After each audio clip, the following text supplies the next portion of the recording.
Part 2: How whites see others. Can one see, or even understand, the idea of another race without juxtaposing it immediately against oneself in one's own group? That is race inevitably an oppositional concept, so that one can only think of another group in contradistinction to one's own? And need that oppositionality be hostile or adverse, as opposed to friendly? The selections in this part suggest that in this country, at least, the white majority has generally seen members of other races, for want of a better term, as one down. In few quarters has race seemed not to matter, much less not exist. Several authors assert that racial fairness and equality are either impossible because of what is embedded in our culture or language, or are only achieved through great effort. Some argue that difference is never neutral, but contrived, created and maintained for the advantage of the more powerful majority. Some consider race consciousness a predisposing condition for the disease of racism. One argues that racial differentiation is rational and that it is allied with the scientific impulse. Is it possible, if one is white, to see persons of other racial groups without the blinders of race and racial categorization? Would this entail having no race at all, and is that possible in our world? Copyrighted material.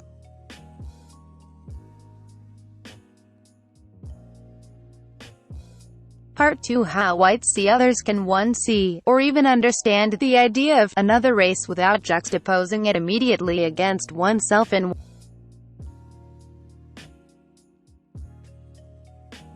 Copyrighted material. Copyrighted material. 11. The white race is shrinking.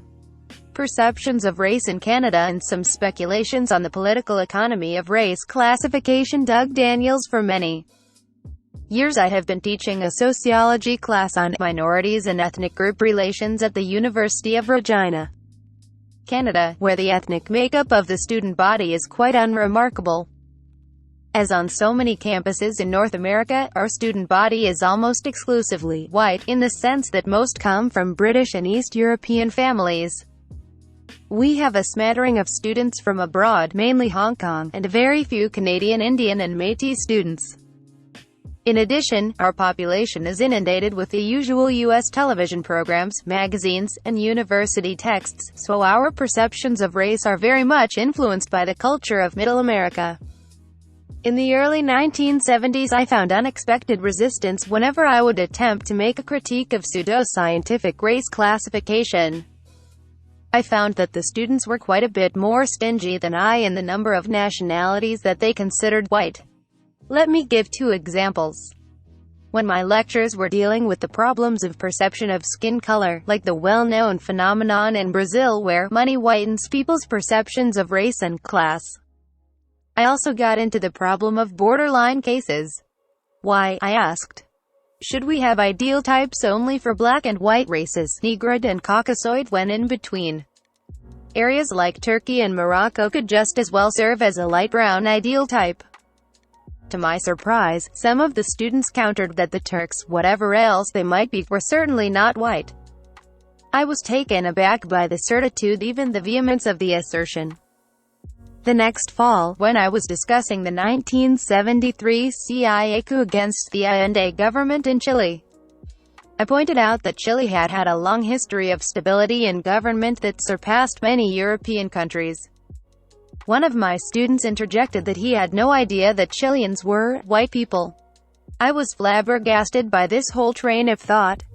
So I decided to find out what was going on and devised the following, rather informal questionnaire. It is a list of countries and/or nationalities, and I introduced it something like this. I'm going to read you a list of names of different nationalities. I want you to tell me whether you think they're white people or not. Don't stop and think about it. I don't. 352, July 1981. Originally published in Ethnic and Racial Studies. Reprinted by permission of Routledge, a division of Routledge, Chapman and Hall Limited. Copyrighted material. 52. Doug Daniels. Want your scientific opinion, but just what we absorb from our popular culture. Just pretend you're on a psychologist's couch doing word associations and answer as quickly as possible. In the past 8 years the results have been consistent in a way that is scientifically pleasing but politically puzzling. Here's the list together with the normal results. Who is white?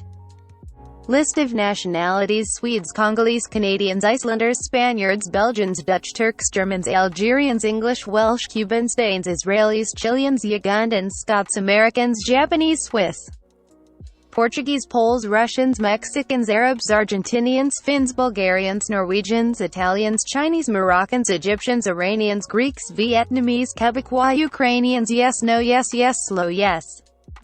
Or some no's, yes, yes, no, very rare, yes. Yes, no, yes, yes, no, yes, yes, an occasional no. No, very few, yes, replies. No, yes, yes, no, a very occasional yes. Yes, hesitation, half of class unsure, most of remainder say no. Yes, yes, 90%, numbered 10%, yes, number 80%, numbered 20%, yes, yes, 30%, yes, 70% don't know, yes, hesitation, 50%, yes. 50% no, number 80%, numbered 20%, yes, 60%, numbered 20%, yes, rest undecided, no, 100%. Yes, after some hesitation. No, laughter, laughter. Yes, the only variability that I could detect in the results was that classes that were polity copyrighted material. The white race is shrinking. 53 Cali more liberal tended to be more generous with the white appellation. Other than that, I was taken aback to find virtually identical results every time I gave the test. So apparently, the white race is shrinking from my memory of what it was supposed to be. Spain and Portugal, the protectors of Christian civilization against the Moorish infidels, and the missionaries of Latin America, are no longer really white. Fallen to, or at least sullied, are the great cradles of Western civilization, Greece and Italy. Iran, despite being the home of Blumenbach's famous Caucasoid, and despite all Shapovalli's prattle about Iran's Aryan ancestry and the Great White Throne, is definitely out. So are the Arabs, all of them, though Israel gets the nod. One might guess that the perception of Israel is affected by the infusion of European immigration, but that doesn't seem to help Argentina much, the most European of countries in South America. Chile and Cuba are out, and multiracial situations like the USA and Canada are resolved in favor of the dominant white population. An exotic, socialist country like Bulgaria often draws a blank. And finally, the occasional student will call the Japanese white, and most classes start chuckling when I ask their opinion on Quebecois, the white niggers of North America, or Ukrainians. The Aravistas of the Canadian prairies cycle of immigration and upward mobility. So how does this all boil down? To me it is abundantly clear that melanin content, strict biological skin color, has very little to do with the verdict on the great mass of light brown in between people who reside around the Mediterranean and from the Rio Grande to Tierra del Fuego.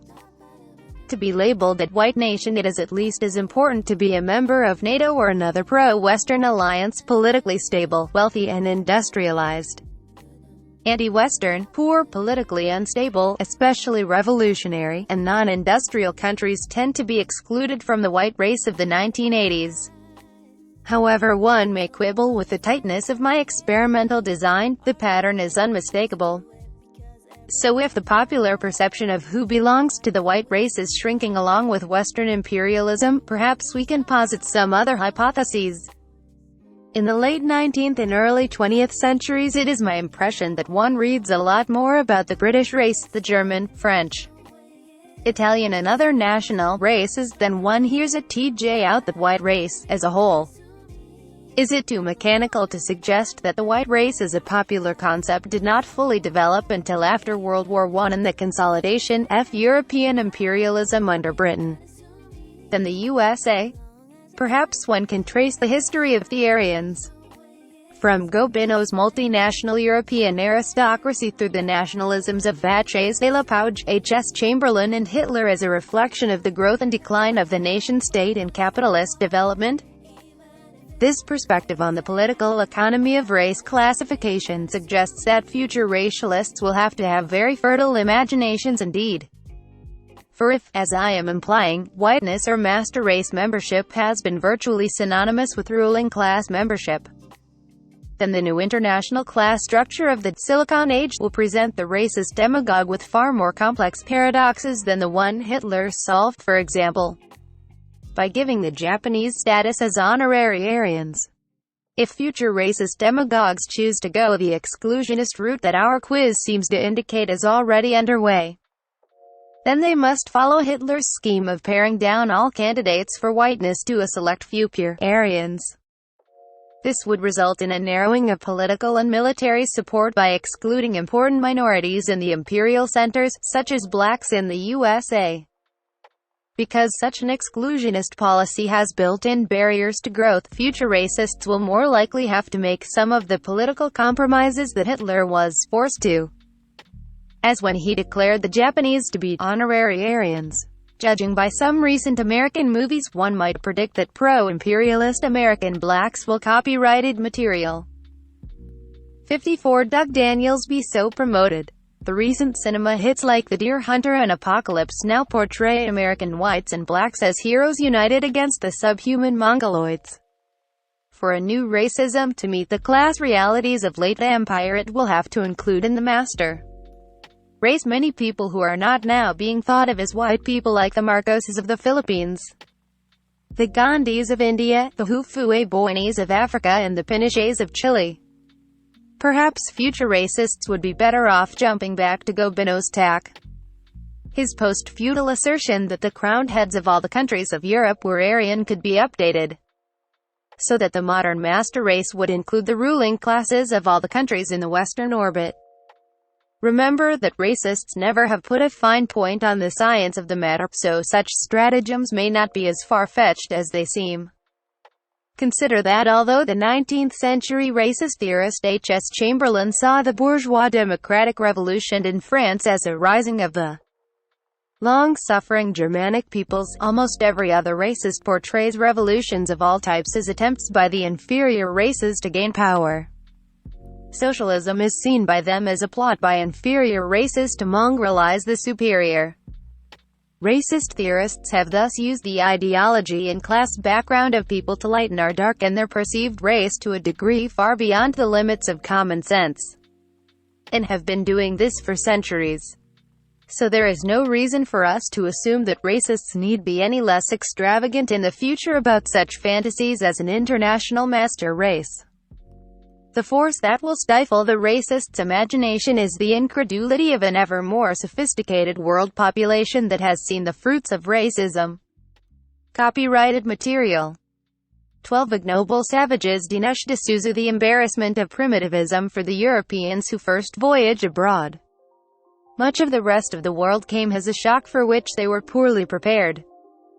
Early modern accounts, such as Richard Hakluyt's 16th-century Principal Navigations or Samuel Purchas's 17th-century Purchas His Pilgrimage and Hakluyt's Posthumous, convey the stupefaction of the Europeans who encountered distant and unfamiliar peoples.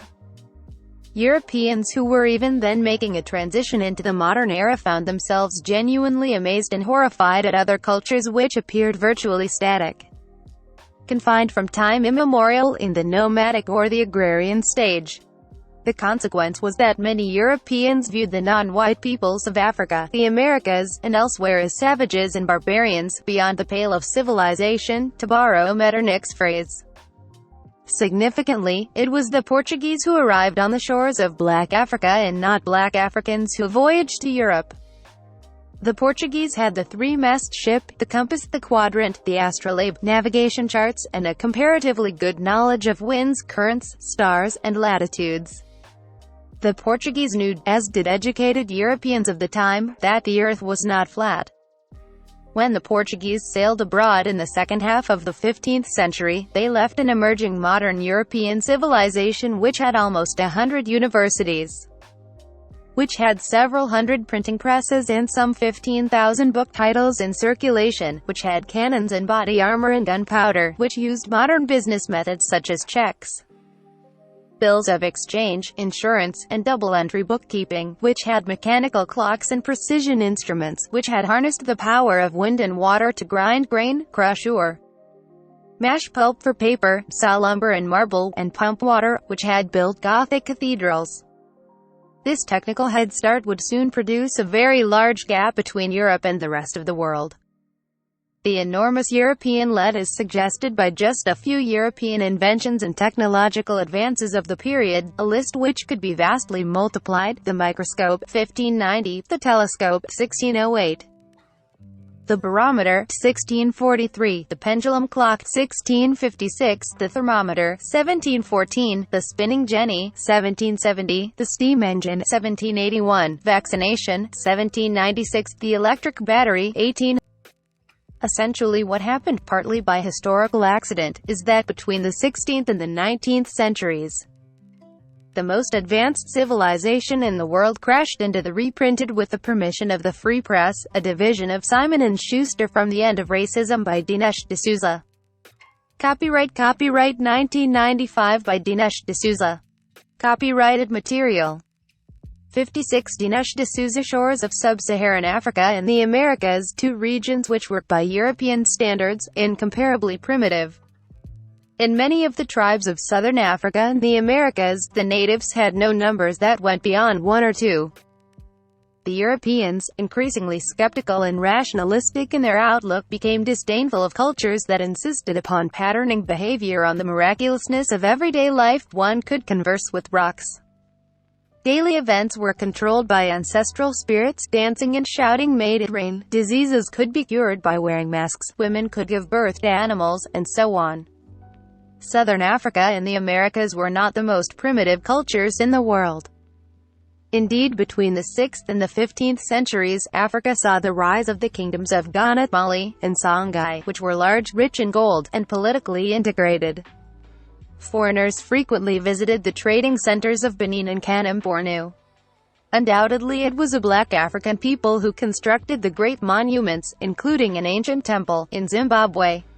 Parts of southern Africa enjoyed the benefits of Muslim literacy and learning. Ethiopia retained an ancient Christian civilization. In the Americas, the Maya, Inca, and Aztec civilizations were impressive for their sophisticated knowledge of the seasons and stars, and advanced calendar, elaborate techniques of weaving and ornamentation, and architectural brilliance that amazed the Spanish. Africa and the Americas were undoubtedly more developed than some of the monsoon forests of Southeast Asia, some of the steppe and forest zones of northern Eurasia, and the islands off the coast of India and Australia, such as Tasmania and the Andaman and Nicobar Islands, which were still in the Paleolithic stage when Europeans arrived there in the 18th and 19th centuries. According to Robert Hughes in The Fatal Shore, before the Europeans arrived, the Aborigines of the Australias had not invented the bow and arrow. Some tribes had no conception of agriculture. They neither sowed nor reaped. The Laura people never washed themselves, but spent their lives coated with a mixture of rancid fish oil, animal grease, sand, dust and sweat. The Aborigines had no property, no money, no farming, no houses, clothes, pottery, or metal. They had no idea of stock raising. They saved nothing, lived entirely in the present. One common form of courtship was for a man to fix on some female of a tribe at enmity with his own, stupefy her with blows on her head, back, neck, then drag her streaming with blood till he reaches his tribe. Anthropologist Robert Edgerton gives an equally riveting account of Tasmania. Men hunted with wooden spears and by hurling rocks at the heads of animals. Women too foraged for food, typically prying shellfish off rocks, digging up roots, or clubbing possums and seals to death. Tasmanians traveled virtually naked except for kangaroo skins slung over their shoulders. In all, the entire Tasmanian inventory of manufactured goods came to no more than 24 items. Amazingly, Edgerton points out, Tasmanians could not take advantage of the ocean surrounding their island, because although they once learned how to fish, they forgot or gave up the practice. Thus many Tasmanians perished of starvation despite the availability of a plentiful food source all around them. Nor did they know how to build boats or rafts in order to communicate with other islands. Tasmanian medicine consisted mainly of slashing the patient with deep cuts until the victim was covered with blood. Edgerton proclaims much of Tasmanian culture, frankly maladaptive to what the Australian and Tasmanian examples illustrate as the extreme civilizational disadvantage imposed by relative isolation. Apart from the availability of natural resources, the main reason for the relative underdevelopment of Africa, the Americas, and many other parts of the world compared with China, India, Europe, and the Arab world, seems copyrighted material. Ignoble Savages 57 to be geographical separation. Civilization is largely a product of cultural interaction and shared knowledge. Yet the Americas were cut off from the rest of the world by the Atlantic and Pacific Oceans. Black Africa is largely partitioned from North Africa by the Sahara Desert. It is true that camels could be used to cross the desert with a great difficulty, but the camel is not native to southern Africa. Camels only came into general use for desert journeys around the 4th century AD. The Arabs were the first to use dromedaries imported from Asia for large-scale caravans across the Sahara. Similarly, American Indians did not enjoy the advantages either of the horse or cattle until the Spanish brought them from Europe. Consequently, native tribes were compelled to use inefficient modes of transportation, such as llamas and domesticated dogs. Other cultures could pick up things from traders and missionaries and foreign visitors, remarks historian Philip Curtin. The sub-Saharan Africans, like some of the Indian tribes, had to invent everything for themselves. Three of the crucial instruments for a society to rise above the meager subsistence level are the wheel, the plow, and writing. One of the decisive human inventions for improving the efficiency of labor, the wheel is one of the oldest of civilizational resources. Every advanced civilization depended on it, and its invention is usually credited to ancient Mesopotamia, where there is evidence of its use before 3500 BC. But more than 5,000 years later, the wheel was unknown in virtually all of Black Africa, and also in pre-Columbian America, although strangely enough the wheel did exist in Mexico, where it was only used as a toy. An essential instrument for the human transition from hunter-gatherer society to some form of settled agriculture, the plow was first used in ancient Samaria around 3500 BC. Virtually no community in the Americas nor Black Africa knew about the plow until Europeans introduced it in the modern era. Every generation builds upon the knowledge of its ancestors largely because of the invention of writing, which is a mechanism for storing and accumulating knowledge, without which societies are forced to rely on the foibles of memory. The lack of writing, African philosopher Kwasi Wiredu observes with characteristic understatement, is a definite handicap in the preservation and enhancement of a philosophical tradition. 3 Also first encountered in Samaria around 3500 BC. Writing became the foundation for learning in both the East and the West. But with the exception of Mayan hieroglyphics, writing was unknown in the Americas, even to the relatively advanced Aztecs. The Incas frequently communicated through the use of knotted threads. In Black Africa, literacy was confined to small enclaves, Islamic outposts such as Timbuktu, the Christian culture in Ethiopia. The collapse of environmentalism. Alexis de Tocqueville remarks that the historical results are usually beneficial when a civilizationally inferior power overwhelms a culturally superior power by force. The reason is that the barbaric victors can then acknowledge their cultural deficiencies, and learn from the society they have subdued. For example, when the Romans supplanted the Greeks as the primary force in southern Europe, Romans acknowledged Greek cultural superiority, as suggested by the Roman poet Horace. Captive Greece enslaved her fierce captor. Similarly, the primitive hordes from northern Europe who sacked Rome over time embraced the Christian faith and acquired, however partially, the essentials of Greco-Roman civilization. The Mongol swordsmen who overran China, India, Europe, and the Middle East inevitably encountered superior cultures and assimilated into them. Copyrighted material. 58 Dinesh D'Souza. By contrast, the Europeans of the modern era were both a more advanced civilization and the conquering power, which resulted, as Tocqueville warned, in uninhibited arrogance on the part of the victors and the total degradation of the vanquished. Europeans from ancient times were familiar with themes of civilizational superiority, and had generally attributed them to climate, the theory we have called environmentalism. Racism developed when the environmental explanation was found by many Europeans to be untenable. Neither skin color nor lack of scientific and intellectual achievement could be plausibly blamed on the soil or the sun. Thus atmospheric theories fell into disrepute. Along with the Arabs, many Europeans had argued that blackness derives from the sun's heat. The eminent naturalist Comte de Buffon insisted at the end of the 18th century that Africans were blackened by the sun, and then passed on blackness as a hereditary feature to their descendants. Buffon predicted that if Negroes were brought to cold countries, over a few generations their skin would lighten. 5. It did not take very long for Europeans to realize the error of that assumption. Europeans also noted, with some chagrin, that the darkest people in Africa were the Wolof living near Cape Verde, not the Africans nearest the equator. It came as a further surprise that Negro children born in Europe did not come out white. Nor did whites who lived and worked in the West Indies and other tropical zones turn black.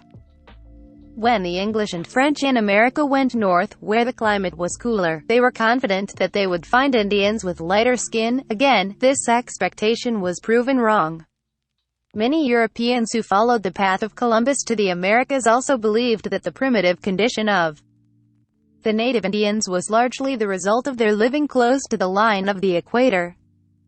As Englishmen and Frenchmen moved northward, many of them expected to see Indian civilization improve in temperate and cooler climates. This turned out not to be the case. Indeed, in some respects, the pattern was reversed. The most advanced Indian civilization was centered in the relatively hot environs of Mexico City. As the French moved north into what is now Canada, they found nothing of comparable sophistication.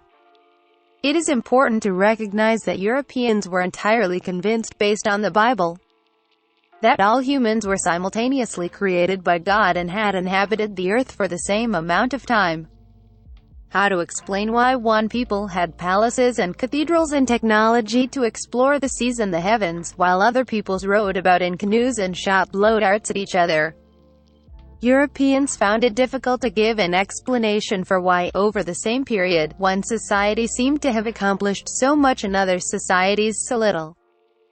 Europeans have also had a long tradition of regarding noble and base qualities to be hereditary. This was part of the justification for a hereditary monarchy and aristocracy. In much of European literature we see suggestions that physical form is revealing, if not determinative, of qualities of character and intelligence. "Let me have men about me that are fat," Julius Caesar says. "Yond Cassius has a lean and hungry look." Such men are dangerous. Finally, long before Darwin, there is a European anthropomorphic habit of linking human beings and animals, and devising intermediaries such as mermaids and centaurs believed to share human and animal attributes. For all these reasons, it was not difficult for many Europeans to biologize their perceptions of the civilizational inferiority of other cultures. Philip Curtin writes, Europeans could now see and measure their superiority in factory production, agricultural yields, or the cost of transportation by railway or steamship. While superiority feelings had once rested on little more than religious arrogance and ordinary xenophobia, they could now copyrighted material. Ignoble savages be buttressed by demonstrable superiority in power and knowledge. Culture prejudice slid off easily toward color prejudice. 659 Many Europeans began to assert, with increasing frequency and confidence, that the attributes of race, color, and human achievement are intrinsic. Some people are simply superior to others by nature. And since race and color appear to be hereditary, and since Europeans could not help noticing that they were white and the people they considered barbarian were dark-skinned, they concluded that there must be some relationship between physical attributes or race and civilizational achievement. Moreover, they came increasingly to believe that these racial inequities must be dictated by nature or history or even by God. Thus it was that European racism came into the world. Who is the fairest one of all? Although European convictions of intrinsic superiority are perhaps understandable in this context, there remains an interesting puzzle. Both American Indians and Africans were viewed by Europeans as hopelessly primitive. But Europeans only singled out one group, Africans, for dehumanization. A clue to the different way Europeans perceived the two groups is provided by their names. The term Indian is a geographical term, reflecting the mistaken belief of Columbus that he had arrived in the Indies. The term Negro is racial, and refers to the color black. Why, then, did Europeans distinguish between Indians and blacks, regarding the former as backward but the latter as not really human? Certainly Europeans condescended to American Indians, who were routinely described as savages. There is a good deal of bestial imagery in Spanish and later French and English accounts of Indians, who are likened to jungle animals in their primitivism and brutality. Indians too were enslaved in the Americas. At the same time, however, European hostility is frequently complemented by genuine admiration. The Indian may be a savage, but he is a noble savage. In many ways, the Indians looked like Europeans and reminded them of their own ancestral past. Some argued that the Indians were the descendants of the lost tribes of Israel. When the Europeans vanquished the Indian, they drowned their spoils of conquest with tears of contrition. Even if partly insincere, these homages to the greatness of a disappearing people are entirely absent from European discussion of Black Africa. George Frederickson writes in White Supremacy that owing to differences in stature and appearance, the so-called Hottentots struck Europeans as so outlandish that there was some doubt whether they were fully human, taken as a whole. The record suggests that in the minds of Europeans the Indian was dehumanized, but he was not animalized, he was not considered part of the world of beasts.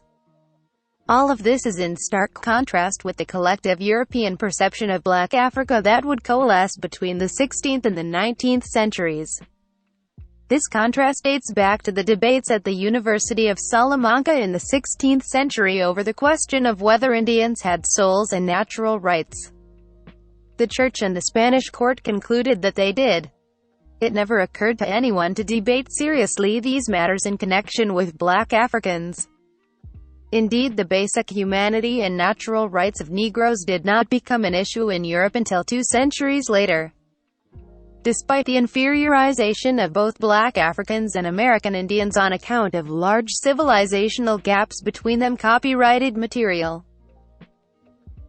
60 Dinesh D'Souza and Europeans, the white man saw Indians as original human beings, innocent of Christianity but capable of being instructed, savage in customs but worthy of being civilized. This same white man increasingly saw Black Africans as degraded beneath the standards of humanity, corrupt in religion to the point of being in league with the devil, incorrigibly barbarian to the point where slavery seemed appropriate to their natures. Puzzling over the reasons for these anomalies, scholars such as David Brian Davis and Winthrop Jordan have conducted detailed research into European attitudes. From this work, 3 explanations emerged, one overlooked largely because it is so obvious, 2 of them acknowledged by these authors. The obvious explanation is natural environment, the perennial recourse of the ancients to account for human differences. Europeans saw the Americas and Africa very differently. As a result, they grew favorably disposed to the former, and increasingly hostile to the latter. Columbus encountered the Indians first in the Bahamas and then on other Caribbean islands, some of the most beautiful parts of the world.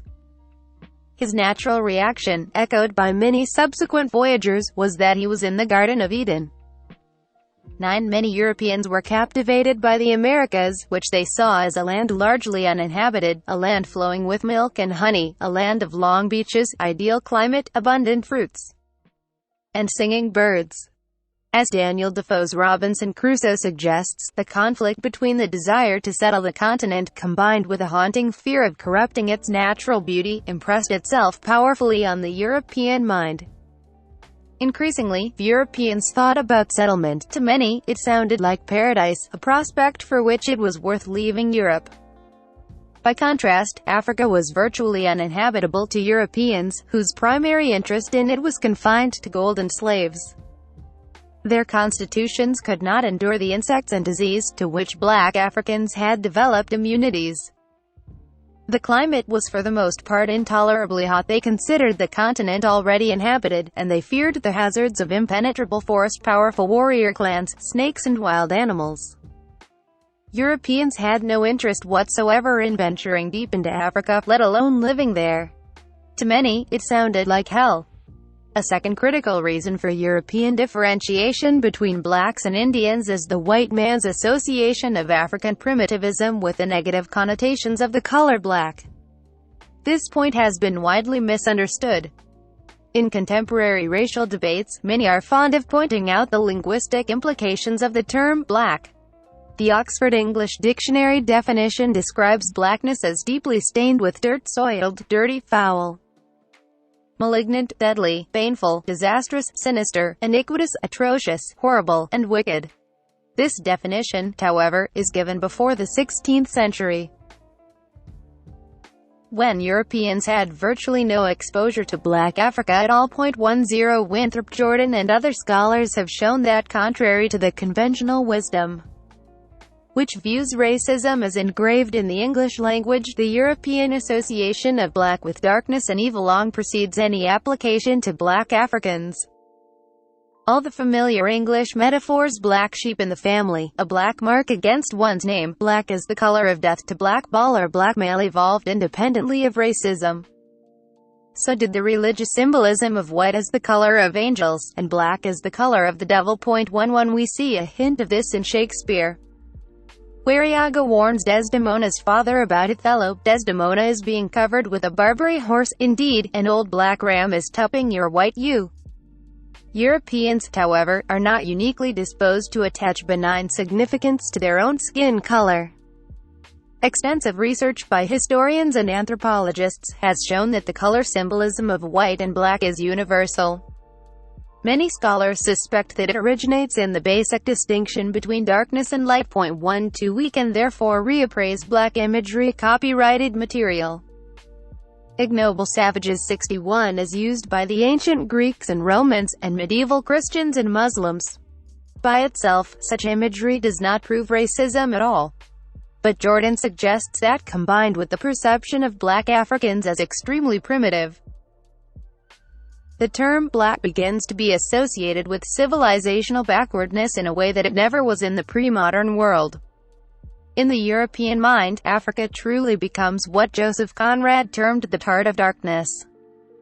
A third and final reason which inspired the distinction between black Africans and American Indians derives from an historical coincidence. It turns out that Englishmen discovered black Africans as a group in the same place and at the same time that they discovered an animal they had never encountered before. The chimpanzee, or two-legged ape, which they called an orangutan. 13 Many writers bent on to scientific classification and journalistic speculation found it irresistible to make a linkage between the two, assuming that two-legged apes were the product of sexual intercourse between the monkey and the African.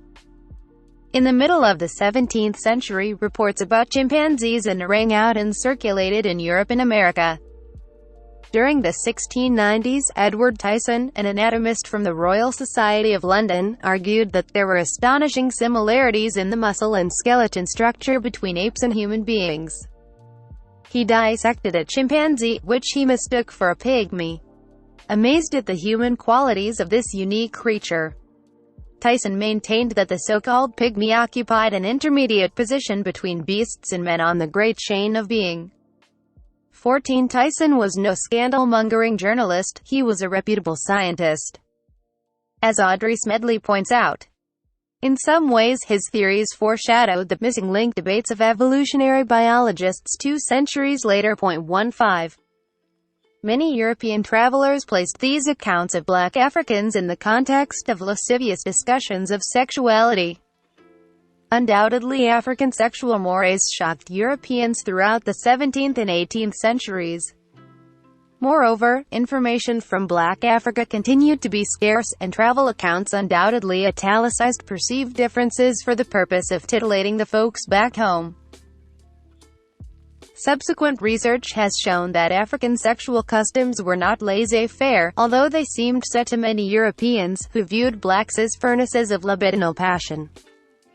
Thus, although many African tribes outlawed adultery, it was customary in some of them for a man to show hospitality by offering his wife or daughter for the night.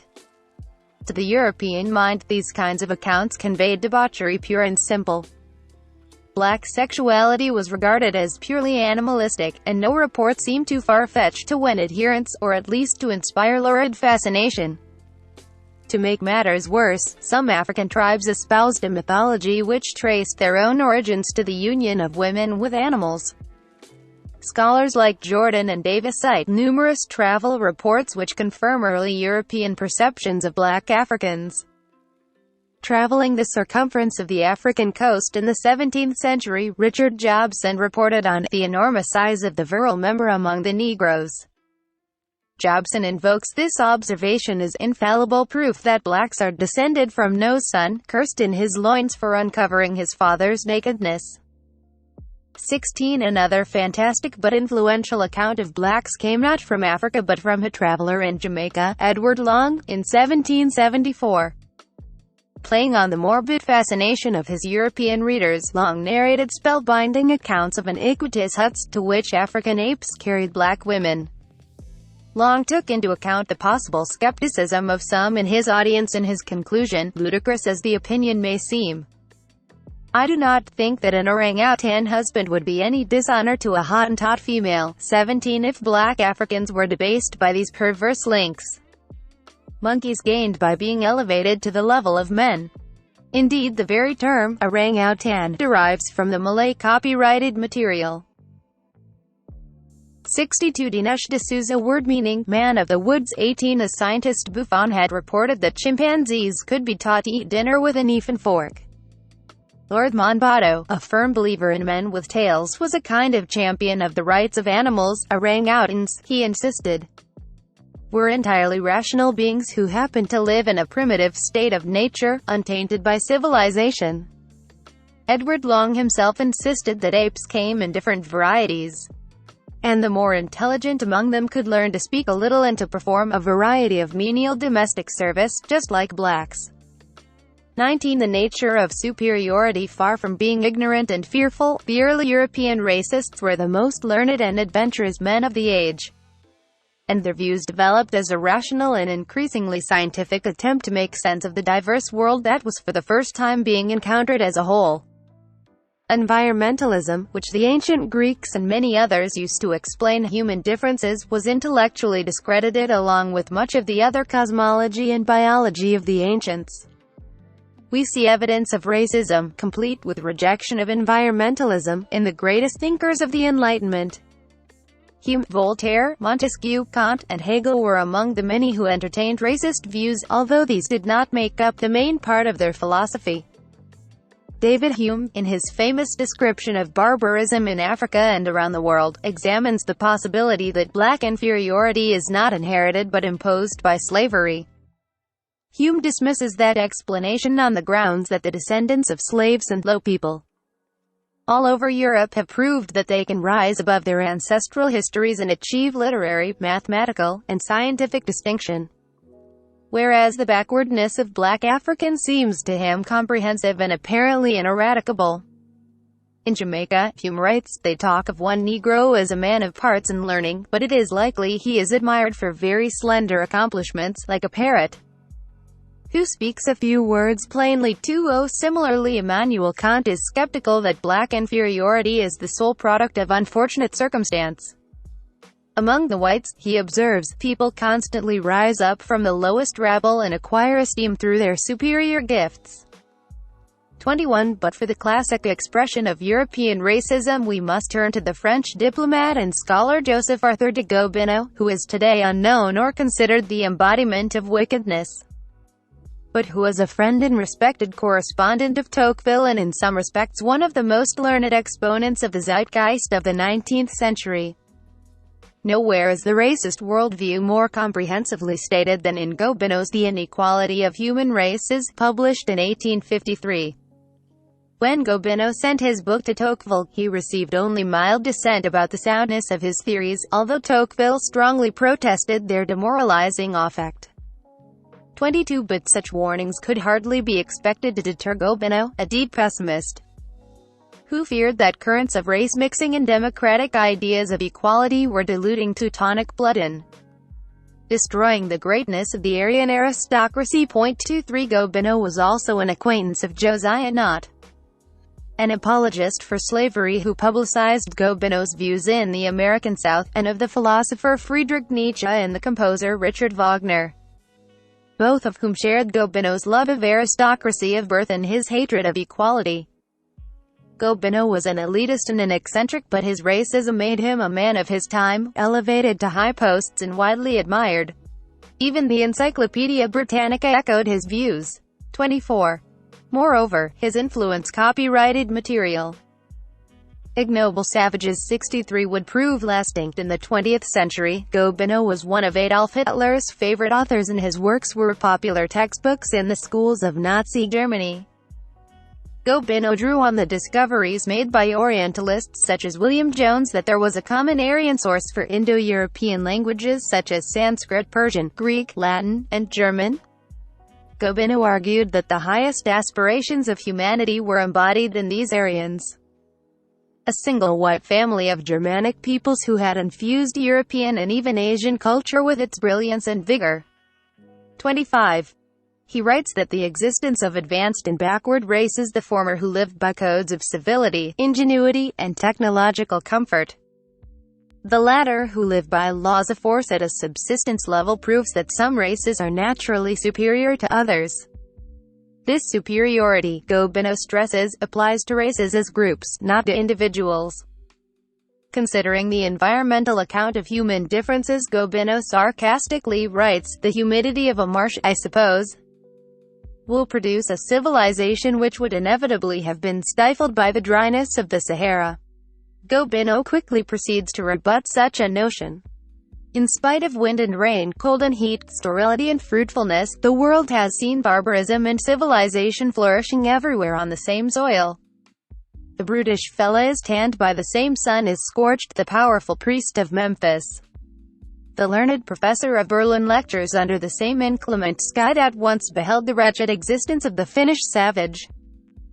If environmentalism is true, Gobineau asks, why have some groups endowed with rich natural resources nevertheless failed to produce a comparable civilization to that of Europe? So the brain of a Huron Indian contains in an undeveloped form an intellect which is absolutely the same as that of the Englishman or the Frenchman, he explodes. Why, then, in the course of the ages, has he not invented printing or steam power? Gobineau suggests that nowhere is the soil more fertile, the climate milder, than in certain parts of America. There is an abundance of great rivers, the gulfs, the bays, the harbors, are large, deep, magnificent, and innumerable. Precious metals can be dug out almost at the surface of the ground. And the same is true for large parts of Africa. So where, Gobineau asks, is the American Indian or African version of Caesar, Newton, Charlemagne, and Homer? We often hear of Negroes who have learned music, who are clerks in banking houses, and who know how to read, write, count, dance, and speak like white men. People are astonished at this, and conclude that the Negro is capable of everything. I will not wait for the friends of equality to show me such and such passages in books written by missionaries or sea captains, who declare that some Wolof is a fine carpenter, some Hottentot a good servant, that some Kaffir dances and plays the violin, that some Bambara knows arithmetic. Let us leave these puerilities, and compare together not men but groups. The equality of the races could be expected to produce a rough civilizational equality among cultures, Gobineau writes. Early in the world's history, they W6Ld have gladdened the face of the earth with a crowd of civilizations, all flourishing at the same time. Gobineau argues that the historical record refutes such political expectations. In fact, he contends, it is whites who have developed modern civilization, while other people have proved at best adept imitators. Civilization, Gobineau argues, depends not on mere mim-icry. No one has a real part in any civilization until he is able to make progress by himself, without direction from others, in rhetoric that is bound to offend contemporary ears. Gobineau defies his readers to cite one example of a black civilization satisfying these criteria, or even one truly great scientific invention accomplished solely by a black African. I copyrighted material. 64 Dinesh D'Souza will wait long for the work to be finished, he says, I merely ask that it may be begun. but it has never been begun, it has never even been attempted. 26 In the 20th century, many of these racist ideas would come under ferocious assault, both on intellectual and moral grounds. Eventually the anti-racist view would prevail, and racism would be redefined to suit the politics of a new age. But it is important to recover the origin of racism, because it teaches us that racism had a beginning both in space and in time. Whatever its later career, racism began as part of a rational project to understand human differences. Racism originated as an assertion of Western cultural superiority that was eventually proclaimed to be intrinsic. From the ancient world we get a glimpse of societies that respected nature rather than seeking to subdue and conquer it. That were aware of physical differences but attached no importance to them, perhaps a model for a better society than the one we have now. In any event, there is no historical warrant for the extreme pessimism which holds that racism has always existed and will always exist. Painful though we may find it to read what people in earlier centuries had to say about others, it remains profoundly consoling to know that racism had a beginning. Because then it becomes possible to envision its end. Notes 1. Robert Hughes The Fatal Shore, Collins Harville, London, 1987, pp. 12-15, 273. 2. Robert Edgerton, Six Societies Challenging the Myth of Primitive Harmony, Free Press, New York, 1992, pp. 47-50. 3. Kwasi Wiredu, African Philosophical Tradition, A Case Study of the Alcon, The Philosophical Forum 24, Nos. 1-3, 1992-1993, page 36. 4. But when the side that has the physical force has intellectual superiority too, it is rare for the conquered to become civilized. They either withdraw or are destroyed. For this reason one can say that, generally speaking, savages go forth in arms to seek enlightenment, but do not accept it as a gift. Alexis de Tocqueville, Democracy in America, edited by 1. P. Mayer, Harper & Row, New York, 1988, pp.330-31. 5. George Louis Leclerc Buffon, Natural History, translated by William Smalley, London 3rd edition, 1791, 3 pp. 201-4. 6. Philip D. Curtin, Imperialism, Harper & 7. David Brian Davis, The Problem of Slavery in Western Culture, Oxford University Press, New York, 1988, page 168. 8. George Fredrickson, White Supremacy, A Comparative Study in American and South African History, Oxford University Press, New York, 1981, page 39. 9. Christopher Columbus, The Four Voyages, J. M. Cohen, Trans-Penguin Books, New York, 1969, page 221. 10. Winthrop Jordan, White Over Black, American Attitudes Toward the Negro, 1550-1812, University of North Carolina Press, Chapel Hill, 1968, page 7. See also Joel Cove, White Racism, A Psychohistory. Columbia University Press, New York, 1984, page 62. 11. Jordan, White Over Black, page 7. See also Gary Nash and Richard Weiss, The Great Fear, Race in the Mind of America, Holt, Reinhardt and Winston, New York, 1970, page 11. Barry Schwartz, ed., White Racism, Laurel Leaf Books, New York, 1978, page 6. 12. It is surely more than a coincidence that in Africa and Asia as well as Europe, black is associated with unpleasantness, disaster or evil. Carl N. Degler, Neither Black Nor White, Slavery and Race Relations in Brazil and the United States, Macmillan, New York, 1971, page 211. Recent research has shown a pancultural preference for light over dark, presumably derived from the worldwide fear of the night together with the association of daylight with fear reduction and need satisfaction. Copyrighted material.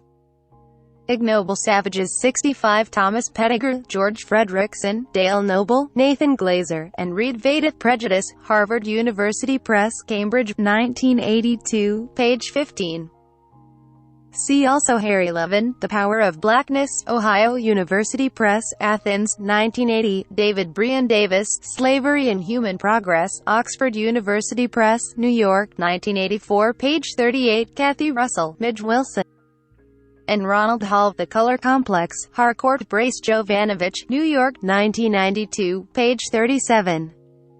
13. C. Jordan, White Over Black, Especially. Page 29.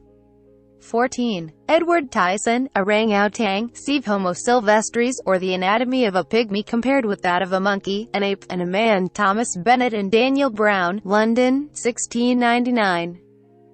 15. Audrey Smedley, Race in North America, Westview Press, Boulder, Colorado, 1993, page 162. 16. Cited by Davis, The Problem of Slavery in Western Culture, pp. 452-53, Jordan, White Over Black, page 34. 17. Edward Long, The History of Jamaica, London, 1774. Cited by Davis, The Problem of Slavery in Western Culture, pp. 455-462-63. See also Winthrop Jordan, The White Man's Burden, Oxford University Press, New York, 1974, pp. 197-98. 18. Compact edition of the Oxford English Dictionary, Oxford University Press, New York, 1971, p.2002. 19. Jordan, The White Man's Burden, pp. 106-100. 20. Not to mention our colonies, there are Negro slaves dispersed all over Europe, of which none ever discovered any symptoms of ingenuity, though low people, without education, will start up amongst us, and distinguish themselves in every profession. David Hume, of National Characters, in David Hume, Essays Moral, Political and Literary, edited by 1. H. Green and 1. H. Gross, Longmans, Green & Co. London, 1875, Volume 1, page 252. 21. Immanuel Kant, Observations on the Feeling of the Beautiful and Sublime, translated by John Goldthwait, University of California Press, Berkeley, 1960, pp. 111-13. If only your doctrine could serve mankind better. What purpose does it serve to persuade lesser peoples living in abject conditions of barbarism or slavery that such being their racial status, they can do nothing to better themselves, to change their habits, or to ameliorate their status? Tocqueville also termed Gobineau's theories probably quite false, and certainly very pernicious. Alexis de Tocqueville, The European Revolution and Correspondence with Gobineau, edited by John Lukacs, Greenwood Press, Westport, Con, 1959, pp. 286-88. 23. Michael Bittis, Introduction to Joseph Arthur Gobineau, Selected Political Writings, Harper & Row, New York, 1970. 24. No full-blooded Negro has ever been distinguished as a man of science, a poet or an artist, and the fundamental equality claimed for him is belied by the whole history of the race. Encyclopaedia Britannica, 9th edition, London, 1884, volume 17, page 318. 25. C. E. G. Leon Poliakov, The Aryan Myth, A History of Racist and Nationalist Ideas in Europe, Basic Books, New York, 1971. 26. Arthur de Gobineau, The Inequality of Human Races, translated by Adrian Collins, Howard Fertig, New York, 1967, pp. 27, 37-38, 54, 74-75, 150. 13. Darkness Made Visible, Law, Metaphor, and the Racial Self. D. Marvin Jones. Then it dawned upon me with a certain suddenness that I was different from the others, or like, mayhap, in heart and life and longing, but shut out from their world by a vast veil. The shades of the prison house closed round us all, walls straight and stubborn to the whitest, but relentlessly narrow, tall and unscalable, the sons of night who must plod darkly on in resignation, or beat unavailing palms against stone, or steadily, half hopelessly watch the streak of blue above one. In August 1862, Abraham Lincoln called a number of Negro leaders to the White House. Laboring under harsh racial assumptions which conflicted with the moral eloquence to come at Gettysburg, Lincoln told his assembled audience, "You and we are different races. This physical difference is a great disadvantage to us both, as I think your race suffer very greatly, many of them by living among us, while ours suffer from your presence.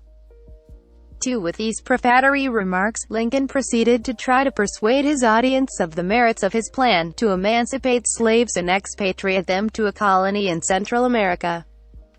For Lincoln, race signified a natural and immovable wall between communities, a wall of difference. Homogeneity, by contrast, is the basic stuff of the social bond.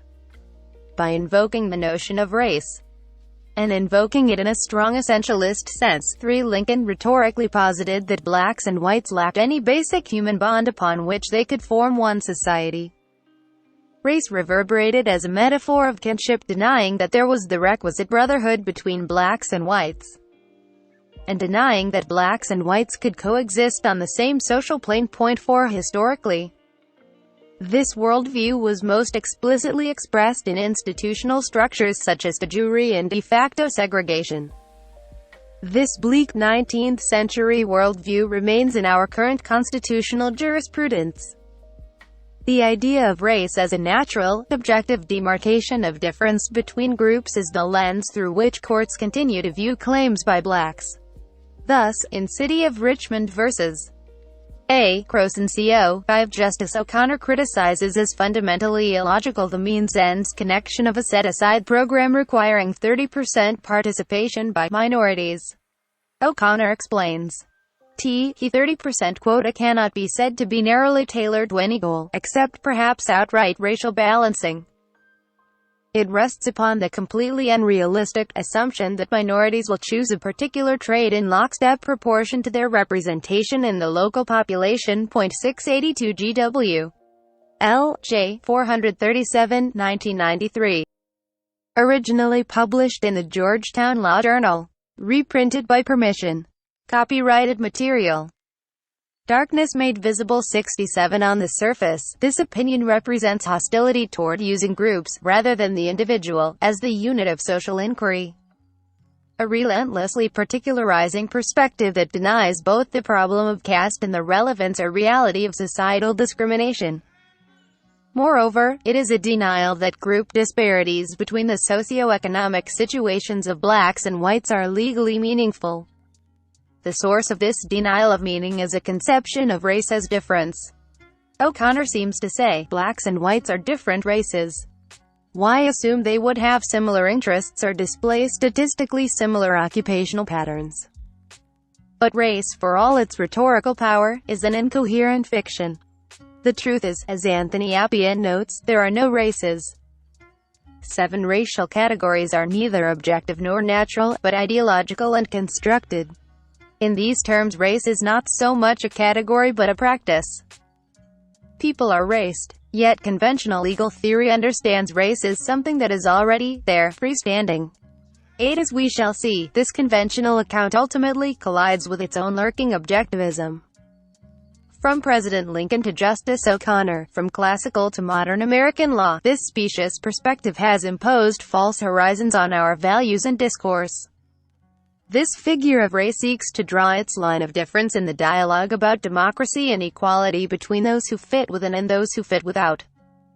So long as this trope of difference remains as the dark glass through which we view the world, it will distort our vision and conceptions of law, justice, and ourselves. Law through the eye of the other. Racial identity is a lens, race is a mask that grins and lies. 9. Its assumptions distort our images of ourselves and close off our vision of the world. Like the dull wood mask of African ritual, its cramped confines become the limits of our vision. The black mask envelops us in a sealed hemisphere where we may observe only the darkness of the mosque's own interiority. The white mask becomes a lens through which the isle may visualize itself at the center of the universe, hermetically sealed. The mask black or white becomes a screen between self and other. The two masks represent a singular phenomenon, the radical falsification of the self. The mask of race does not merely divide between self and other, it divides internally. We become two people, inhabiting radically different worlds. One of us is a child of the Enlightenment, an autonomous, individual actor with discrete tastes and values. Our other person is an undifferentiated part of a whole. 11 We live as a fragmented entity, with two faces, two lives, and two identities, one individual. F1 Racial. Why the white minstrels of the 19th century wore a mask when they painted themselves with black grease paint, symbolic of racial identity. This racial identification prompted the acting out of fantasies, referring equally to the caricatures of blacks they sought to represent and to the inner conflict about their own powerlessness in the changing industrial order. This process of racial identification and the acting out of internal instability occurred as parody in the minstrel shows and continues as an unconscious drama in contemporary American law. By accepting the posts inscribed with the historical narrative of black and white to which we have been tied, we engage in the psychological equivalent of the putting on of grease paint. The categories of racial identity become the mask that stands between the judge or jury and the black subject. This problematic of racial identity accounts for a number of cases that the conventional problematic of racism does not. The conventional problematic of racism conceives of the copyrighted material. 68D Marvin Jones difficulty as a problem of ethos in the moral sphere. 13 The problematic of race locates it as a problem of worldview, structured by historical narratives that transform our picture of experience. Racism understands the problem in terms of moral opposites, in good, bad and like-dislike distinctions. It understands the problem as a cognitive difficulty flowing from positional status in which notions of inside versus outside and center versus periphery structure both empathy and perception.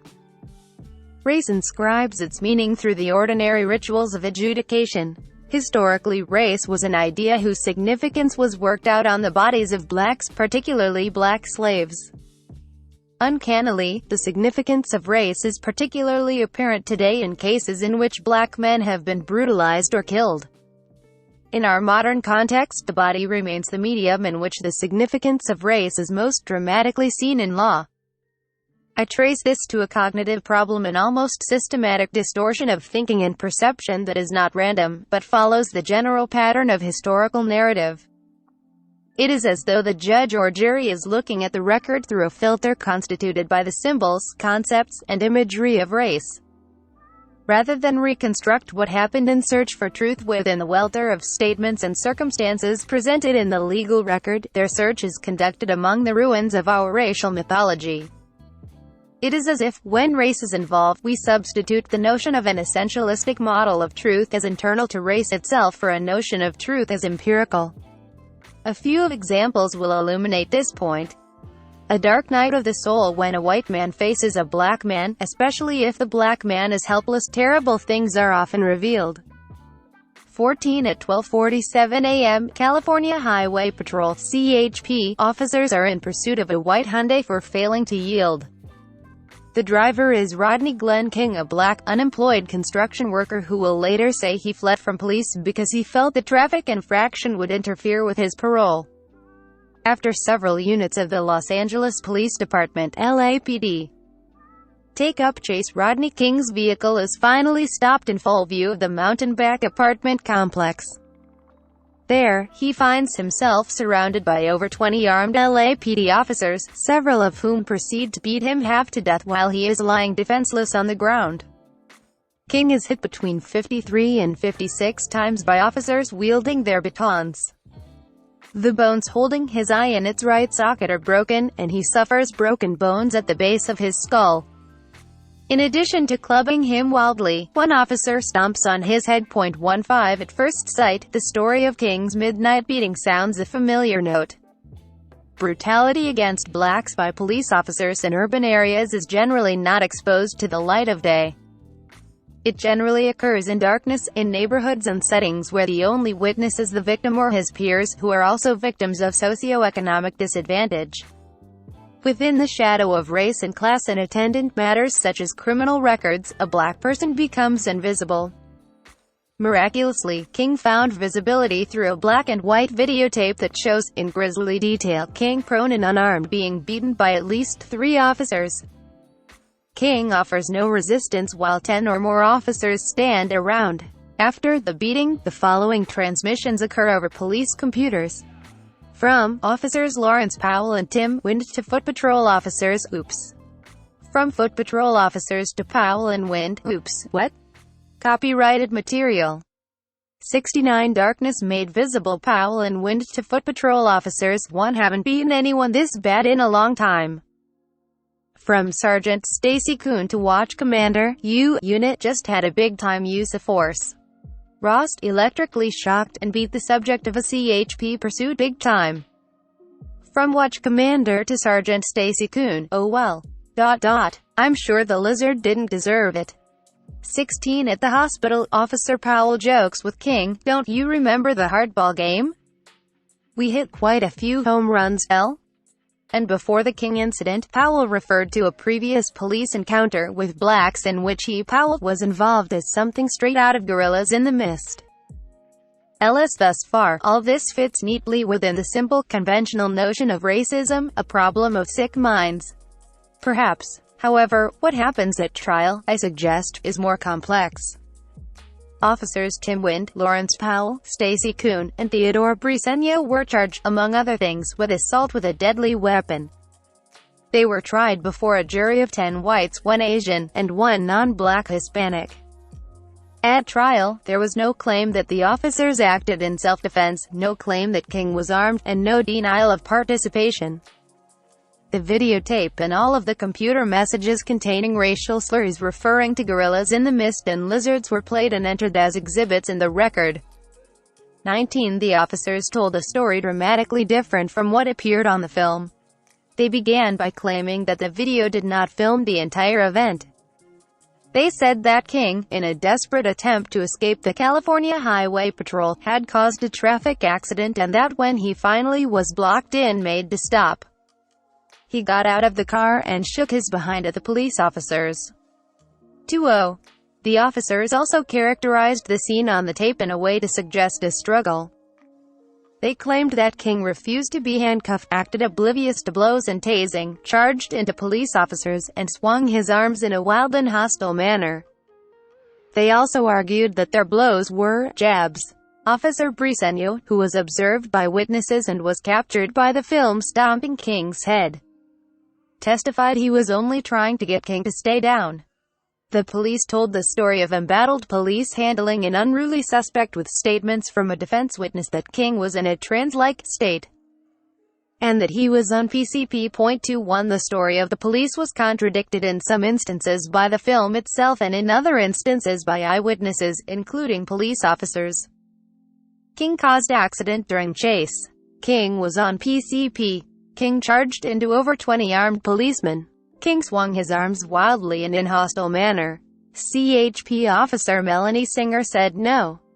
Dr. Mancha, who treated King, said no. Eyewitnesses consistently said no. According to LA Times reporter who saw tape, King moves his arms feebly. The question before the jury was simply whether the force used to subdue Rodney King, the 50-plus baton blows, many to the head, the stomping on King's neck, the tasing while he was unarmed, most of it while he was prone on the ground, was reasonable. The jury, however, found none of the officers guilty. 3 of the policemen were acquitted outright and the jury hung on the others. For the jury to find that the force used was reasonable, the jury had to see something different from what the witnesses saw at Mountainback. Different from what the reporters who viewed the film saw, different from what I saw.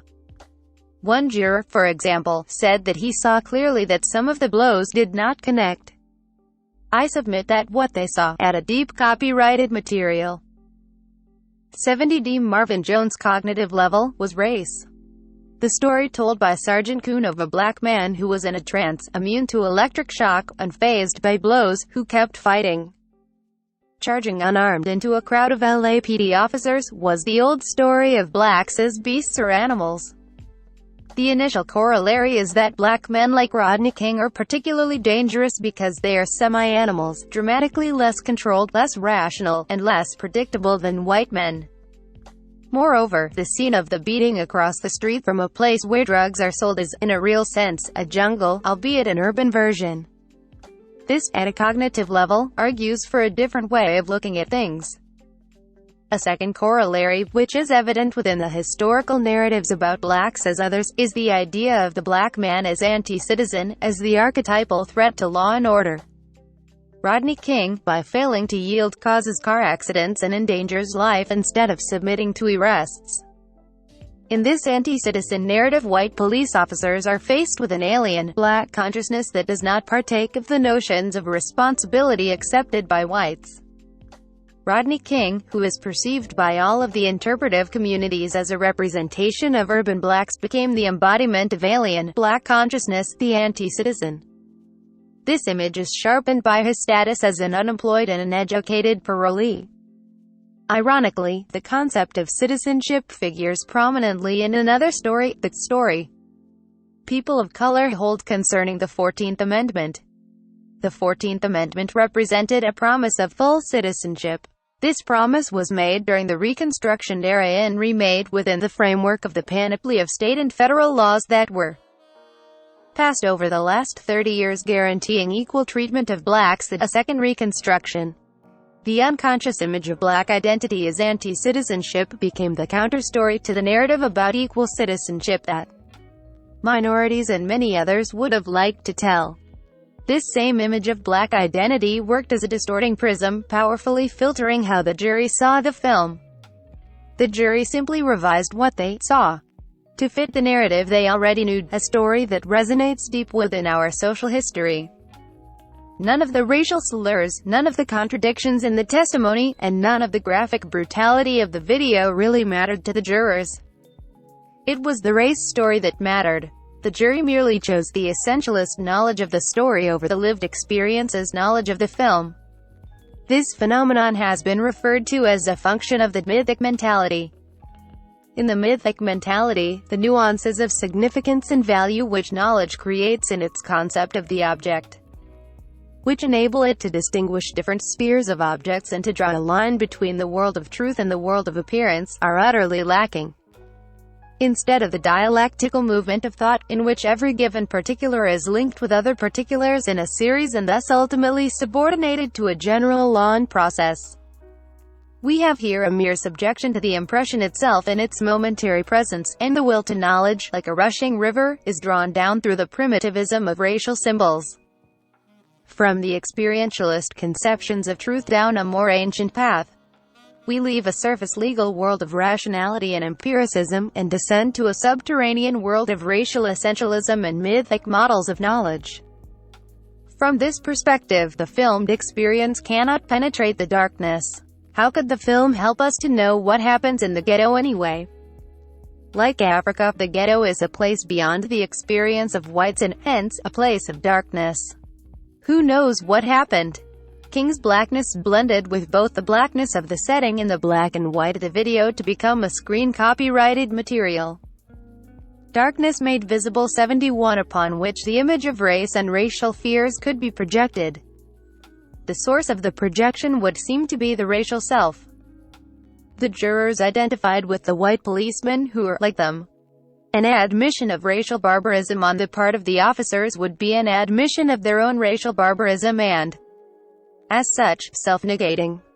Like Joseph Conrad's Kurtz 23, the jury flees from the horror into the primitive narrative fantasies of the colonial regime. The Manichaean world nightmare. That's what I am, America's nightmare. I am what you made me, the hate and evil that you gave me. 24. According to the Transit Authority Police, middle-aged man with a silver-colored pistol strode into a subway car rolling through Lower Manhattan yesterday and shot 4 young men he had apparently singled out from among the passengers. 25. In this second story, life imitated film, The Shootings by Bernhard Gets, a 39-year-old straight-laced white man appeared to parallel the ritualized violence of the protagonist in Death Wish 26, who walked the streets hunting for criminals to execute. Witnesses and police on the scene testified that Getz pursued the men from car to car and shot each of the 4, methodically, shooting 2 of his victims in the back. Getz would later confess that he calmly drew a pistol from his belt and shot at each of the 4 teenagers. As Getz himself stated, he shot them while they were running away. They trapped themselves. The 2 from left to right, they had nowhere to go.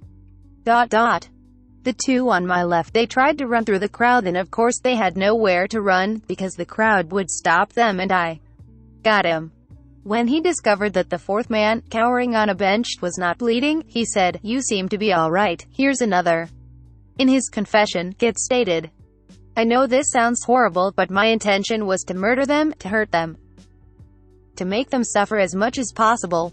This gratuitous gunplay against 4 unarmed teenagers was referred to the morning after as one of the worst crimes of the year. Yet, immediately after the shootings, the gunman clearly perceived himself as a hero. He helped frightened women off the floor and held a conversation with the conductor before jumping from the train and fleeing in the dark tunnel. 27 Gitz was later indicted and tried for attempted murder and assault. He pleaded self-defense. Legally, if the facts were as initially described by the transit police, by the witnesses on the scene, and by Bernhard Gitz himself in his confession, his defense should fail. As Police Commissioner Benjamin Ward stated, "You don't shoot 2 people running away from you and say it's self-defense." 28 However clear and grotesquely culpable the actual events appeared, they were later shrouded in the minds of the jury in ambiguity and shadow. As fleshed out by the evidence, and the opening and closing statements of the defense attorneys, the 4 youths got up and went over to Gitz to ask for $5. 3 of the victims had large screwdrivers in their jacket pockets, but Gitz couldn't have known that. The victims all had copyrighted material. 72D Marvin Jones criminal records, but Gitz could not have known that either. Gitz confessed that the shooting was not linked to anything they said. Rather, he based the threat on 2 things: that they were standing there and that they had shiny eyes. 29 The image the defense literally conjured up for the jury, less from the spotty and inconsistent record than from courtroom theatrics and lawyer oratory, was of 4 black men standing around Gitz, menacing him with their presence and looks, thus prompting him to draw his revolver and shoot them out of fear. Much WASE made to hinge upon whether the youths actually stood around Gitz. Although standing around conveys no objective threat, there was the notion that one with street sense would recognize a potential threat when certain types of kids gather around in certain ways. There is much in this particular flight into common sense. This arbitrary and subjective reasoning represented the collapse of legal reasoning or legal sense into a sense of fear, and the substitution of racial assumptions or fantasies for traditional factual determinations, i.e., was there a threat? Was there a use of force? For example, asserting that the youths were standing and menacing would require an explanation of how the bullets ended up in the backs of 2 of the teenagers. Aside from the self-contradictory and transparently speculative ruminations of experts paid by the defense, there was literally no evidence whatsoever to explain the position of the bullets. The only uncontroversial evidence that explains why 2 of the victims were shot in the back was Gitz's own statement. Why intention was to murder them. 30 Thus, how to get from the physical evidence from the explicit, detailed confession to a finding that Gitz was innocent of attempted murder and assault was less a matter of what happened and more a matter of who was involved. Logic and reason were overshadowed by the invocation of historical narratives of race. The story of actual events, as told by the physical evidence and by Gitz himself, was transformed by the Manichaean 31 allegory of an inner story of racial symbols that appeared within the surface narrative of evidence and facts.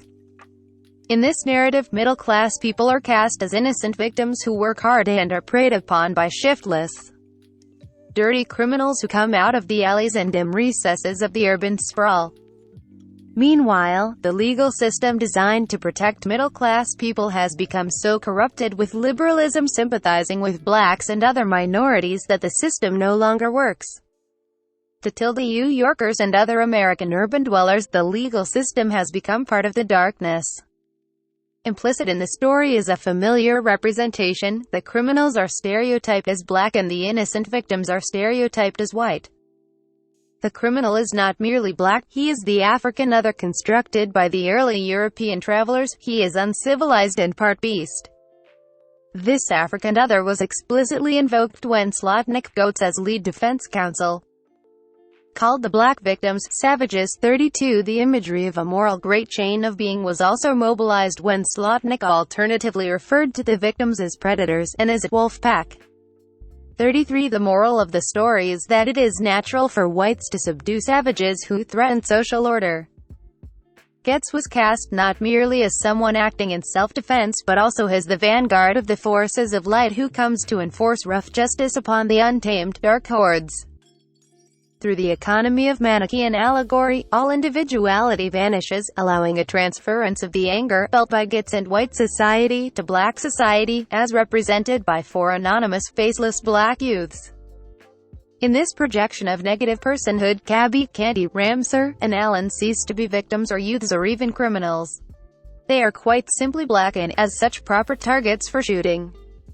Copyrighted material. Darkness made visible. 73. The process at work here is neither the individual desire for domination or aversion, nor a problematic of ethos or morality. That would be far too simple. Rather, it is a process of a collective unconscious perception, a paradigm of cognition. The metaphor of race is embedded in historical narrative becomes a lens that polarizes and colors how we see the social world. This contemporary narrative revises and reinscribes the historical narrative. Its truths are the truths of racial myths, truths that do not vary over time or social contexts. The revised historical narrative transforms the experienced facts of a particular case into an invocation of racial essence, racial identity, and racial fear. Racial fear becomes the cognitively distorting medium in which Goetz's confession is silenced, in which physical evidence dissolves, and in which some of our aspiration for community disappears. The rebirth of Bigger Thomas. She was dead and he had killed her. He was a murderer, a Negro murderer, a black murderer. 34. We are here in the realm of fiction, with which it is said the law has always been connected. 35. The Boston Globe reported the story. A reading man and his pregnant wife were shot in Roxbury last night by a gunman who forced his way into their car after the couple left Brigham and Women's Hospital. The suburban couple had come into the inner city to attend childbirth classes.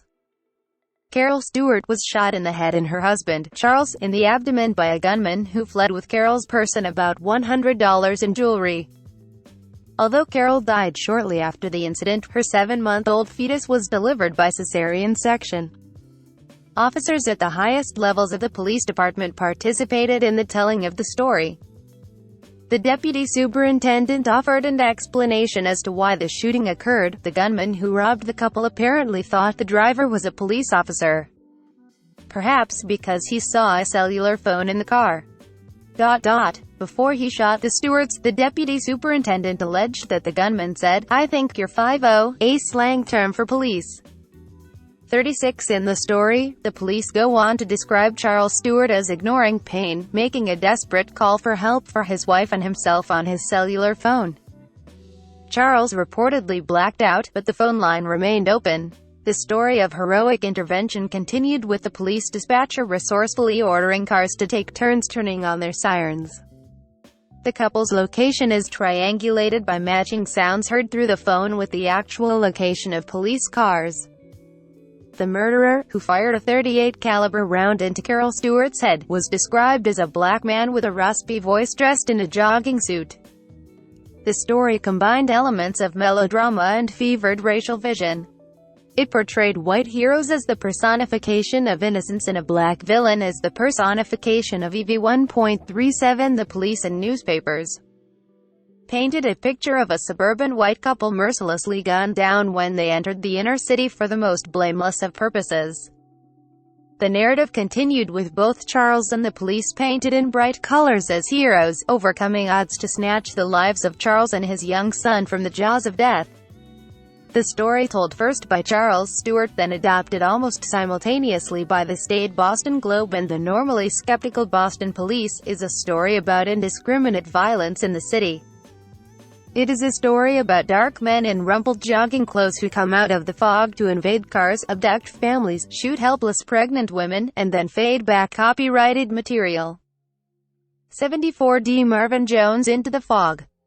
The story brimmed over with archetypal images of urban savages threatening the innocent. The then mayor of Boston, Raymond Flynn, injected into this story. I demand that the Boston Police Department continue to be extremely aggressive in cracking down on people who are using guns and killing innocent people. It's intolerable. We will use every lawful tool to support our police officers in cracking down on gun-wielding criminals. 38. Notice how, again, the innocents are white and the savage, real or imagined, is black. The crackdown that actually occurred following the incident featured indiscriminate stops and, in some instances, strip searches of scores of black men whose only crime was being young and black. During the manhunt for the killer, a minister reported watching as officers lined 15 black teenagers against a wall and made them empty their pockets and drop their pants and undershorts. After about 15 minutes, there were 15 bare bottoms displayed on the street. The searches were not limited to gang members or even to particular places. Black men were searched in front yards, in pizza shops, on their way to work. Soon thereafter, 2 black teenagers overheard a relative of a black man named Bennett jokingly say he believed Mr. Bennett had committed the killing.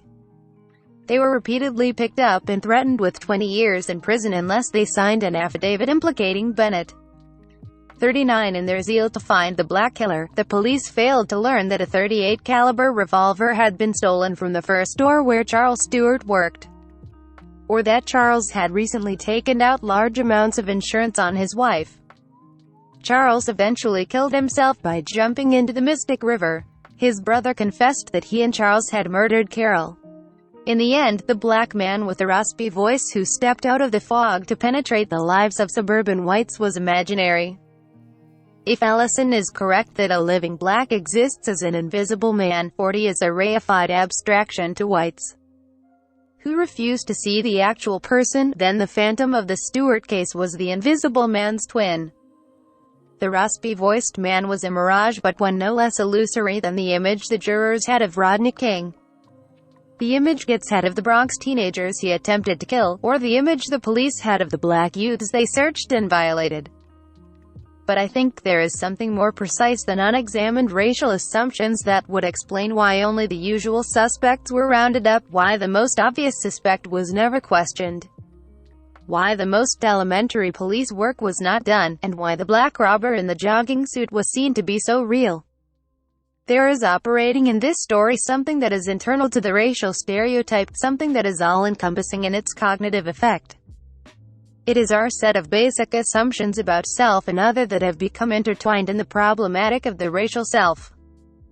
The omissions of the Boston police were less a problem of negligent overlooking than of outward looking. Race, the great signifier, draws a circle around the signified. It is a figure of inside-outside distinctions. Inside the circle, individuals are presumed to be good, decent, normal, and white. Outside the circle is the realm of criminals, deviants, and savages. The circle of race traces the dividing line of innocence and guilt along the dividing line between self and other, which is cognitively a difference between the within and the without. For the police to look at Charles would have required them to look within the circle, to look within themselves in a sense. More than that, to recognize Charles as the savage raises questions about the coherence of the circle altogether. In each case, there is an opposition in which whites confront real or imagined blacks, that is, as blacks asserting themselves such that whites are physically threatened, Stewart. Their manhood is threatened, King, or their sense of well-being is threatened by cultural alterity, Gets. This confrontation leads to a moment of what I call racial recog copyrighted material. Darkness made visible 75 Nishan. It takes the white observer to a mental plane at which logic and reason occur along an essentialist axis. In adjudication, whites insist upon an interpretation of the facts that does violence to notions of equality and truth as lived experience. Theological, seemingly impossible, results are entirely logical within the mythic zone of race. The idea of race is not to frame truth from past events, but to convert events into their own mythical structure with cognitive and cosmological distortions as the result. What emerges from cases like People vs. Powell, the Getz case, and the Stewart case is not justice or truth, but a picture of race as a practice and as a source of signification that still mediates between us and the world as it is. Notes 1. W. E. B. Du Bois, The Souls of Black Folk. 8. Johnny Weidman ed. 1990-1903. 2. Abraham Lincoln, Collected Works 371. Roy Basler ed. 1953. 3. By essentialist, I refer to the notion that there is some unchanging, immanent nature in things. See Garth L. Hallett, Language and Truth 7, 1988. From an essentialist perspective, race is an immutable essence and exists independently of what individuals might think about it. 4. This framework provided the organizing logic for Southern opposition to the Civil Rights Acts of the Reconstruction era. Thus, in opposing the Civil Rights Act of 1871, Joshua Hill argued, "I must confess, sir, that I cannot see the magnitude of this subject. I object to this great government descending to the business of regulating the hotels and common taverns of this country, and the street railroads, stage coaches, and everything of that sort. It looks to me to be a petty business for the government of the United States." Congo Globe, 42d Cong, 2d Sus 242, 1871. And he further explained, "What he may term a right may be the right of any man that pleases to come into my parlor and to be my guest. That is not the right of any colored man upon earth, nor of any white man, unless it is agreeable to me." ID 5. 488 U.S. 469, 1992. 6. 488 U.S. at 507. 7. The truth is there are no races. Talk of race is particularly distressing for those of us who take culture seriously. For, where race works, it does so only at the price of biologizing what is culture, or ideology. Anthony Appiah, The Uncompleted Argument, in Race Writing, and Difference 21, 35-36, Henry Louis Gates, Jr. ed. 1985. See also Peter Figueroa, Education and the Social Construction of Race, 9-10, 1991. Physical and cultural differences do not of themselves create groups or categories. Race and ethnicity are not natural or fixed categories. It is only when physical and cultural differences are given cultural significance that social forms result. Quote, quoting M. Banton, Racial and Ethnic Competition 105, 1983, Ashley Montague, Statement on Race 10, Oxford University Press. 3d ed. 1972. For all practical social purposes, race is not so much a biological phenomenon as a social myth. 8. C. Gordon W. Allport, The Nature of Prejudice 3-15, 1958. 9. We wear the mask that grins and lies, it hides our cheeks and shades our eyes. This debt we pay to human guile, with torn and bleeding hearts we smile, and mouth with myriad subtleties. Fenton Johnson, We Wear the Mask, in American Negro Poetry 14, 1963. Copyrighted material. 76d Marvin Jones 10. Racial identity mediates between the legal interpreter and the subject. Through this filter, there appears to be an inside and an outside, an us and a them.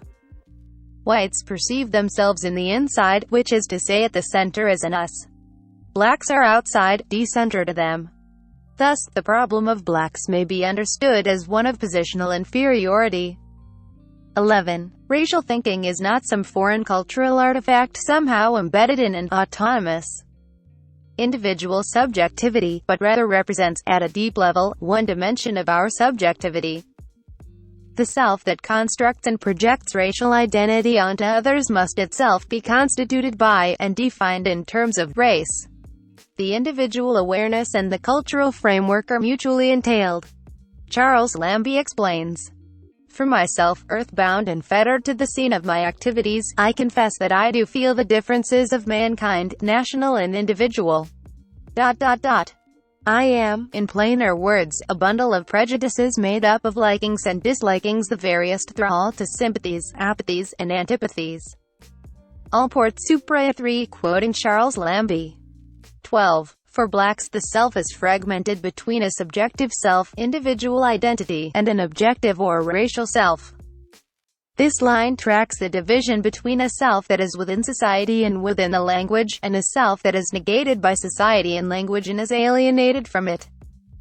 13. For a classic expression of this conception, see Martin Luther King, Jr., Why We Can't Wait 28, 1964, speaking of racial problems as moral and spiritual problems, cf.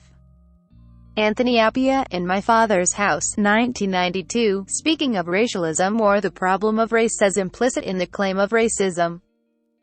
14. James Baldwin, The Price of the Ticket, 355, 1985. 15. Tracy Wood and Cheryl Stolberg, Patrol Car Login Beating, released LA Times, March 19, 1991, at AI. 16. Richard S. Serrano, Officers Are Heard Laughing on Tapes, LA Times, March 12, 1992, at B1. 17. Michael Miller, Police Told King He Was Used as a Baseball, Reuters, March 13, 1992, available in Lex's News Library. 18. Richard S. Serrano and Tracy Wilkinson, All Four in King Beating Acquitted, LA Times, April 30, 1992, at AI. 19. Lois Dimnick, Judge Will Allow Race Evidence in King Case, LA Times, June 11, 1992, at B1. 20. Richard S. Serrano, CHP Officer Describes Chase Beating of King, LA Times, March 7, 1992, at AI. The struggle between King and the police takes place on a field of pain and violence and a field of symbolic expression. That is, the violence against King is intended as a particular representation of something more specific than white supremacy. It seems to stand for something like white manhood. If King was a threat to the police officers, I suggest he became a threat at the point at which white maleness is constructed, a juncture at which race and sex intersect. Under this view, King's shaking his behind at the police officers was qualitatively the same as shaking his penis at them. As it is traditionally constructed, maleness is concerned with domination and power, and depends on hierarchy for coherence. The notion of white maleness depends for its coherence not only upon domination vis-a-vis women, but also vis-a-vis blacks. King's wagging of his body represented a negation of that hierarchy, and therefore, his beating was no doubt designed to represent a restoration of the proper order. 21. Richard S. Serrano and Leslie Berger Kuhn quizzed on accuracy of report on King beating, LA Times, March 21, 1992, at AI. 22. To Ernst Cassirer, Philosophy of Symbolic Forms, 35, Ralph Mannheim Trends, 1955. 23. Kurtz is a figure who resides at the inner station in the Congo. Alone in this dark place, Kurtz dies muttering about the horror. Joseph Conrad, Heart of Darkness. In Tales of Land and Sea, 33, 1953. According to the Orthodox interpretation, Kurtz represents the deterioration of the mind from solitude and isolation. However, the imagery speaks, even if only unconsciously, of fan-copyrighted material. Darkness made visible 77 Tazes of Africa, not merely as a land of dark people, but as a place of darkness that is the moral antithesis of Europe. This demonizing of Africa and Africans is a projection of the evil of colonialism itself. 24.2 Pat Words of Wisdom, On to Apocalypse Now, Interscope Records, 1991. 25. Robert D. McFadden, A Gunman Wounds 4 on IRT Train Then Escapes, NY Times, December 23, 1980. 26. See generally Death Wish, Paramount Pictures, 1974, Death Wish 2, Paramount Pictures, 1982. In the original film, Charles Bronson plays an architect who becomes a self-appointed executioner of criminals after his wife is murdered and his daughter raped by New York muggers. Interestingly, the muggers who rape Bronson's daughter are cast as blacks. Bronson, who portrays in his role the growing racially adumbrated rage that would produce a Bernhard Goetz, described his role in these films not as brutal but as heroic, that of a gardener ridding his garden of snakes. 27. McFadden, Supra, David E. Singer, Callers Support Subway Gunman, NY Times, December 25, 1984, AI, Alan Finder and Albert Scardino, Gets Checked, Then Five at Another Round, NY Times, March 3, 1985. Section 4, at E6, You Have to Think in a Cold-Blooded Way, NY Times, April 30, 1987, at B6, Dennis Hevesy, Confronts Victims in Court Suit Hearing, NY Times. September 27, 1990, at B2. 28. Joyce Pernick, Ward declares Gets didn't shoot in self-defense, NY Times, February 22, 1985, at AI. 29. Gets explained. I looked at his face, and, his eyes were shiny. Hey, wanted to play with me. Like a cat plays with a mouse before, you know, it's horrible. It is the confrontation, that was the threat right there. It was seeing his smile and his eyes lit up in the presence of the other four. You have to think in a cold-blooded way. Supra at B6 quoting Bernhard Goetz. 30. ID. 31. Manichaeism is a syncretistic religious dualism that originated in Persia and was widely adhered to in the Roman Empire during the 3rd and 4th centuries AD. It teaches that a cosmic conflict exists between a good realm of light and an evil realm of darkness.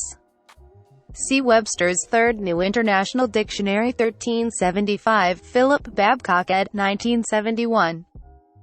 32. Kirk Johnson, Everybody is Edgy as Gets Trial Opens, NY Times, May 3, 1987, Section 4, at 6.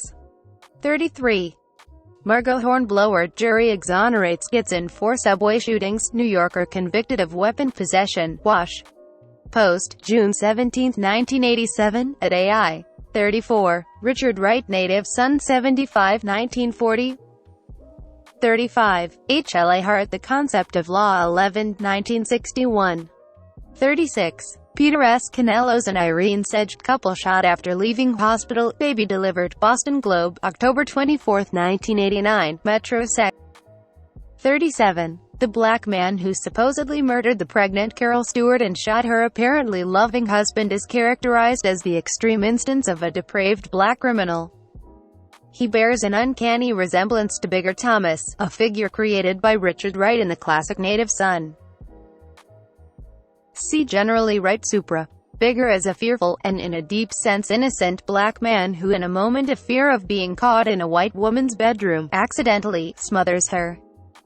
He is portrayed and hunted as a sadistic murderer, a Negro murderer, a black murderer, becoming the incarnation of racial fears. So is the black man with the raspy voice equally an incarnation of the same fear, not a real person, but a figure who expresses, and allows for the expression of, shared anxiety. 38. Canelos and Sedge, Supra, emphasis added. 39. Fox Butterfield, Massachusetts says police in Boston illegally stopped black youths, NY Times, December 20, 1990, at B16. 40. Ellison 78. D. Marvin Jones, I am an invisible man. No, I am not a spook like those who haunted Edgar Allan Poe. I am a man of substance, of flesh and bone, fiber and liquids, and I might even be said to possess a mind. I am invisible, understand, simply because people refuse to see me. Like the bodiless heads you see sometimes in circus sideshows, it is as though I have been surrounded by mirrors of hard distorting glass.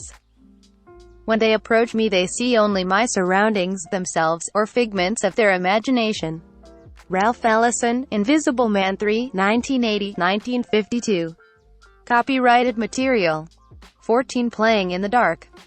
Whiteness and the Literary Imagination. Toni Morrison. At the end of the narrative of Arthur Gordon Pym, Edgar Allan Poe describes the last 2 days of an extraordinary journey. March 21. The sullen darkness now hovered above us, but from out the milky depths of the ocean a luminous glare arose, and stole up along the bulwarks of the boat. We were nearly overwhelmed by the white ashy shower which settled upon us and upon the canoe, but melted into the water as it fell. March 22. The darkness had materially increased, relieved only by the glare of the water thrown back from the white curtain before us. Many gigantic and pallidly white birds flew continuously now from beyond the veil, and their scream was the eternal Tekeli loss. They retreated from our vision. Hereupon Nu stirred in the bottom of the boat, but upon touching him, we found his spirit departed. And now we rushed into the embraces of the cataract, where a chasm threw itself open to receive us. But there arose in our pathway a shrouded human figure, very far larger in its proportions than any dweller among men. And the hue of the skin of the figure was of the perfect whiteness of the snow. They have been floating, Pym and Peterson the native, nude, on a warm, milk-white sea under a white ashy shower. The black man dies. And the boat rushes on through the white curtain behind which a white giant rises up. After that there is nothing. There is no more narrative. Instead, there is a scholarly note, explanation, and an anxious, piled-up conclusion. The latter states that it was whiteness that terrified the natives and killed Nunu. The following inscription was carved into the walls of the chasms the travelers passed through. I have graven it in within the hills, and my vengeance upon the dust within the rock. No early American writer is more important to the concept of American Africanism than Poe. And no image is more telling than the one just described, the visualized but somehow closed and unknowable white form that rises from the mists at the end of the journey, or, at any rate, at the end of the narration proper.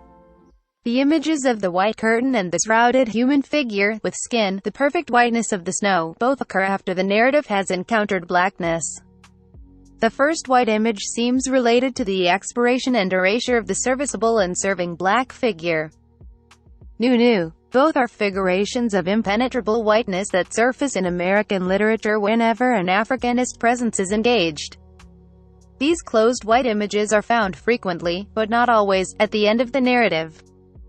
They appear so often and in such particular circumstances that they give copyright 1992 by TONI Morrison.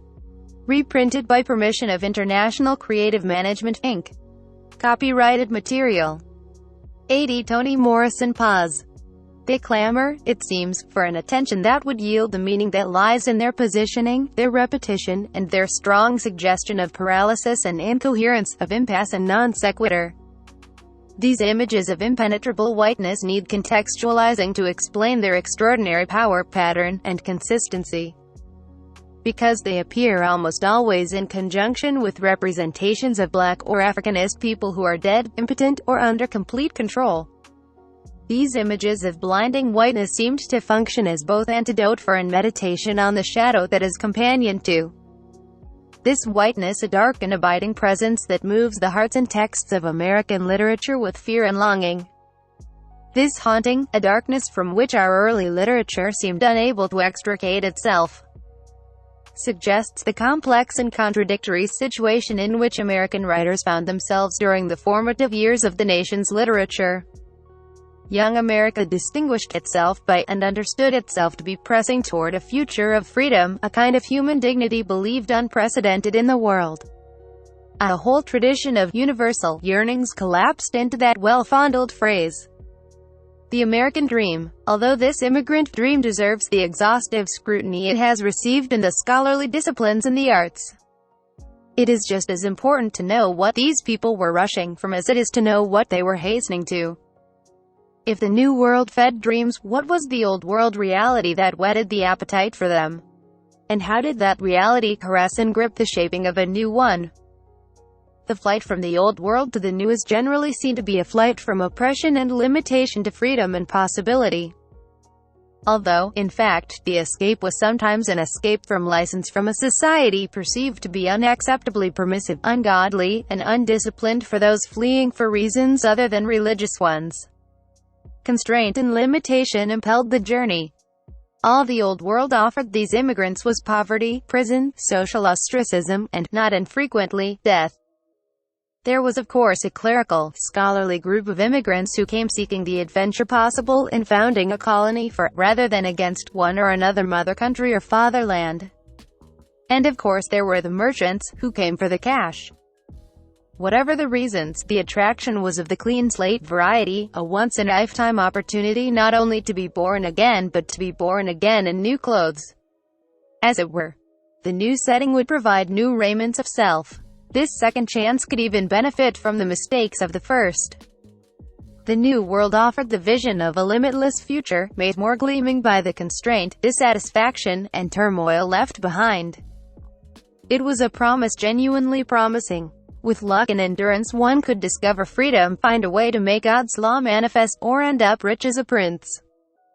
The desire for freedom is preceded by oppression, a yearning for God's law is born of the detestation of human license and corruption, the glamour of riches is enthralled to poverty, hunger, and debt.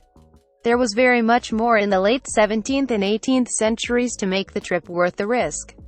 The habit of genuflection would be replaced by the thrill of command. Power control of one's own destiny would replace the powerlessness felt before the gates of class, caste, and cunning persecution. One could move from discipline and punishment to disciplining and punishing, from social ostracism to social rank. One could be released from a useless binding, repulsive past into a kind of history-isness, a blank page waiting to be inscribed. Much was to be written there. Noble impulses were made into law and appropriated for a national tradition, base ones, learned and elaborated in the rejected and rejecting homeland, were also made into law and appropriated for tradition. Copyrighted material. Playing in the Dark. 81 The body of literature produced by the young nation is one way it inscribed its transactions with these fears, forces, and hopes. And it is difficult to read the literature of young America without being struck by how antithetical it is to our modern rendition of the American dream. How pronounced in it is the absence of that term's elusive mixture of hope, realism, materialism, and promise. For a people who made much of their newness, their potential, freedom, and innocence, it is striking how dour, how troubled, how frightened and haunted our early and founding literature truly is. We have words and labels for this haunting, Gothic, Romantic, sermonic, Puritan, whose sources are to be found in the literature of the world these immigrants left.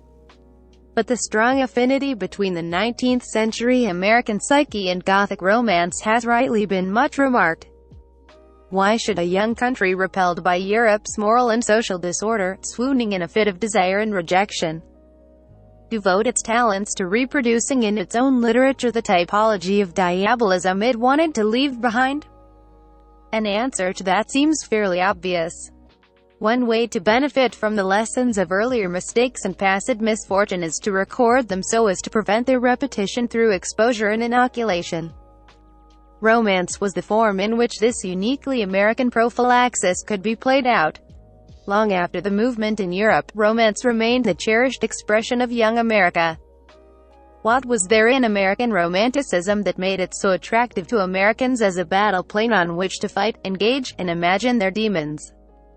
It has been suggested that romance is an evasion of history, and thus perhaps attractive to a people trying to evade the recent past. But I am more persuaded by arguments that find in it the head-on encounter with very real, pressing historical forces and the contradictions inherent in them as they came to be experienced by writers. Romance, an exploration of anxiety imported from the shadows of European culture, made possible the sometimes safe and other times risky embrace of quite specific, understandably human, fears. Americans' fear of being outcast, of failings of powerlessness, their fear of boundarylessness, of nature unbridled and crouched for attack, their fear of the absence of so-called civilization, their fear of loneliness, of aggression both external and internal. In short, the terror of human freedom, the thing they coveted most of all. Romance offered writers not less but more, not a narrow historical canvas but a wide historical one, not escape but entanglement. For young America it had everything: nature as subject matter, a system of symbolism, a thematics of the search for self-valorization and validation above all, the opportunity to conquer fear imaginatively and to quiet deep insecurities. It offered platforms for moralizing and fabulation, and for the imaginative entertainment of violence, sublime incredibility, and terror's most significant, overweening ingredient, darkness, with all the connotative value it awakened.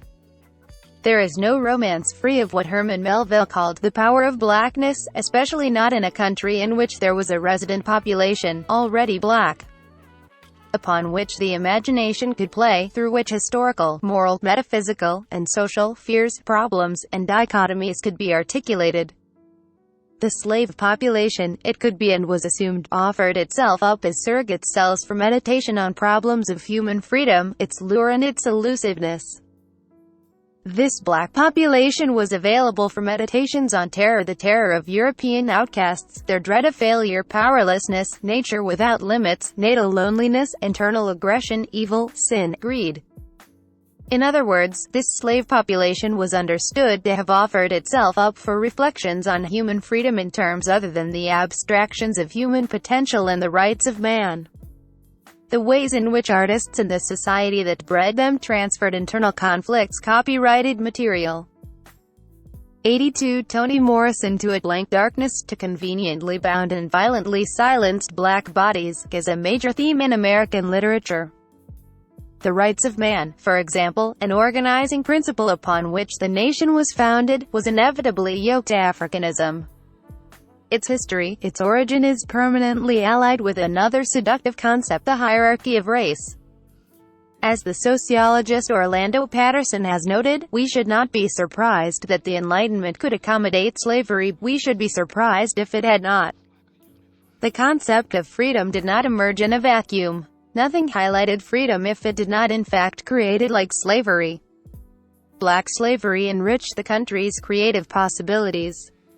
For in that construction of blackness and enslavement could be found not only the not free but also, with the dramatic polarity created by skin color, the projection of the not me. The result was a playground for the imagination. What rose up out of collective needs to allay internal fears and to rationalize external exploitation was an American Africanism, a fabricated brew of darkness, otherness, alarm, and desire that is uniquely American. There also exists, of course, a European Africanism with a counterpart in colonial literature. What I wish to examine is how the image of reigned in, bound, suppressed, and repressed darkness became objectified in American literature as an Africanist persona. I want to show how the duties of that persona, duties of exorcism and reification and mirroring, are on demand and on display throughout much of the literature of the country and helped to form the distinguishing characteristics of a Proto-American literature. Earlier I said that cultural identities are formed and informed by a nation's literature, and that what seemed to be on the mind of the literature of the United States was the self-conscious but highly problematic construction of the American as a new white man. Emerson's call for that new man in The American Scholar indicates the deliberateness of the construction, the conscious necessity for establishing difference. But the writers who responded to this call, accepting or rejecting it, did not look solely to Europe to establish a reference for difference. There was a very theatrical difference underfoot. Writers were able to celebrate or deplore an identity already existing or rapidly taking a form that was elaborated through racial difference. That difference provided a huge payout of sign, symbol, and agency in the process of organizing, separating, and consolidating identity along culturally valuable lines of interest. Bernard Bailyn has provided us with an extraordinary investigation of European settlers in the act of becoming Americans. I want to quote a rather long passage from his Voyagers to the West because it underscores the salient aspects of the American character I have been describing. William Dunbar, seen through his letters and diary, appears to be more fictional than real, a creature of William Faulkner's imagination, a more cultivated Colonel Sutpen but no less mysterious. He too, like that strange character in Absalom I, was a man in his early 20s who appeared suddenly in the Mississippi wilderness to stake out a claim to a large parcel of land, then disappeared to the Caribbean, to return leading a battalion of wild slaves with whose labor alone he built an estate where before there had been nothing but trees and uncultivated soil. But he was more complex than Sutpen, if no less driving in his early ambitions, no less a progenitor of a notable Southern family, and no less a part of a violent biracial world whose tensions could lead in strange directions. For this wilderness planter was a scientist, who would later correspond with Jefferson on science and exploration. A Mississippi planter whose contributions to the American Philosophical Society, to which Jefferson proposed him for membership, included linguistics, archaeology, hydrostatics, astronomy, and climatology, and whose geographical explorations were reported in widely known publications. Like Sutpen, an exotic figure in the plantation world, copyrighted material, playing in the dark of early Mississippi, known as Sir William. Just as Sutpen was known as Colonel, he too imported into that raw, half-savage world the niceties of European culture. Not chandeliers and costly rugs, but books, surveyor's equipment of the finest kind, and the latest instruments of science. Dunbar was a Scot by birth, the youngest son of Sir Archibald Dunbar of Morayshire. He was educated first by tutors at home, then at the university in Aberdeen, where his interest in mathematics, astronomy, and belles lettres took mature shape. What happened to him after his return home and later in London, where he circulated with young intellectuals, what propelled or led him out of the metropolis on the first leg of his long voyage west is not known. But whatever his motivation may have been, in April 1771, aged only 22, Dunbar appeared in Philadelphia. Ever eager for gentility, this well-educated product of the Scottish Enlightenment and of London's sophistication, this bookish young literator and scientist who, only 5 years earlier, had been corresponding about scientific problems, about Dean Swift's Beatitudes, about the virtuous and happy life, and about the Lord's commandment that mankind should love one another, was yet strangely insensitive to the suffering of those who served him. In July 1776 he recorded not the independence of the American colonies from Britain, but the suppression of an alleged conspiracy for freedom by slaves on his own plantation. Dunbar, the young erudite, the Scottish scientist and man of letters, was no sadist.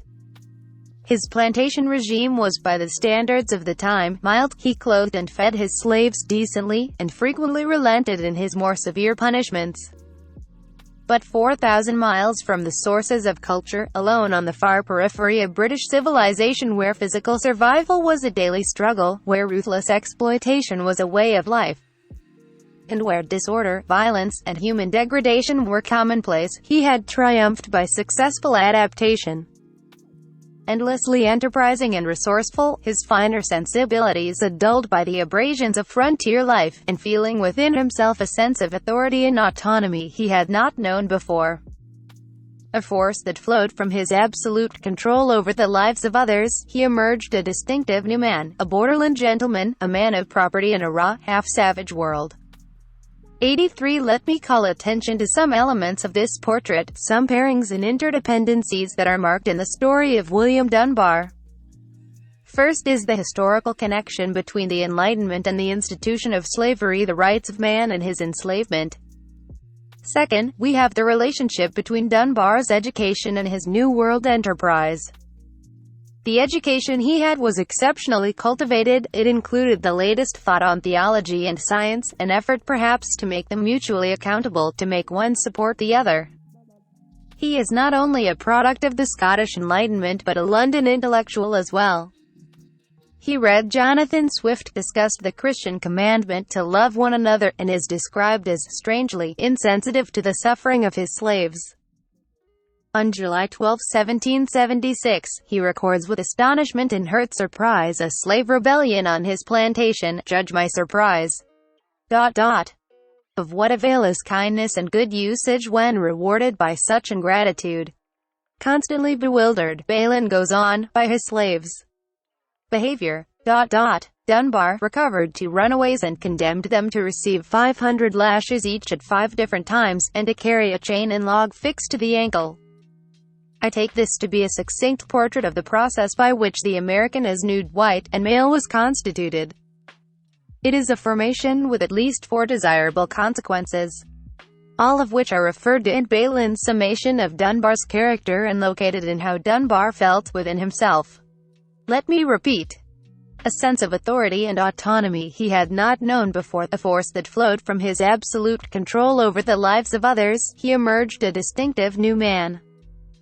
A borderland gentleman, a man of property in a raw, half-savage world. A power, a sense of freedom, he had not known before. But what had he? Copyrighted material. 84. Toni Morrison known before?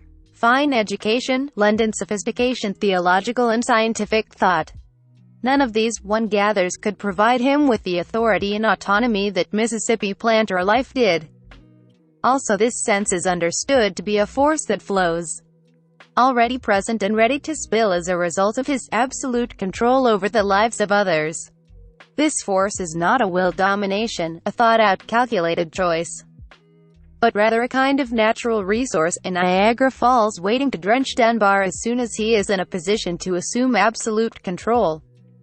Once he has moved into that position, he is resurrected as a new man, a distinctive man, a different man. And whatever his social status in London, in the New World he is a gentleman. More gentle, more man. The site of his transformation is within rawness, he is backgrounded by savagery. I want to suggest that these concerns, autonomy, authority, newness and difference, absolute power, not only become the major themes and presumptions of American literature, but that each one is made possible by, shaped by, activated by a complex awareness and employment of a constituted Africanism. It was this Africanism, deployed as rawness and savagery, that provided the staging ground and arena for the elaboration of the quintessential American identity. Note 1. Bernard Bailyn, Voyagers to the West, A Passage in the Peopling of America on the Eve of the Revolution, New York, Alfred A. Knopf, 1986, pp. 488-492. Copyrighted material. 15. Transparently white subjective decision-making. Fashioning a legal remedy. Barbara J. Flagg Goodson, Badwin and Indif is a major accounting firm employing more than 500 persons nationwide. Among its 20 black accountants is Yvonne Taylor, who at the time this story begins was 31 years old and poised to become the first black regional supervisor in the firm's history. Yvonne attended Princeton University and received an MBA from the Kellogg Graduate School of Management at Northwestern University. While employed at Goodson, she was highly successful in attracting new clients, especially from the black business community.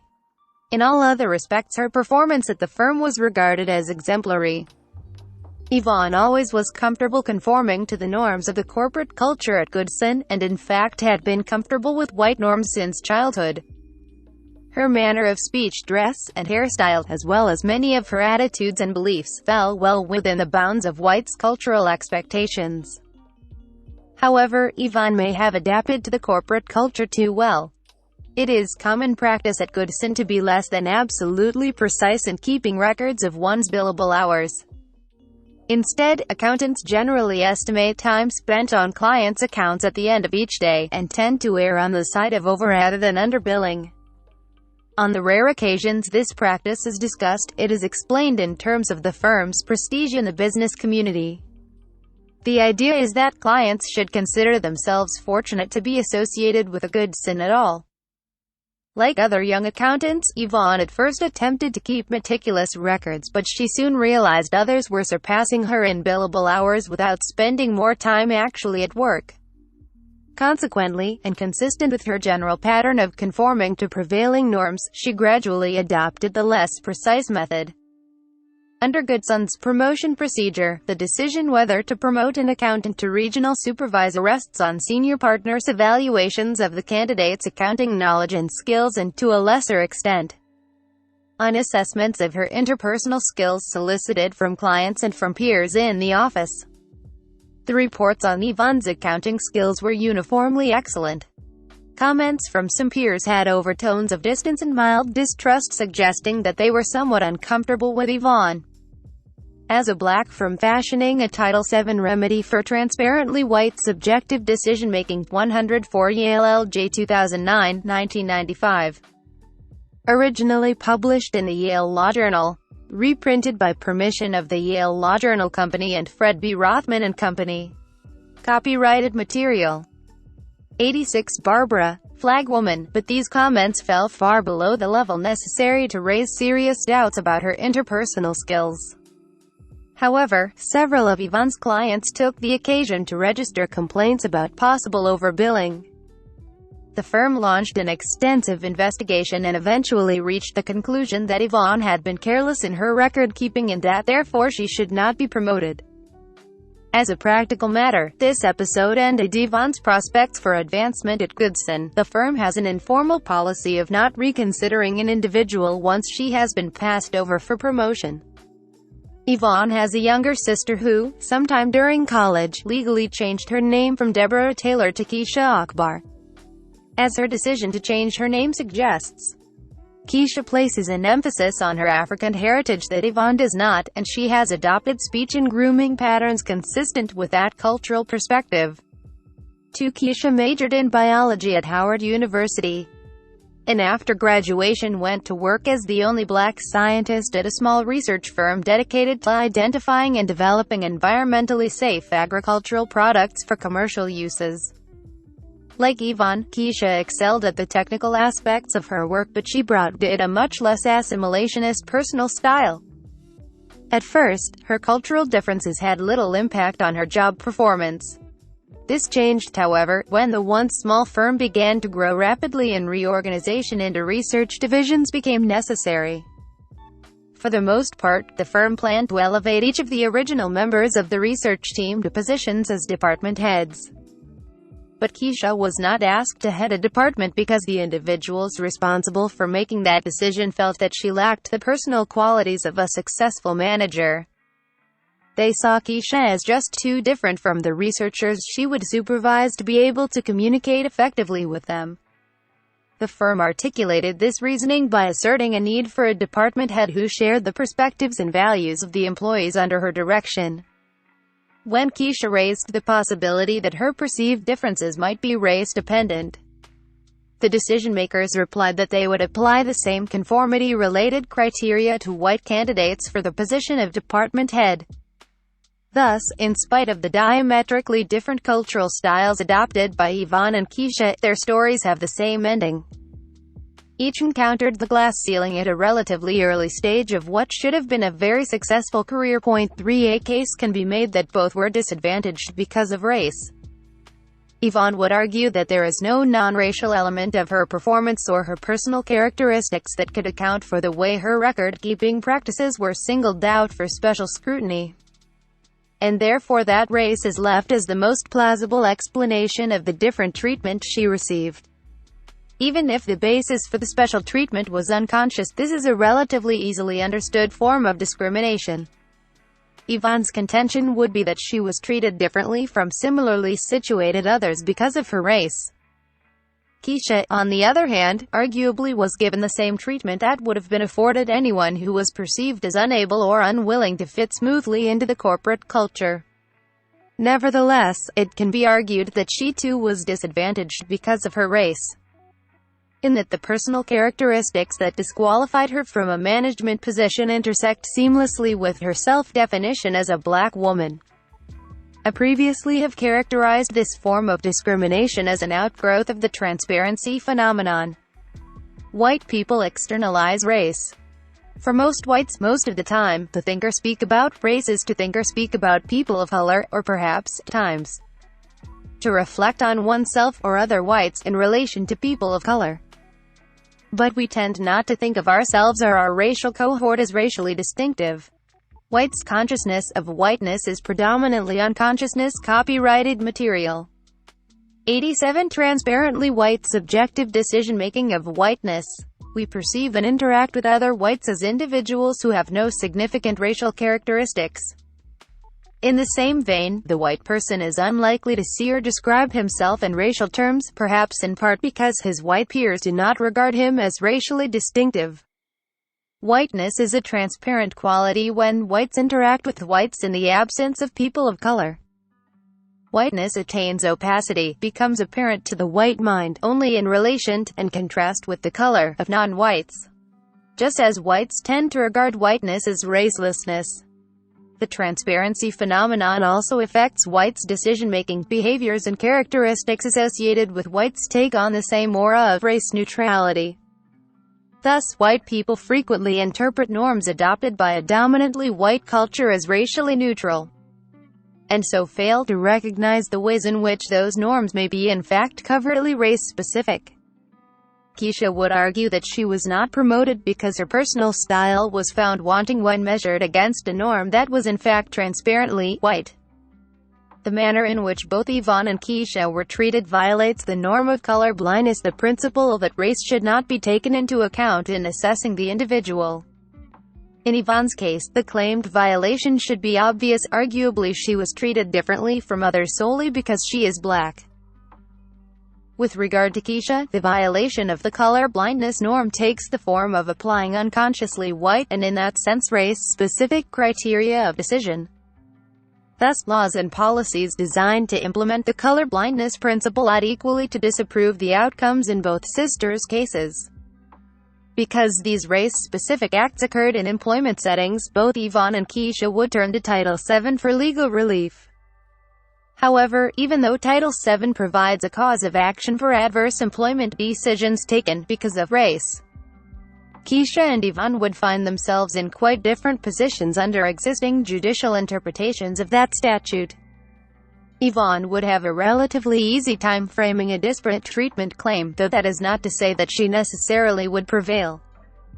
But as a practical matter, Keisha would have difficulty because the form of discrimination she encountered cannot easily be addressed under either the disparate treatment or the current disparate impact model. Keisha's case raises the question whether transparently white decision-making falls within the category of race-specific employment practices proscribed by Title VII. I have argued elsewhere that government has a special obligation not to participate in the maintenance of white supremacy. However, the question whether private employers have a similar obligation raises a different constellation of issues concerning role and responsibility. Thus, an examination of the fundamental policy regarding race discrimination embodied in Title VII is a necessary prerequisite to any proposal that would require judicial recognition of a new or amended approach to Title VII liability. I contend that judicial acceptance of a revised model of liability would be wholly consistent with current congressional policy regarding Title VII, as evidenced in the amendments to the statute adopted in the Civil Rights Act of 1991. Exploring transparency may tell us something about what race discrimination doctrine might become, and examining doctrinal possibilities may tell us something about who we want and choose to be. Notes 1. This is not to suggest that Yvonne denies her African heritage, but only that she interprets it differently. She sees being black as congruent with many of the norms of the dominant culture. Copyrighted material. 88 Barbara.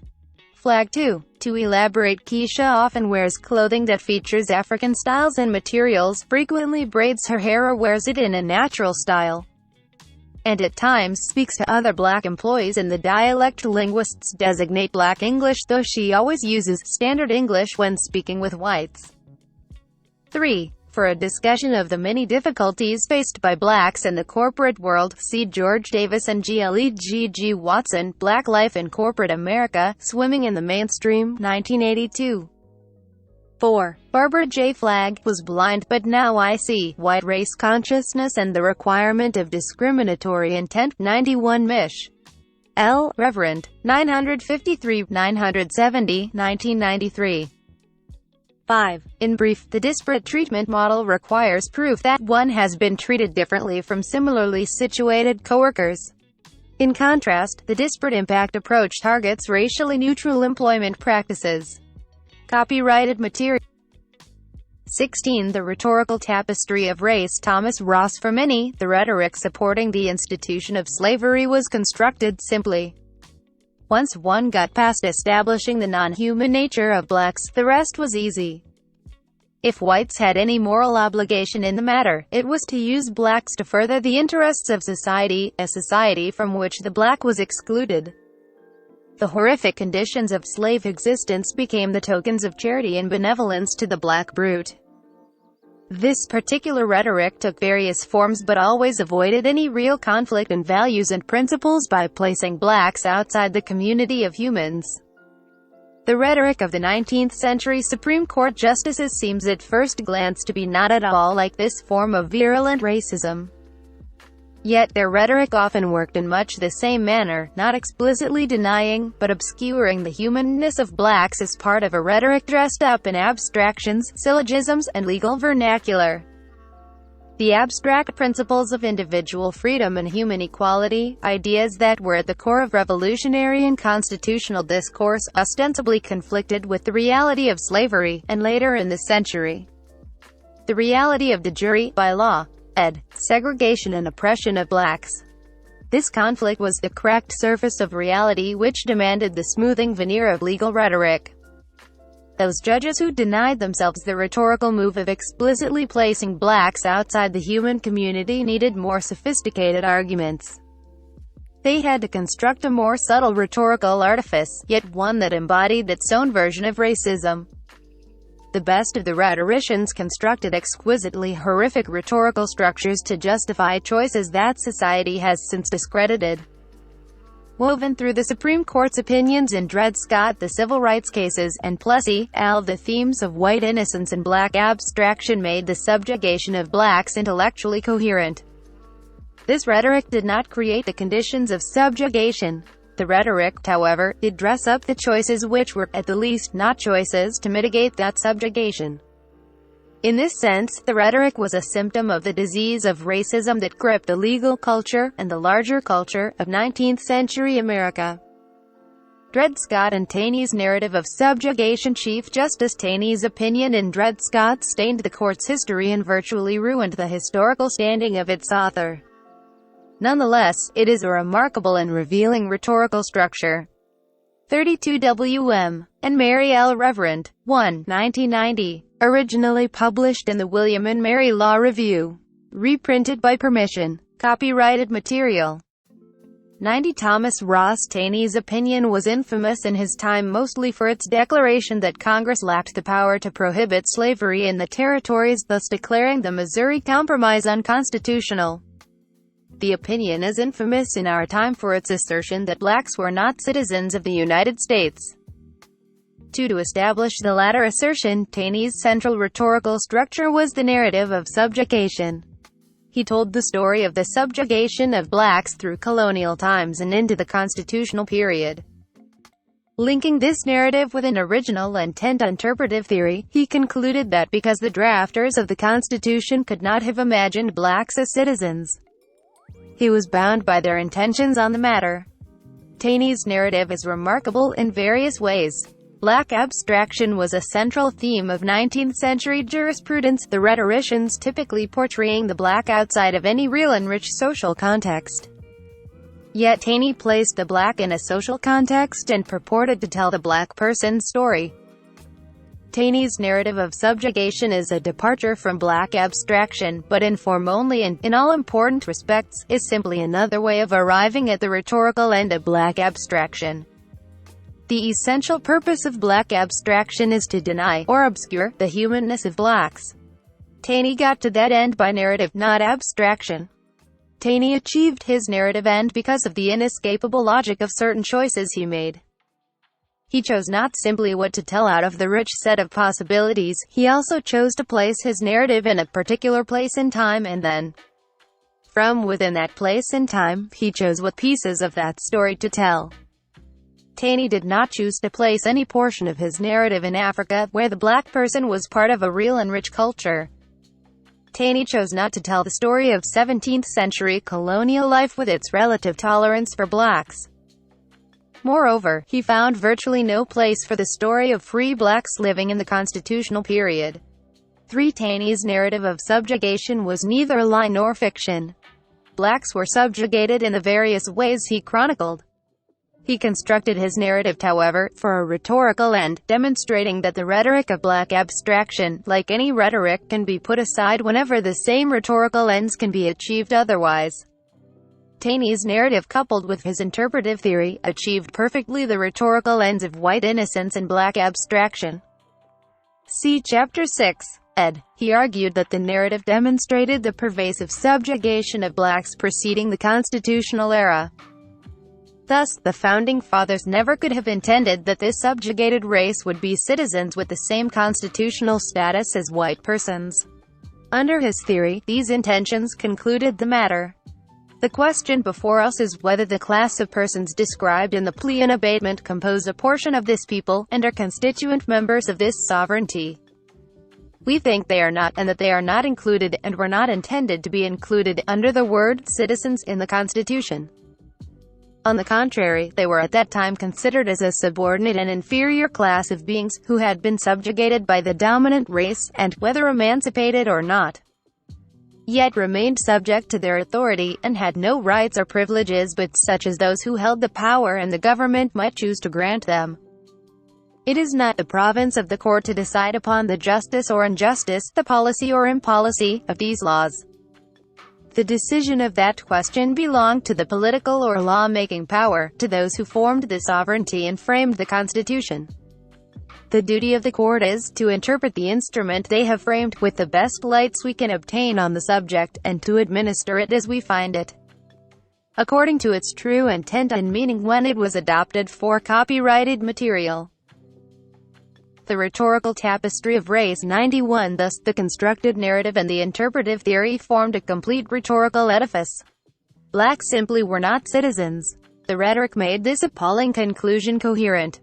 TONI's narrative reduced blacks to an inferior, if not subhuman, status, not just in history but in the moment.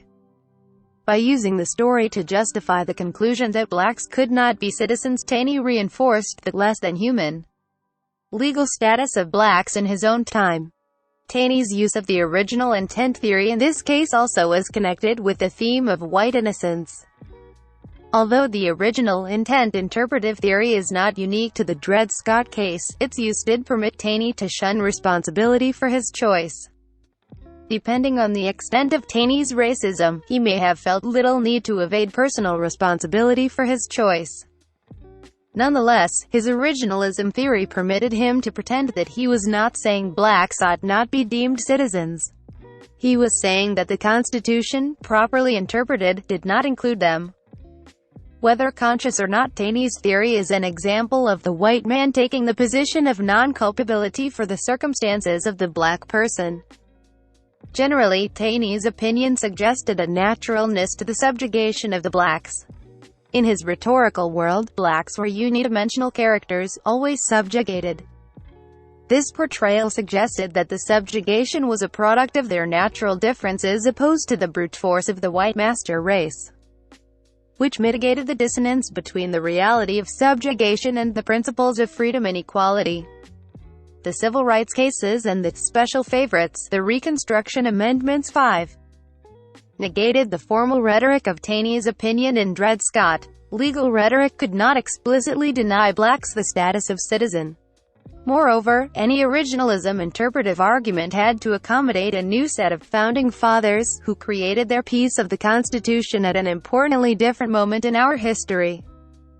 The scope of the Reconstruction Amendments has been, from their beginning, controversial.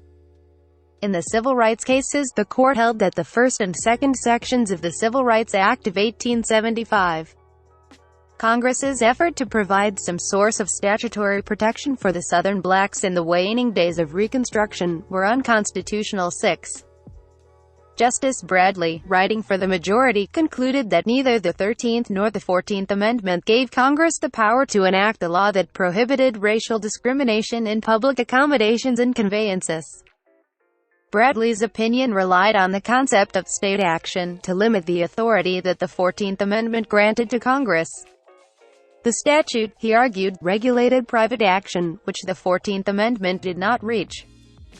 The 13th Amendment did not authorize the federal statute because racial segregation in public facilities was not deemed a badge of slavery.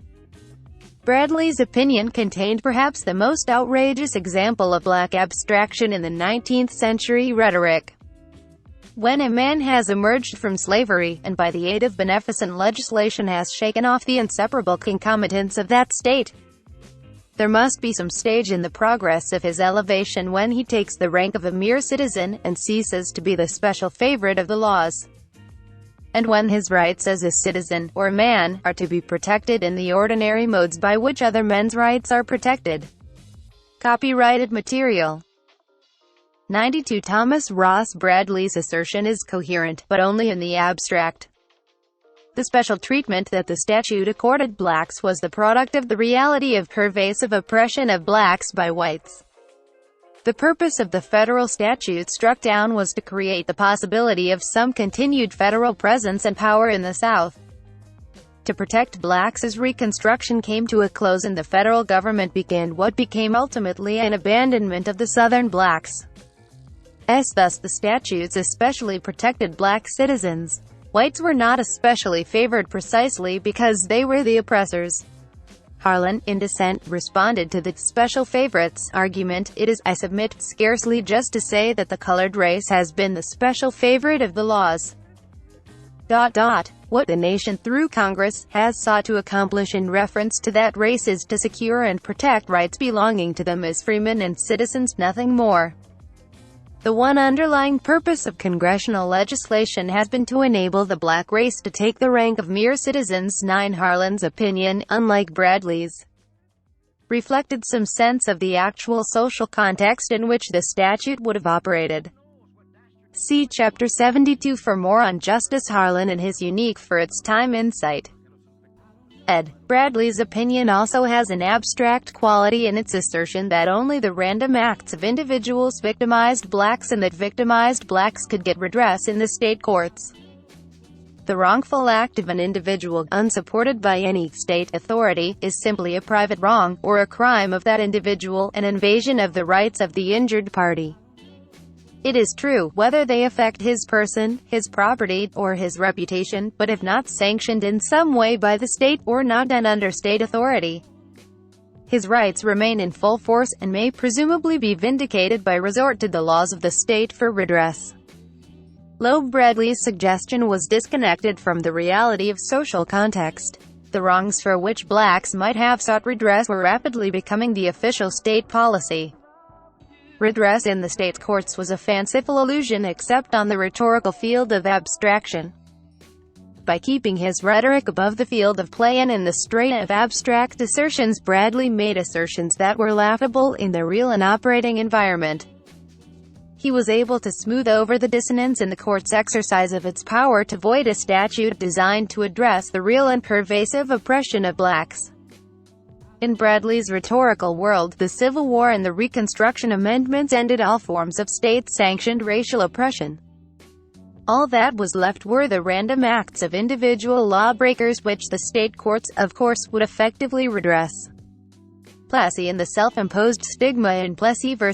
Ferguson, LL. The court reviewed a Louisiana statute that segregated railroad passengers by race. A statute that exemplified the proliferating nude black codes which established de jure segregation throughout the South in the late 19th century. Justice Brown held the statute constitutional. That the segregation law posed no 13th Amendment problem was too clear for argument. He reduced the 14th Amendment conflict to the question whether the statute was a reasonable regulation, a question that implied the extension of a large discretion to the legislature. Brown found copyrighted material. The Rhetorical Tapestry of Race 93 the statute to be reasonable in its connection with established usages, customs, and traditions of the people, and with a view to the promotion of their comfort, and the preservation of the public peace and good order. 12 The only problem with the reasonableness of law was that the law was grounded in racism. The traditions were those of racism, the comfort was that experienced by whites who were legally protected from the physical proximity of blacks, and the threat to public peace was the specter of whites reacting violently to the efforts of blacks to take a place of social equality.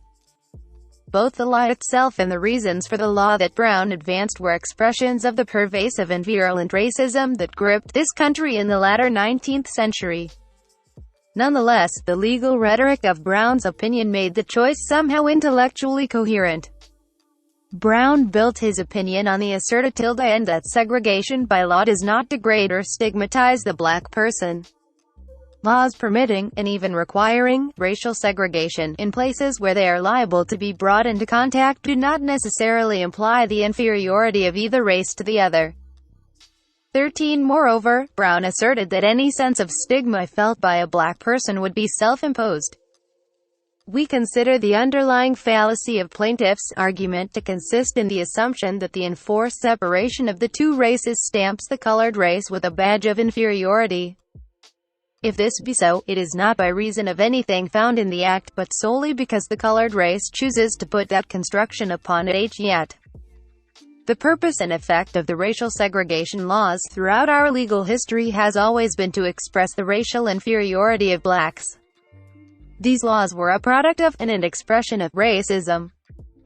When a black person subject to laws commanding racial segregation in railroad cars felt a sense of stigma, she had not misunderstood the message, she had not revealed some idiosyncratic sensitivity, rather, she had heard and received the message sent by those responsible for the law.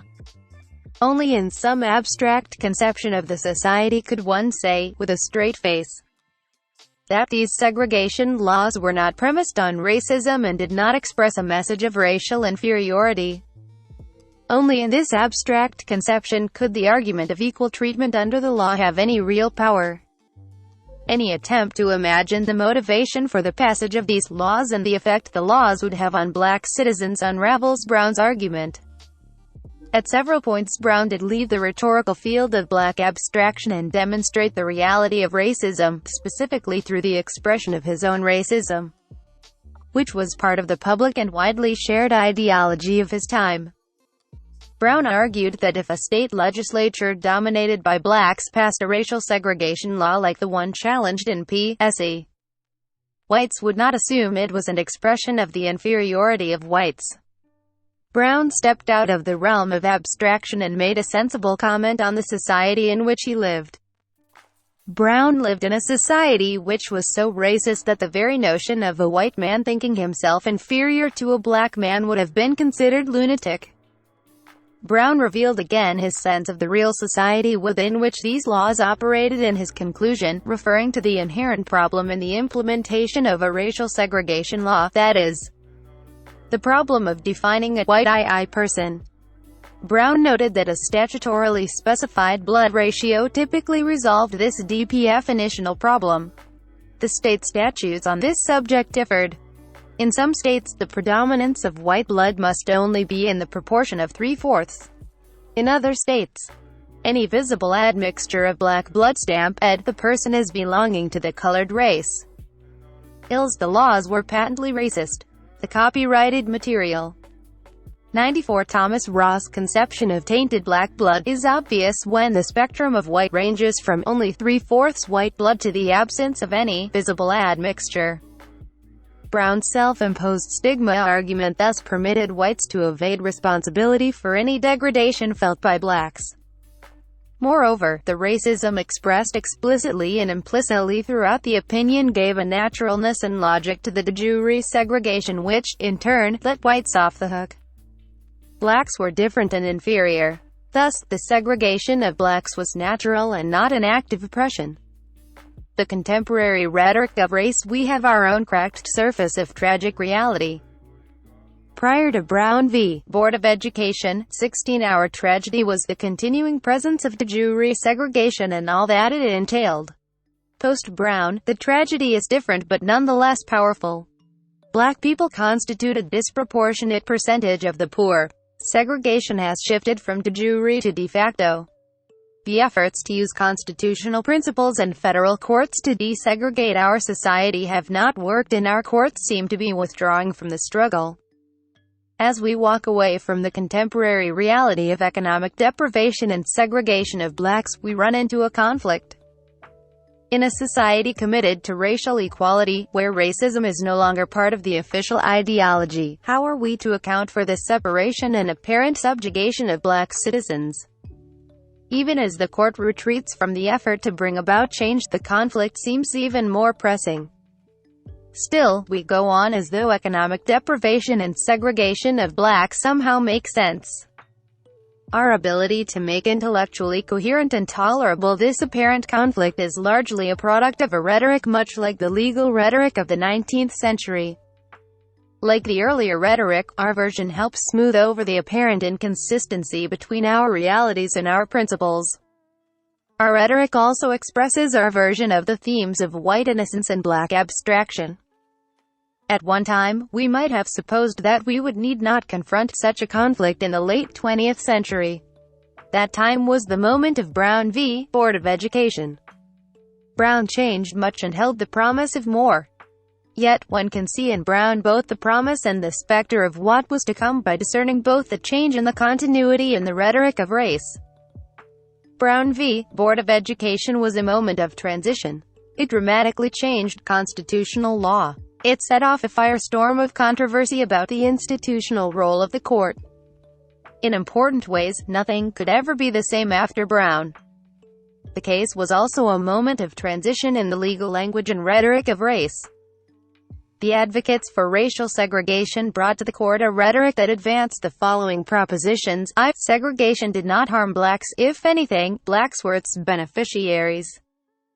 Whites had no reason to apologize or feel ashamed, and the felt need of whites for segregation ought to be respected, and, if integration were to come, it must be done with careful attention to the potential harm to whites. The legal champions of segregation brought their versions of white innocence and black abstraction to the debate.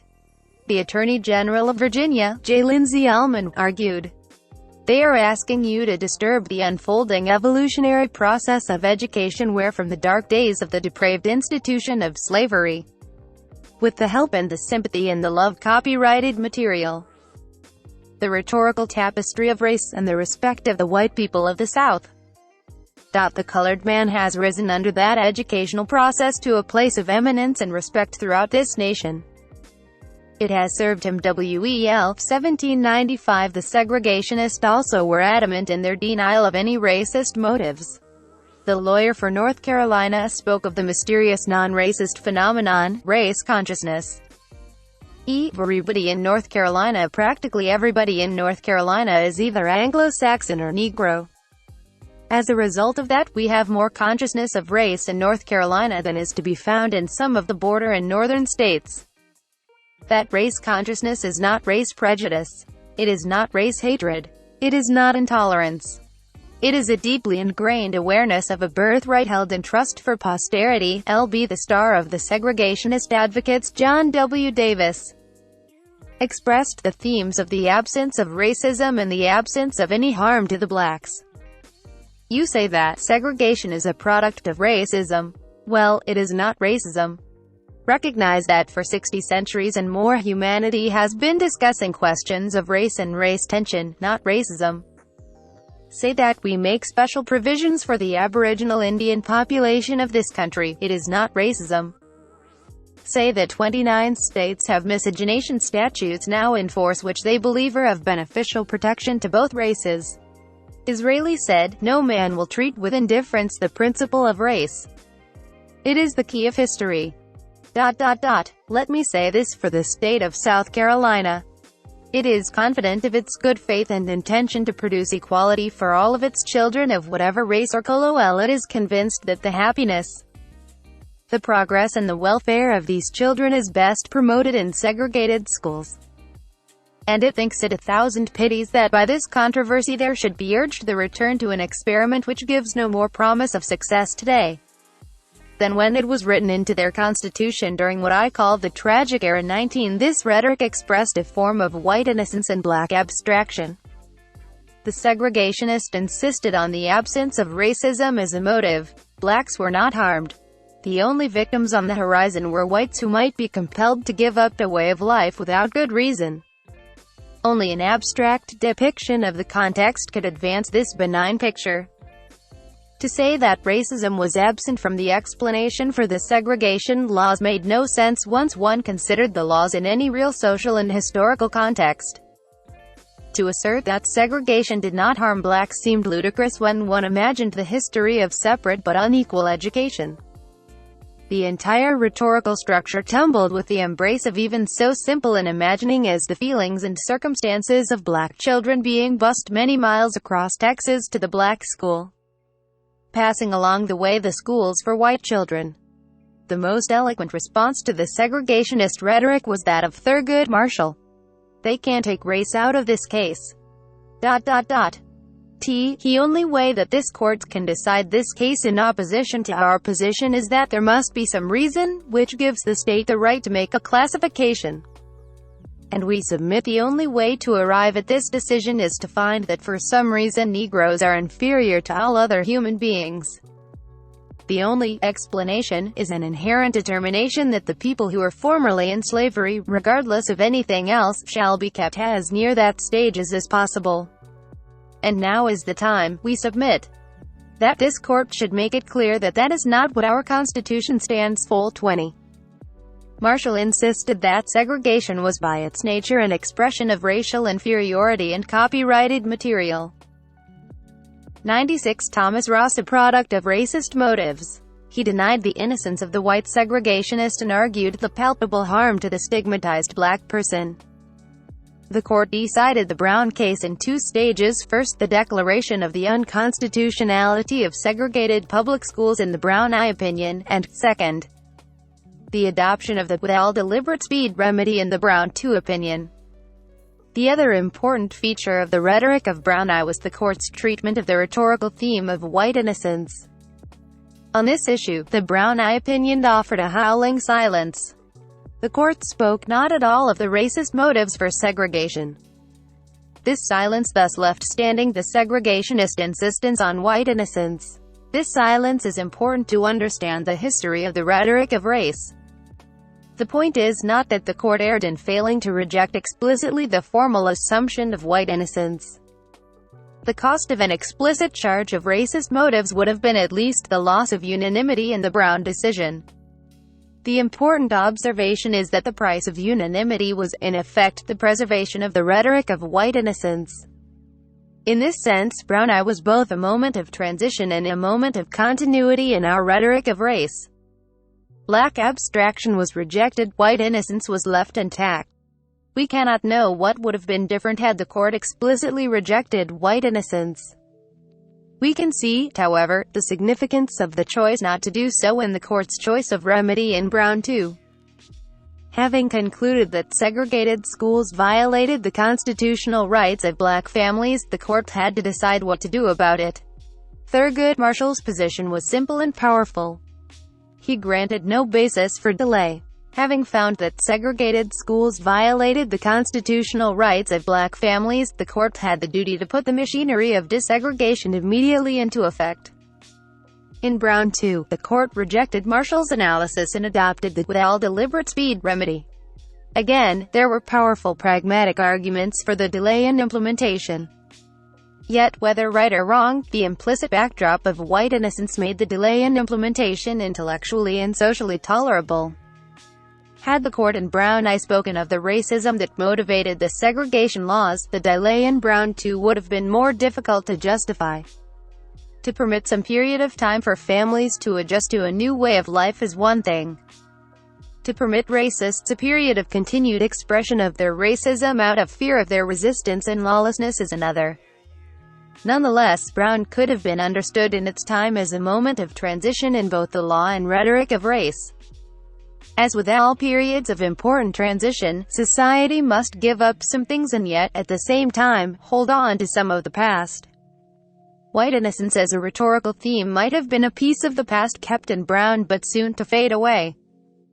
Notes 1. Plessy vs. Ferguson, 163 U.S. 537, 1896. The Civil Rights Cases, 109 U.S. 3, 1883. Dred Scott vs. Sanford, 60 U.S. 393, 18. 2. The effect of Taney's statement that the Negro had no rights that the white man was bound to respect was to place Negroes of the 1780s, even free Negroes, on the same level, legally, as domestic animals. As historical narrative, it was a gross perversion of the facts.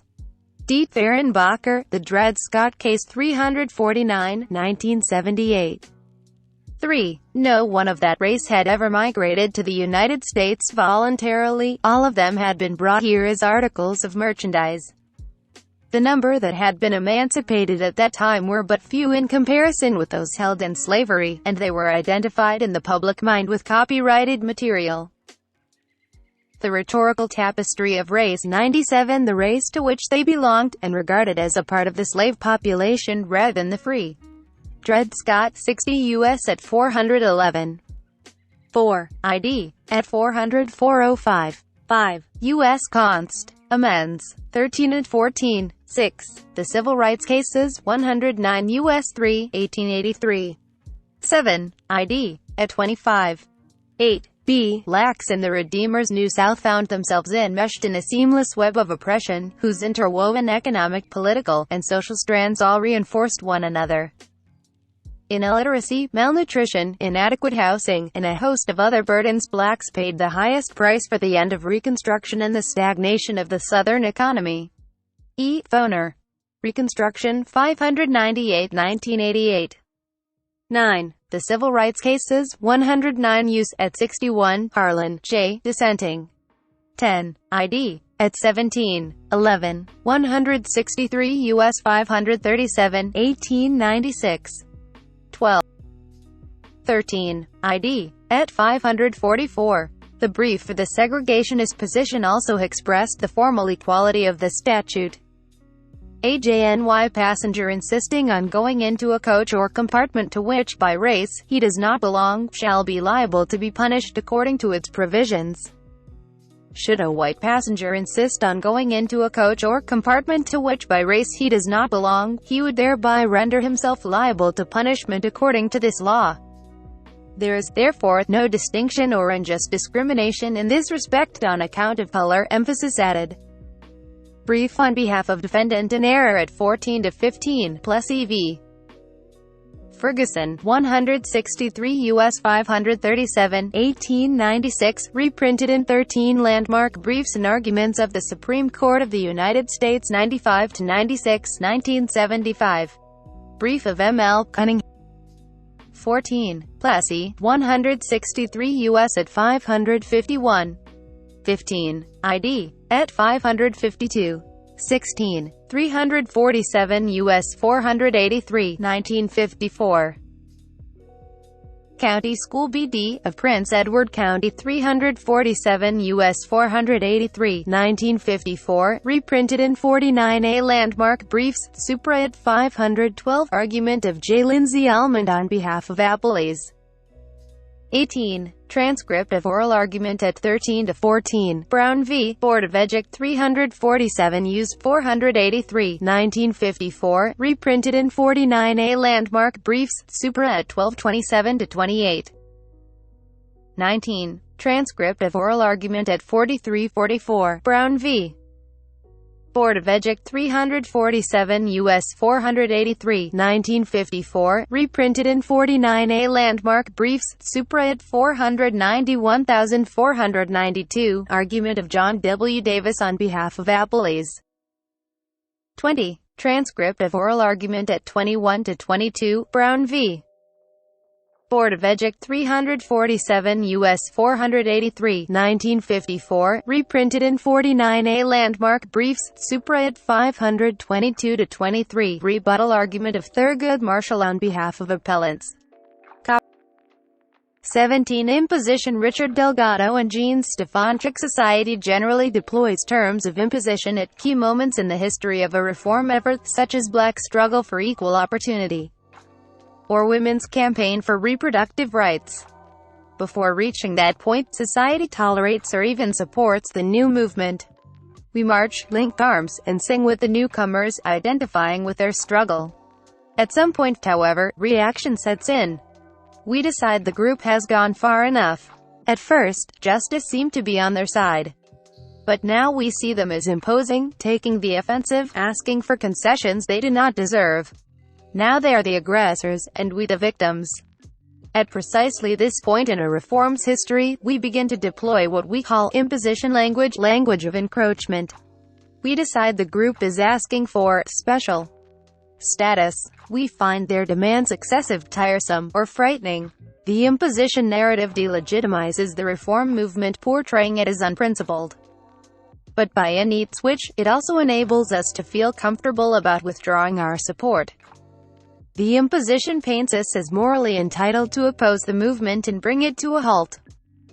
Words that impugn the outsider personally. Sometimes society deems an individual guilty of imposing by virtue of who he or she is, that is, simply by being a Jew, woman, Chinese, or black, engaged in some ordinary activity of life. These examples were somewhat more common early in our history than they are now.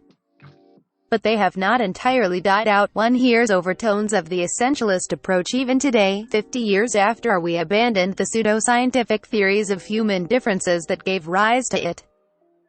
Certain social commentators have no inhibition against using imposition language.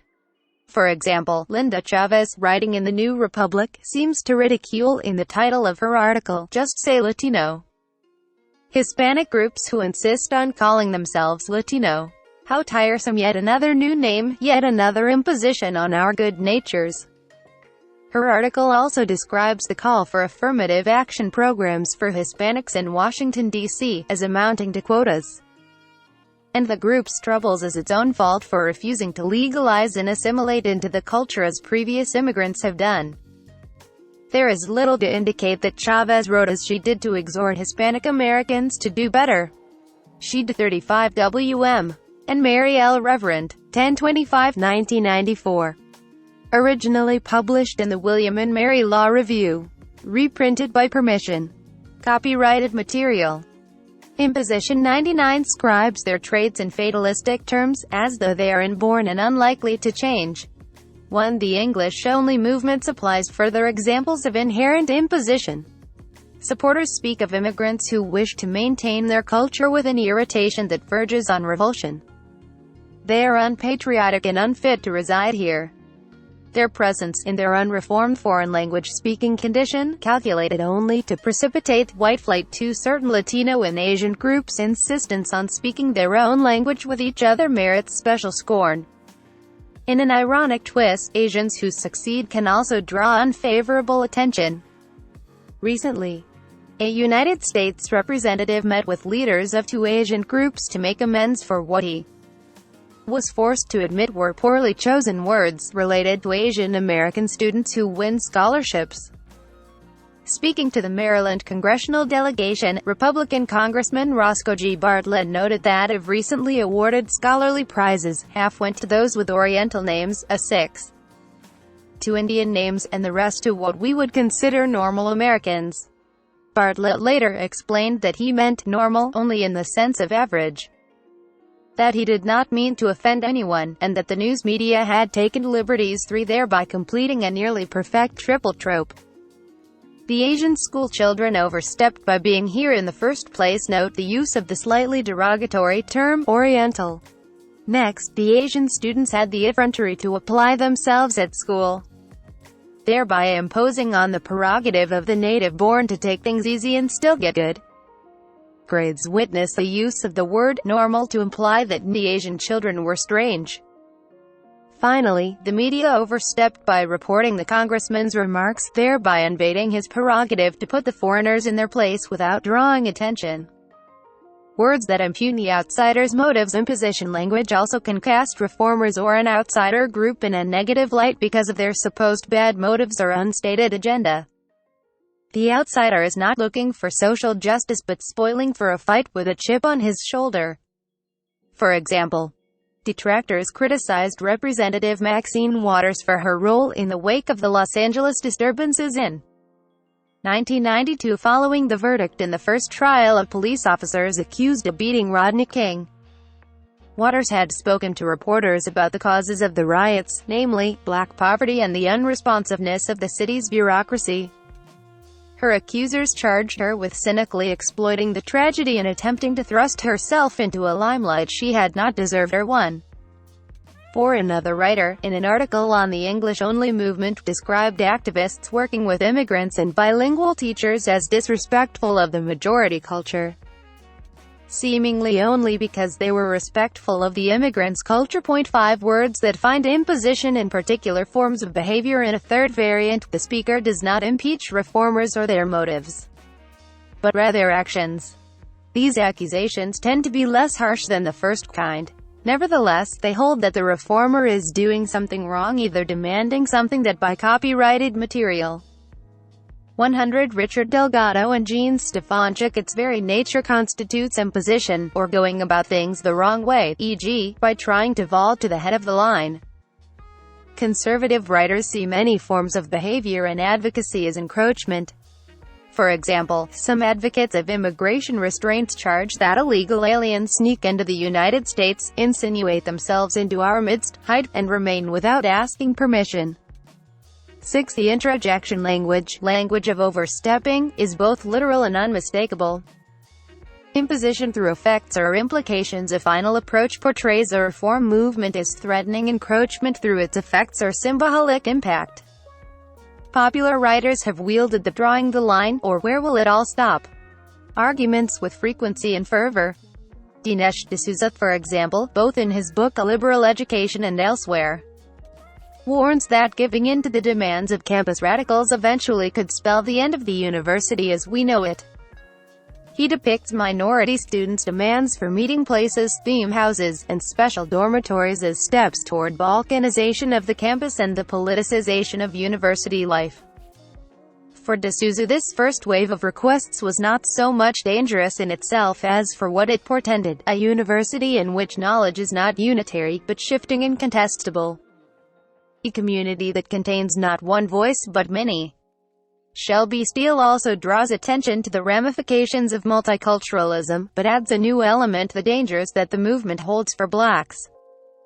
According to Steele, African American college students who seek special courses, professors, and departments will end up marginalizing themselves, and will fail to acquire the types of knowledge and competence that really matter.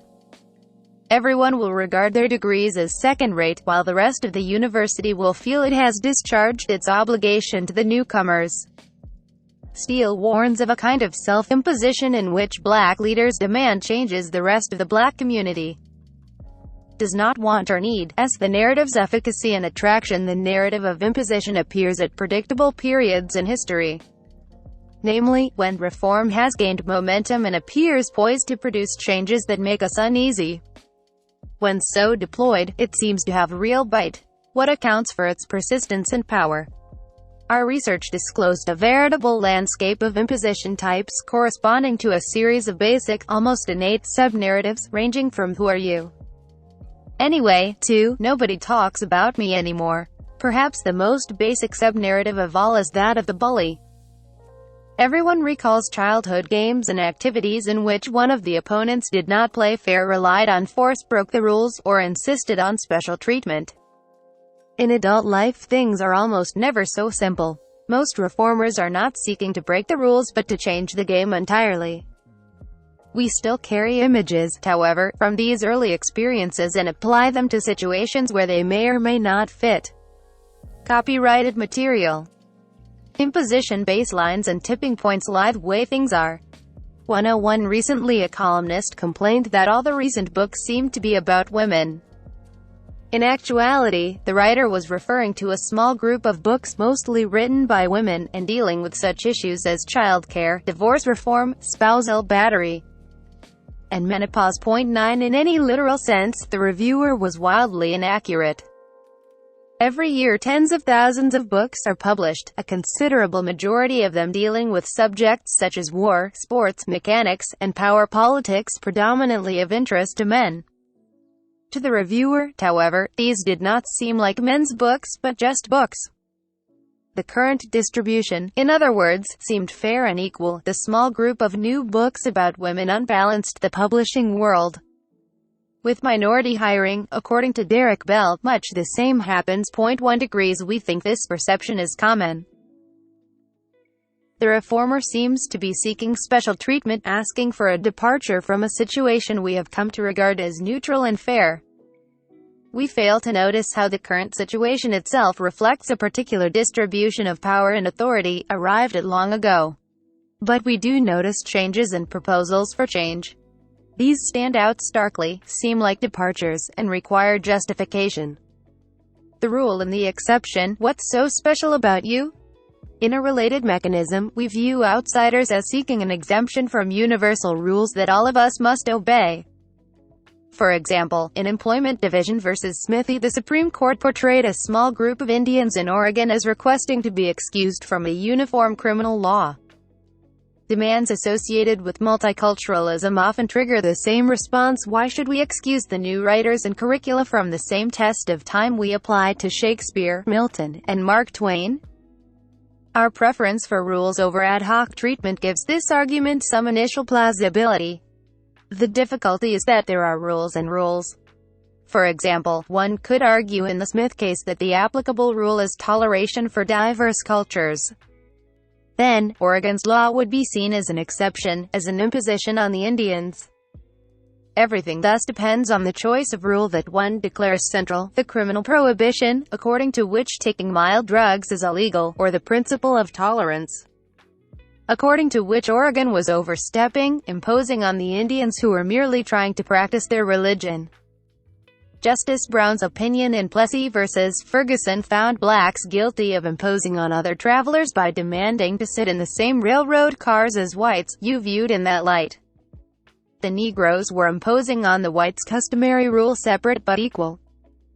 Of course, if one declared that the relevant norm was the contrary one, the one that the Supreme Court adopted in Brown v. Board of Education 13, namely, that citizens are entitled to public services regardless of color, then the railroad imposed on the blacks.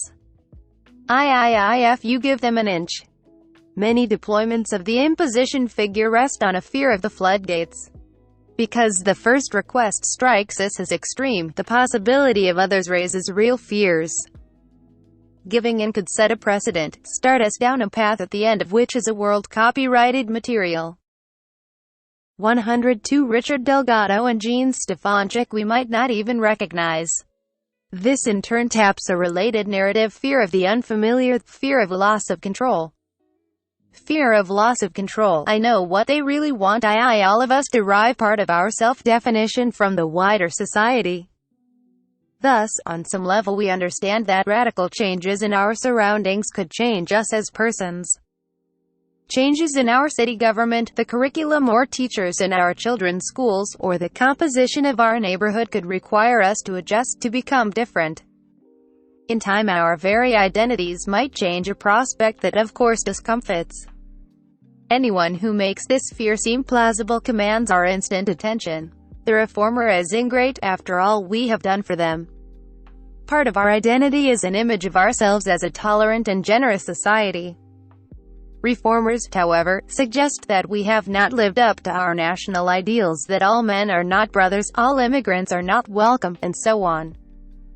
This assertion cannot be true. The reformer must be wrong for even having raised the idea.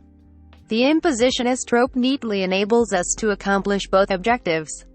We get to reaffirm that society is as we think, and that the outsider has transgressed by suggesting the contrary. The usual and the aberrant, they're standing the world on its head. Most of us believe that the United States is a relatively fair, just society, one that offers opportunities to all. We prefer to think of racism, sexism, and homophobia as exceptions, occasional mistakes that with diligence can be reduced, if not eliminated entirely. Reformers, however, often seem to be saying the opposite, that injustice is the norm and fairness the exception. This view seems to us to turn the world on its head, to insist that night is day, and day night. Evasion of responsibility, the role of denial, it's not my fault, avoidance of blame and responsibility are universal human tendencies. No one likes to believe that he or she may be responsible for serious continuing injustice. Yet the outsider seems to be saying just that. Declaring him misguided or an opportunist eliminates any need for soul-searching or admission of error. The ordinary and the extraordinary, I have problems too. The reformer's plea demands attention and possibly reallocation of resources. But everyone has problems. What about mine? If we can characterize the outsider group's complaints as unexceptionable and ordinary, any urgency in addressing them of copyrighted material. Imposition 103 course dissipates. One may even discover that one's own problems are more interesting, more gripping, more subtle than those of the outsider group. The outsider group is imposing, monopolizing attention that we deserve as well.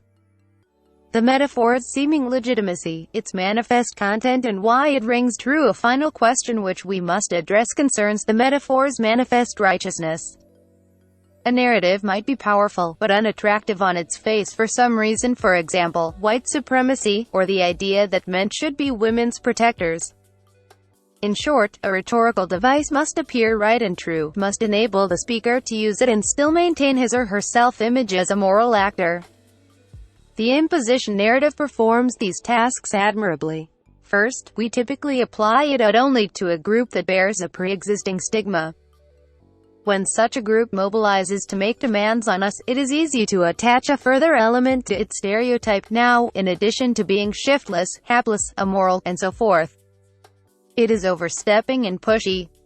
The new element seems to stand in a logical relation to the ones we have already assigned it. The attachment causes few qualms. Indeed, it seems self-evidently correct. The group's demanding nature in itself verifies the accusation and shows that what we think of them is true. Characterizing the outsider group as imposing also justifies our rejection of their claim.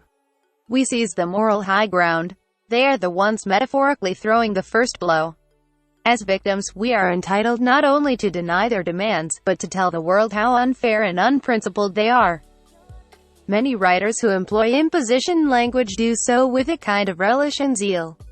They expect no rebuttal, for none is possible. Indeed, the background against which they deliver their message assures them that the rest of us will not assent. Of course, that group is overstepping. That is what they do. Underlying many uses of the imposition metaphor is non-reflexivity, the quite natural tendency to believe that one's own way of seeing and doing things is natural and universal. The non-reflexive person, which includes most of us on many occasions, on hearing his or her most settled beliefs impugned by an outsider, immediately thinks that the outsider must be wrong. By a kind of backward reasoning, we conclude that because the individual is questioning what we believe, he or she must be wrong, and probably operating from base motives as well. At early stages of most reform movements, the culture responds generously. We are curious, interested in the new things the reformers are saying. We invite them to our homes, read their books, discuss their theories and ideas. Behaving in this fashion reaffirms our safe image as an open, sharing people. Little seems to be at stake. Indeed, our lives appear to be enriched. There is a new piquancy at parties, some welcome variety to talk in the faculty lounge.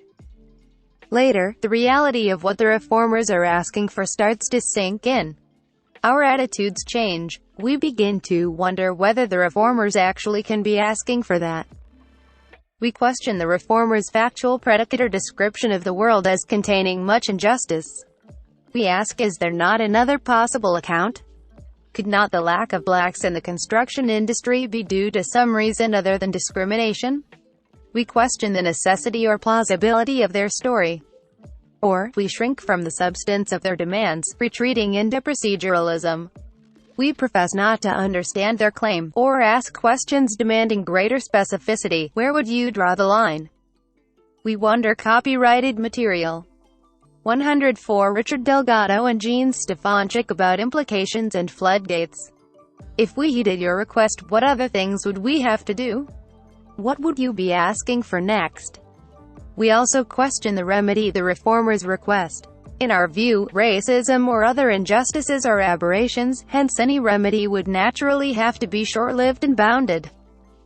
But this group's proposed reform appears to go on forever. How can that be? We express concern, ask for clarification, pretend not fully to understand what the outsiders are demanding. Each of these replies is a kind of shrinking from substance, an instance of canon fear, a fear of the earth shifting. Of what might happen if it turns out that structural change in fact is in order. At later stages, we put procedure behind us. We tell the reformer, all right, we will reach the merits of your claim. We understand full well what you are saying, its implications, whom it will affect, who has standing. And we find your claim illegitimate, unprincipled, and wrong. In the last decade or so, we seem to have reached such a decisive endpoint with blacks. The imposition narratives we apply to them have lost the tentative nibbling at the edges quality we apply to groups that have merely begun to tax our patience. We now apply to them, practically alone, the most scathing forms of rejection on the merits, rejection that finds their claims, their very presence as persons, imposition in itself.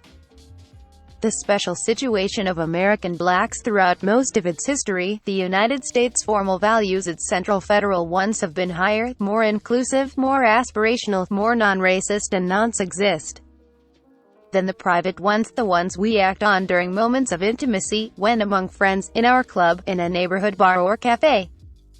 On these other occasions, many Americans feel freer to tell a racist joke, or exclude a black from a small gathering. More Americans feel entitled to select a white tenant than an equally qualified black for an in-law apartment in their own home than would vote to permit similar behavior on the part of a governmental housing authority. In recognition of this, most grassroots civil rights efforts have focused on formal, central structures, law, federal government, large institutions, because these are the ones most receptive to change. The ones whose formal values are the more egalitarian national ones. At these levels, it is possible to remind one's target of the values to which our society formally is committed, and hope that the structure will change. Significantly, one would not employ that strategy in a society where the opposite situation prevails, the former South Africa for example, where the national values until recently were less egalitarian than the private ones. In that other kind of place, one is best off seeking succor from a private individual. If one is black and ill, out of money, or has a car breakdown during a long road trip, one is far more likely to find kindness at the hands of a private citizen, not a government agency or the police. Until recently, much the same was true in the American South. We believe that the United States is in the process of changing imperceptibly, so that it is becoming more like South Africa. Today, for the first time in half a century, large groups of people behave according to a lower standard than do individuals or small cities. By the same token, the national government and Supreme Court are becoming less receptive to minority concerns than their state or local counterparts. There is, thus, a type of double axis. In all times and ages, minority reformers face resistance, pretended incomprehension, copyrighted material, imposition 105, and hostility at predictable points. And, at certain points in history, society is especially resistant to reform of any sort because its formal values are beginning to move in another direction. With resistance of both types, imposition language serves as a prime mediating mechanism, portraying the reformer as extreme and irresponsible, portraying localism, love, and sympathy as out of order, wrong, subordinate to universalistic meritocratic, neutralist rules that assure the ascendancy of managerial whites. Imposition language reminds all concerned that the center holds power and authority, dictates rules, controls results, and under those rules the reformer is out of line, is imposing, is wrong. How dare he? Notes 1. Linda Chavez, Just Say Latino, New Republic, March 22, 1993, 18. Given these realities, the group's illegality, rapid growth rate, and poor education and affirmative action program to redress Hispanic underemployment and DE is a little absurd. Id. 2. C.E.G. Juan Perea, Demography and Distrust, an essay on American languages, cultural pluralism, and official English, 77 Min. L. Reverend. 269, 1992, Analyzing Anti-Bilingualism Rhetoric, Abigail M. Thurnsrum, Bilingual Miseducation, Commentary, February 1990, at 44, asserting that bilingualism entrenches difference and at 32, implying that the backers of the bicultural movement are unpatriotic and that an influx of non-English speaking immigrants will cause whites to leave. 3. Ways and Means, Cron. Higher Edu, C. March 17, 1993, at 8:23. 4. Midge Dieter, How the Rioters Won, Commentary, July 1992, at 17. 18-19, implying that Waters basked in the limelight and posed as an expert and commenting that, never again would she have quite so good a time. 5. James Traub, Back to Basic PE versus English, New Republic, February 8, 1993, 18. 6. C.E.G. Peter Brimelow, Time to Rethink Immigration, Natal Reverend, June 22, 1992. At 30, commenting on the adverse history of immigration in the United States and the need to change the country's image as an immigrant nation, The Immigrants, New Republic, April 19, 1993. At 7, discussing the latest wave of Arab immigrants and their supposed connection with the World Trade Center bombing. 7. Dinesh D'Souza, The Liberal Education, The Politics of Race and Sex on Campus, 46-51, 55-68, 82-93,112-15,157-67. 8. Shelby Steele, The Content of Our Character, 21-35, 90,111, 25,127-48,173, 1990. 9. C. Jack Kisling, No. Men Need Apply, Denver Post, May 4, 1993, at 9b. 10. See Derrick Bell, And We Are Not Saved, The Elusive Quest for Racial Justice, at 142-44, 152-53, 1987, commenting on the tipping point phenomenon in university faculty hiring. 11. 494 U.S. 872, 1990. 12. Plassey, 163 Use 537 at 538-51, 1896. 13. 300 18 Racial Reflections, Dialogues in the Direction of Liberation. Derrick A. Bell, TRACY Higgins, and SUNG-HEE. Editors. How can we explain the willingness of so many white Americans to sacrifice their interests in social reform to ensure that blacks they deem undeserving do not gain? What precisely are they trying to protect in this land where equality is a concept while ownership of property is a basic measure of worth? Over time, beliefs in white dominance, reinforced by policies subordinating black interests to those of whites, have led to an unrecognized but no less viable property right in whiteness. In challenging the legality of racial segregation in the late 19th century, the plaintiff in Plessy v. Ferguson recognized, and the court acknowledged, a property right in being white. An entitlement to those advantages gained over blacks by virtue of a white identity. 1 Although there is no such overt recognition in contemporary racial decisions, the application of the strict scrutiny standard of review once reserved for the most invidious forms of racism to affirmative action programs reflects a concern for innocent whites, and implicitly recognizes what the Plessy court was willing to acknowledge openly. Viewing racial discrimination as a phenomenon based on property rights, students explored why whites so often oppose social reforms that work to their advantage while perpetuating racial barriers that disadvantage them. Examining the property of rights in whiteness. Wilhelmina Wright. The practice of American racism is based on two principles: the sanctity of property and the belief in the hierarchy of races. The first principle is firmly protected by the words and action of the Constitution, the second is prescribed by the words of the instrument but not by its effect. History shows that when these two principles are juxtaposed, which happens constantly, property rights are given absolute priority. American liberalism, embodied in the Constitution, was designed to protect life, liberty, and property. The polity was given the rights to these three things, and the state was given the power only to act to protect these rights. Slavery, the Black Codes, and Jim Crow laws could only exist under a constitutional regime when justified by the belief that the lives originally published in 37 UCLA 1. Reverend. 1037, 1990. Copyright 1990, The Regents of the University of California. All rights reserved. Reprinted by permission of the UCLA Law Review and Fred B. Rothman and Company. Copyrighted material. Racial Reflections 107 and Liberty of members of the black race were worth less than the property of the white race. Few persons today would use that conception to justify their position against affirmative action, yet it remains a primary motivation for their actions.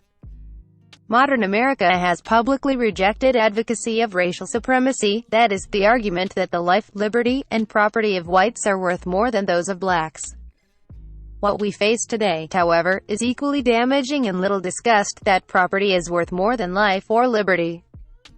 That whites own the vast majority of what Americans define as property does not usually enter this argument, and it therefore appears non-racist. The failure of today's racial discourse lies in its belief that property is neutral.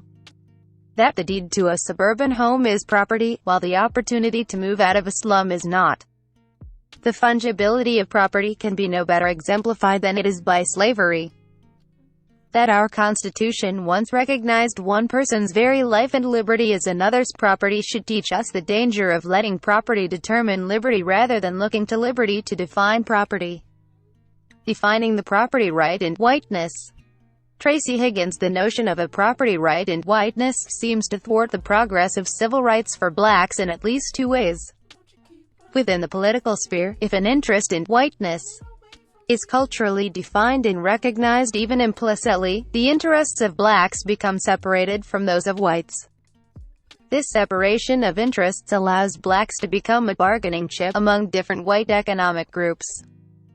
In addition, the separation and subordination of black interest functions to soothe lower-class white dissatisfaction with its own position and prevents the mobilization of both black and white economically exploited groups. Within the judicial system, the implicit recognition of a property right in whiteness has led to frustration when relief for black plaintiffs would mean undermining this property right. For example, Washington v. Davis 2. protected this property right in whiteness by severely limiting the possibility of relief for victims of all types of discrimination.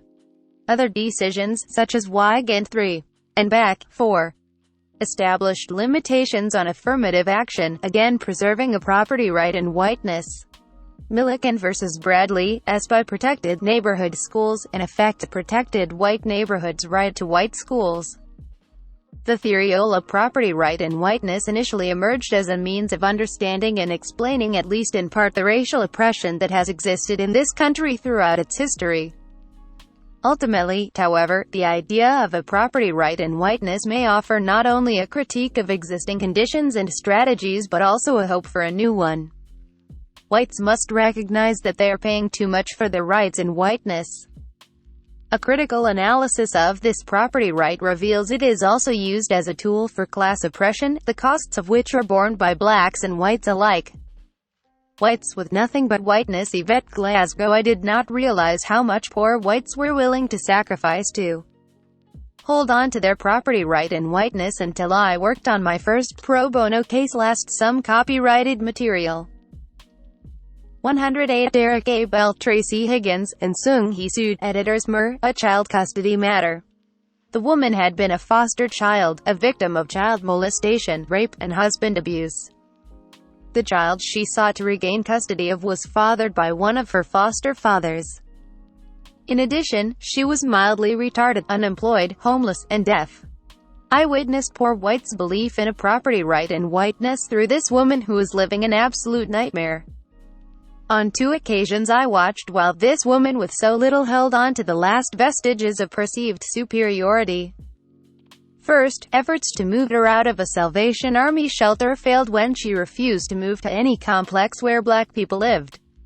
I told the interpreter to ask her to explain. Frank in her reply, she told her interpreter to tell me she was a white woman, and that it was not safe for her to live alone among black men. She stressed that she was not raised this way. I was angry at this woman, who could hardly characterize her childhood experience of being shuttled from foster home to foster home as being raised in a particular way.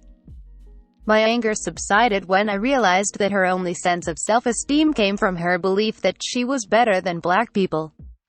I felt sorry for her, because she could not hear the sarcastic voices of rejection and scorn each time I called predominantly white apartment complexes to inquire about their policy of accepting welfare recipients. The second incident was one in which she was accused of sexual misconduct with a 12-year-old boy in the homeless shelter. She denied the allegations, but not in the manner that I expected. She was not alarmed that someone would accuse her of molesting a child. Only the embarrassment of being accused of sleeping with a black man seemed to bother her. She emphatically signed that the story could not be true, because he was black. Perhaps she forgot that I was black, or perhaps she did not care. The interpreter apologized for what was momentarily a very tense situation.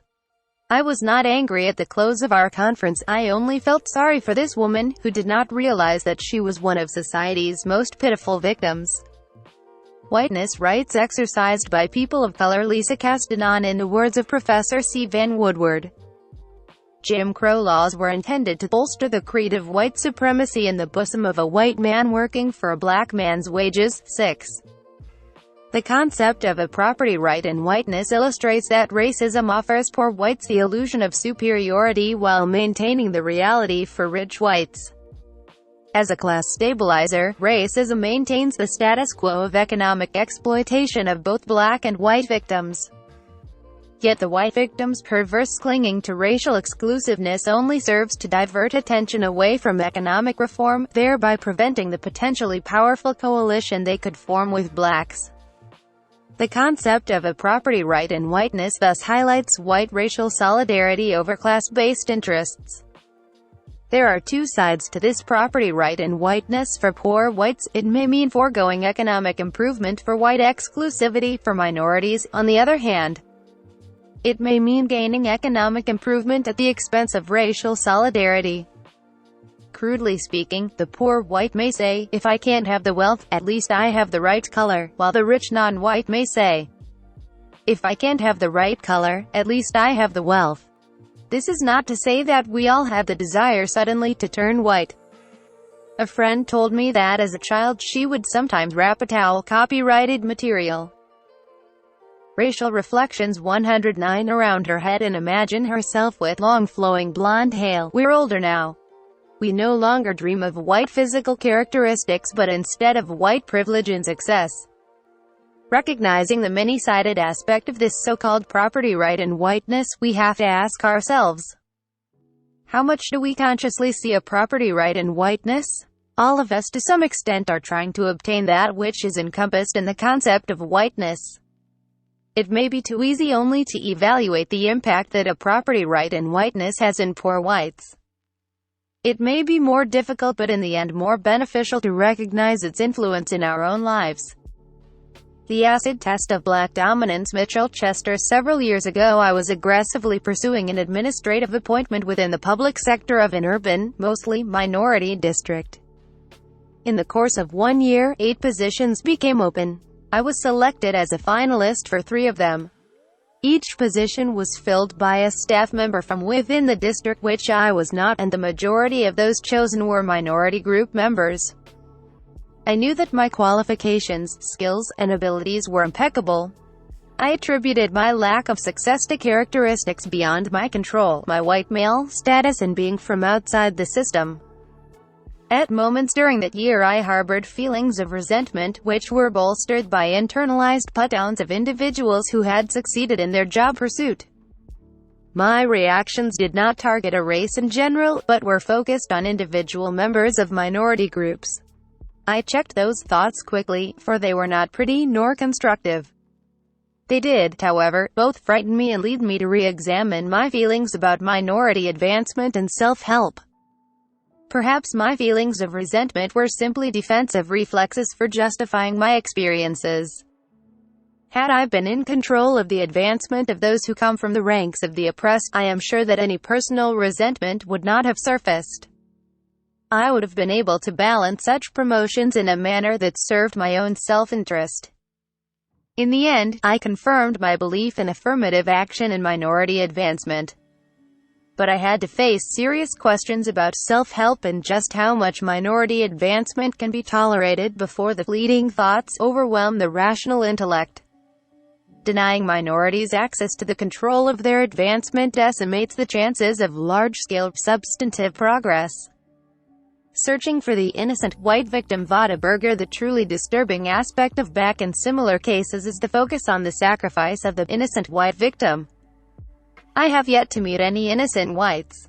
I do not mean that all whites are consciously experiencing or acting on racial animus.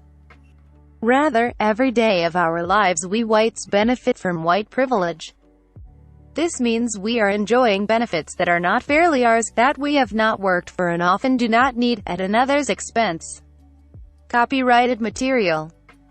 110 Derrick A. Bell, TRACY Higgins, and SUNG-HEE. Editors. The assumption in the Beck case is that all of the whites at the medical school at the University of California at Davis attend the school because they deserve to and they work hard. Why do the whites deserve to attend the school? They deserve to attend because they scored higher on a racially biased test. One of their parents is an alumnus of the school. One of their ancestors provided large donations to the school. They attended a suburban high school where they received individualized attention, and/or they attended a college with an outstanding reputation. Of course, whites can claim that it is not their fault that they are blessed with these attributes and that they as individuals did nothing to promote the benefits bestowed upon them. However, these people miss the point. They are not viewed merely as individuals, they are viewed by their status as whites. Every accomplishment they would like to claim as their own is tainted by having been gained through their whiteness. Therefore, the truly questionable group in any medical school setting, the ones who should operate in a cloud of suspected incompetency, are the white students. Equal opportunity employer. Eric Richards, a third-year law student. I recently completed a hectic schedule of fall interviewing with law firms, government agencies, and others seeking postgraduate employment. Typical of one of my interviews was a visit to a highly regarded New York law firm of about 260 lawyers, which proudly adjusted its recruiting pitch to appeal to me as a black student. We are one of the most progressive firms in the country, I was assured by one of the older partners, certainly one of the first in this city to hire blacks, women, and Jewish attorneys. He confidently continued, "You need not worry about being a minority lawyer in our firm. We are and have always been a meritocracy. You will advance or not advance here solely on the basis of your own merit." If the appeal to meritocracy was meant to impress me as a minority, it failed to do so. Despite the partner's assurances, I did worry.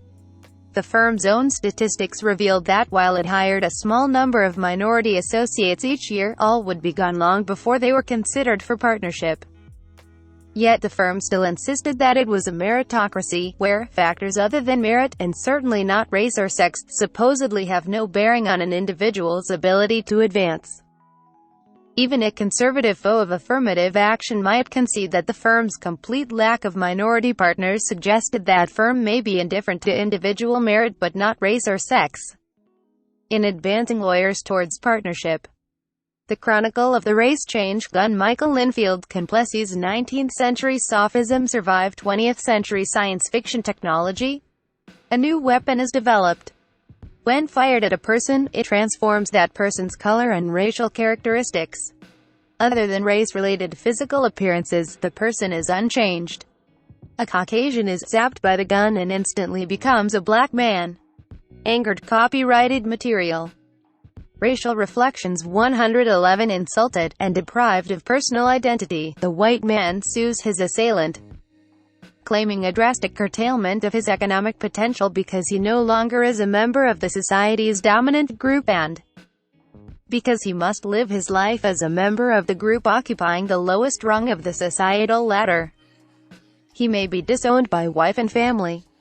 He would claim that as an involuntarily black man, he can expect harsher treatment from the criminal justice system. Conversely, if murdered, his assailant would likely receive a lesser penalty than if he had remained white. Expecting that any white jury would be sympathetic to his claims, he claims damages for lost earnings, pain and suffering for his lost status, as well as punitive damages. Suppose a black man is zapped by the gun and is transformed into a white. On what grounds might he sue for damages? His economic potential has improved and he can expect his lifetime earnings to soar dramatically. But what of his pride in being black and part of the black community, and his role in the black struggle against racism?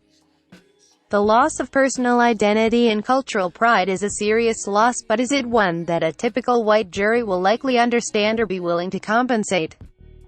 Would either the late 19th century court that decided Plessy versus Ferguson or its late 20th century counterpart understand the basis for the blacks' claim for a pain and suffering award and for punitive damages? Notes 1. Justice Brown, for the court, wrote, "It is claimed by the plaintiff in error that, in any mixed community, the reputation of belonging to the dominant race, in this instance the white race, is property. In the same sense that a right of action, or of inheritance, is property. Conceding this to be so, for the purposes of this case, we are unable to see how this statute deprives him of, or in any way affects his right at such property. If he be a white man and assigned to a colored coach, he may have his action for damages against the company for being deprived of his so-called property. Upon the other hand, if he be a colored man and be so assigned, he has been deprived of no property, since he is not lawfully entitled to the reputation of being a white man." 163 U.S. 537, 549, 1896. 2. 426 U.S. 229, 1976. Equal protection claims cannot be sustained solely on proof that 3. Wigand vs. Jackson B.D. of Edgic, 476 U.S. 267, 1986. 4. Regents of the Univ. of Cal vs. Back, 438 U.S. 265, 1970. 6. Derrick Bell, Race, Racism in American Law 29, 2d ed. 1980. Copyrighted material. 19. The Tower of Babel. Eleanor Marie Brown. Social scientists have identified a number of features that characterize contemporary white attitudes toward blacks. First, traditional stereotypes and blatant discrimination are no longer common. Most whites, regardless of their political orientation, reject these traditional forms of discrimination. This is particularly true of white liberals who condition their behavior toward blacks on beliefs that strongly condemn traditional discrimination. Second, whites use ostensibly non-racial factors to justify any behavior that may have a disproportionate impact on blacks or could be perceived as being racist. Third, whites harbor attitudes of ambivalence toward blacks, resulting in extreme positive or negative reactions. These attitudes are amplified by individualistic notions of opportunity that cause whites to explain disproportionate black disadvantage by individual black shortcomings rather than larger societal failures. Attitudinal surveys by social scientists almost unanimously show marked improvements in white perceptions of African Americans and other minorities, and the commitment of whites to using the law to prohibit racial discrimination. The most recent report of the National Research Council (NRC) concludes that white commitment to legal enforcement of integrationist principles has been steadily increasing. 2. Northern whites are more likely to hold egalitarian views, but Southerners have also become increasingly egalitarian. For example, in one of the early national surveys on school integration in 1942, only 2% of Southerners and 40% of Northerners supported integrated schools. In 1970, the numbers had increased to 45% and 83%, respectively, and in the late 1980s the percentages were even higher. Since the late 1950s, the number of whites willing to vote for a black candidate has increased from 37% to 81%, while those willing to have a black neighbor swelled from 56% to 86%. Some social scientists were so impressed by the improved racial attitudes that they described these results as a liberal leap 3. Yet even as white commitment to de jure racial equality has increased, the NRC report shows substantially less support for policies intended to implement principles of racial equality. The report notes that whites are more accepting of equal treatment with regard to the public domains of life than private domains of life, and they are especially accepting of relations involving transitory forms of contact. For example, although white support for desegregated schools increased by 22% between 1964 and 1978, support for federal interventionist policies to implement these principles decreased by 17%. Similar disparities between theoretical support and actual implementation policies exist with respect to integration of neighborhoods' job opportunities. Reprinted by permission of the Yale Law Journal Company and Fred B. Rothman and Company from the Yale Law Journal, Volume 105, pages 513 to 547. Copyrighted material. The Tower of Babel 113 and access to public accommodations. These paradoxical trends generally remained consistent through the late 1980s. Moreover, whites are more likely to support egalitarian principles if blacks remain in the minority. Enthusiasm for sending white children to hypothetical integrated schools generally decreases as the percentage of black children in the schools increases. The surveys reviewed in the NRC report focus on white self-perceptions. As attitudinal surveys, they decline to study whites' actual practices. However, in response to some sociologists' assessment of a liberal leap, others highlight the distinction between idealism and reality, noting that when sociologists survey what whites actually do as compared to what they say they will do, stark disparities emerge. 6. John McConaughey and his colleagues have concluded that many of the traditional tests used to survey prejudice are influenced by white subjects' perceptions of socially desirable responses. Harold Segal and Richard Page have found that white subjects who feel that they are being psychologically monitored for truthfulness are less egalitarian in their responses than whites who do not believe that they are being monitored. 8. These sociologists agree that white Americans are not only less egalitarian than they appear, but also less egalitarian than they perceive themselves to be. They are proponents of what has been termed the ambivalence theory of racial attitudes. 9. Such studies have led an increasing number of researchers to acknowledge the complexity of racial attitudes in the post-civil rights movement period. Samuel Gardner and John Dovidio explain that the fundamental nature of white America's current attitudes toward blacks is complex and conflicted. The attitudes of many whites toward blacks and other minorities are neither uniformly negative nor totally favorable, but rather are ambivalent. To explain this ambivalence, Gardner and Dovidio have developed a theoretical model known as aversive racism. The individuals they define as aversive racists typically claim to abhor prejudice and discrimination, but sometimes exaggerate their positive behavior to confirm their non-discriminatory perceptions of themselves. When they display negative feelings about African Americans, this is done in subtle, rationalizable ways. Aversive racism, the model holds that there is a veneer of acceptance of racial equality among many whites, as indicated by stated belief, without internalization, as indicated by behavior. The aversive racism model predicts that aversive racists will be particularly cognizant of acting appropriately in anti-racial contexts. It further suggests that a subject's concern about external perceptions that she is not racist serves as a monitor on behavior toward blacks. Given these predictions, the researchers anticipate clearer instances of discrimination when the normative structure within the situation is weak, ambiguous, or conflicting. On the other hand, when the normative structure is clear and unambiguous, charges of racism will be more difficult to deny, and behavior should be more strictly non-racist. Based on this theoretical framework, the researchers devised a number of protocols that presented white subjects with situations varying from weak, ambiguous, or conflicting norms to clear and unambiguous norms. They then studied white responses to African Americans in these situations. The protocols they devised tested the willingness of liberal whites to be outwardly helpful toward blacks.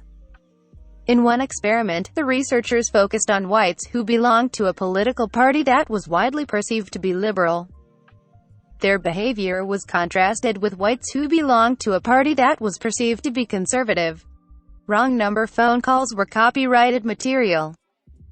114 Eleanor Marie Brown made to the subjects' houses. These phone calls soon transformed into requests for assistance. The caller indicated that she was attempting to call a garage from the highway since her car had broken down. She had run out of coins and asked for the subject's help in contacting the garage. If the subject hung up after the explanation or declined to help, the response recorded was not helping.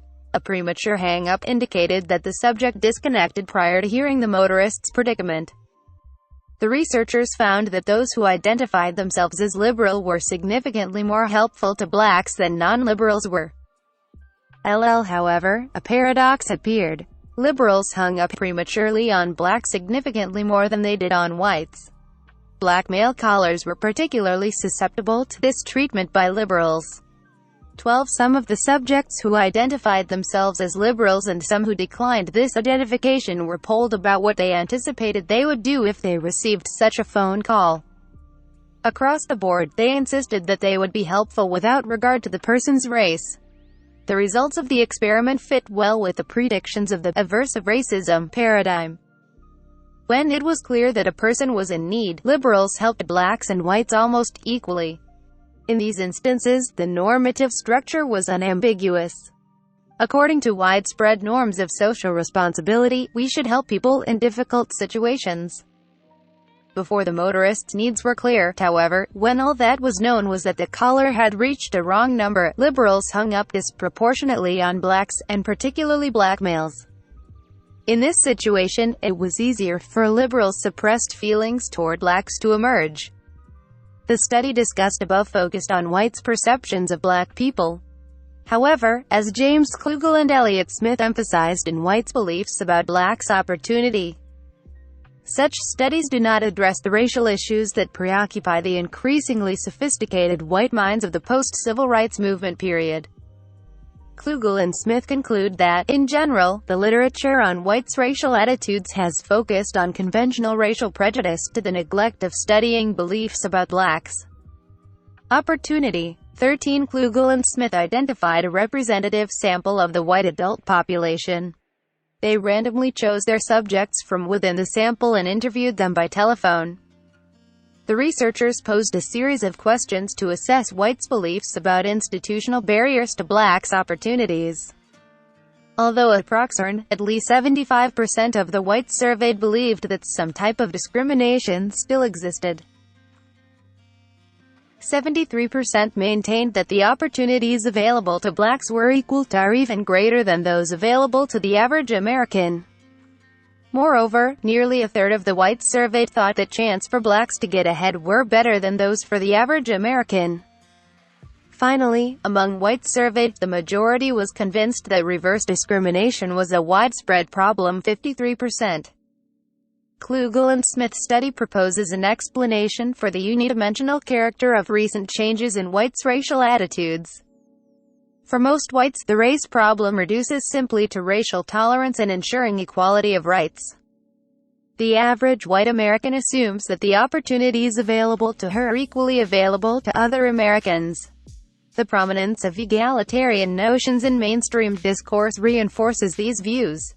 Given this premise, it is rational to assume that another's place on the ladder of social success is directly related to that individual's willingness to take advantage of her opportunities. 14 These theories share a finding of what I would characterize as schizophrenia. The actions of white subjects in particular circumstances seem contradictory in light of what they believe in principle and how they perceive themselves. This implicitly discriminatory be copyrighted material. The Tower of Babel 115 behavior occurs even as opinion surveys indicate increasing friendliness to integration and a decreasing tendency to assign negative stereotypes to African Americans. It is striking that social science researchers, despite the different behaviors they observe, consistently resist labeling this behavior as conventionally racist. This reluctance occurs even as they bring a heavy dose of skepticism to their white subjects' perception of themselves. These social scientists reject the widespread existence of genuinely pro-black, favorable components of whites' racial attitudes that are independent of egalitarian values. Sympathy without additional feelings of friendship or respect does not, in their view, represent a truly positive racial attitude.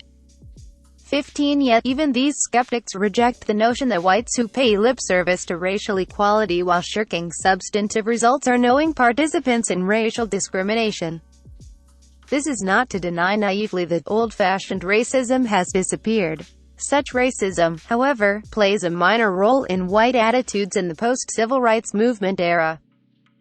Nor do these observations suggest an unwillingness in the social science community to recognize the reality of continued racial subordination, even as researchers argue that these behaviors defy conventional categorization. Cornel West makes a parallel argument in his account of how race is constructed in mainstream public discourse. He too senses a societal schizophrenia, a large-scale societal analog to what sociologists observe in individuals, equivocation between one of two extremes. Fluctuating between the scala of environmental determinism and the Charybdis of a blaming the victim's perspective. 16 There is no sense of a coherent middle. One sentiment maintains that government can play a positive role in the elevation of depressed living conditions, but is unwilling to criticize behavior in the African American community.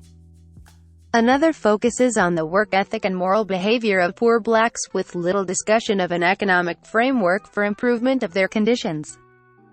One camp focuses on the structural to the exclusion of the behavioral. 17 The other focuses on the behavioral to the exclusion of the structural. Egalitarianism or individualism, oppressed or lazy. This larger societal ambivalence can only work to exacerbate the tensions in whites, leading to an amplification of the divergence between egalitarian instincts and self-perception, on the one hand, and actual behaviors, on the other hand. Labeling contemporary white behavior as conventionally racist undermines our ability to confront these attitudes in their present manifestation. The challenge for critical race theory is to reflect this schizophrenia, as it exists both in the minds and attitudes of modern-day white individuals and on a societal level. Notes 1. National Research Council, A Common Destiny, Blacks in American Society, Gerald D. Janes and Robin M. Williams, Jr., eds. 1989, hereinafter Common Destiny. This report is widely acknowledged as the most comprehensive statistical compilation of race opinion surveys. It has documented nearly 5 decades of surveys, starting in 1940 and ending in 1986. The next comprehensive report will be published at the end of this decade. 2. See Paul B. Sheetsley, White Attitudes Toward the Negro, 95 Daedalus 217217-18, 1966, Andrew M. Greeley and Paul B. Sheetsley, Attitudes Toward Racial Integration, Psy. AM, December 1971, at 13:13, Herbert H. Hyman and Paul B. Sheetsley, Attitudes Toward Desegregation, Psy. AM, July. Copyrighted material. 116 ELEANOR Marie Brown 1964, at 16:16-23, Herbert H. Hyman and Paul B. Sheetsley, Attitudes Toward Desegregation, Psy. AM, December 1956, at 35:35-39, D. Garth Taylor et al., Attitudes Toward Racial Integration, Psy. AM, June 1978, at 42:42-49. The data used to support these conclusions have been based primarily on information collected by the National Opinion Research Center between 1940 and 1978 and the National Advisory Committee on Civil Disorders. 3. Taylor et al., Supra at 42-50. 4. Common Destiny, Supra at 117. 5. ID, at 117, 121, 126, 127. Whites express less egalitarian sentiments when asked what they personally would do to ensure equality as compared to what they think the law should do. When the questions move from the legal to the personal, the distinctions become especially stark. Large percentages of whites oppose discrimination in housing, but they are decidedly less enthusiastic about living in neighborhoods that make proactive efforts to recruit black families. ID, at 124-27. 6. C. E.g., Samuel L. Gärtner and John F. Dovidio, The Aversive Form of Racism, in Prejudice, Discrimination, and Racism 61, John F. Dovidio and Samuel L. Gärtner eds. 1986. Irwin Katz et al., Racial Ambivalence, Value Duality, and Behavior, in Prejudice, Discrimination, and Racism, Supra, at 35:42-44. 7. John B. McConaughey et al., Has Racism Declined in America? It Depends on Who is Asking and What is Asked. 25 J. Conflict RESOL. 563, 1981. 8. Harold Segal and Richard Page, Current Stereotypes, A Little Fading, A Little Faking. 18 J. Pers. And Sock. PSYCHOL. 247, 250-54, 1971. 10. Gärtner and Dovidio, Supra at 61. 11. Non-liberals aided blacks and whites in 65% and 92% of calls, respectively.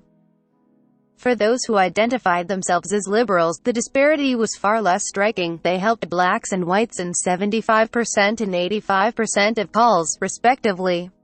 ID, at 69. Gärtner and Dovidio indicate that callers were clearly identifiable from their dialects, as being black or white. ID, at 68.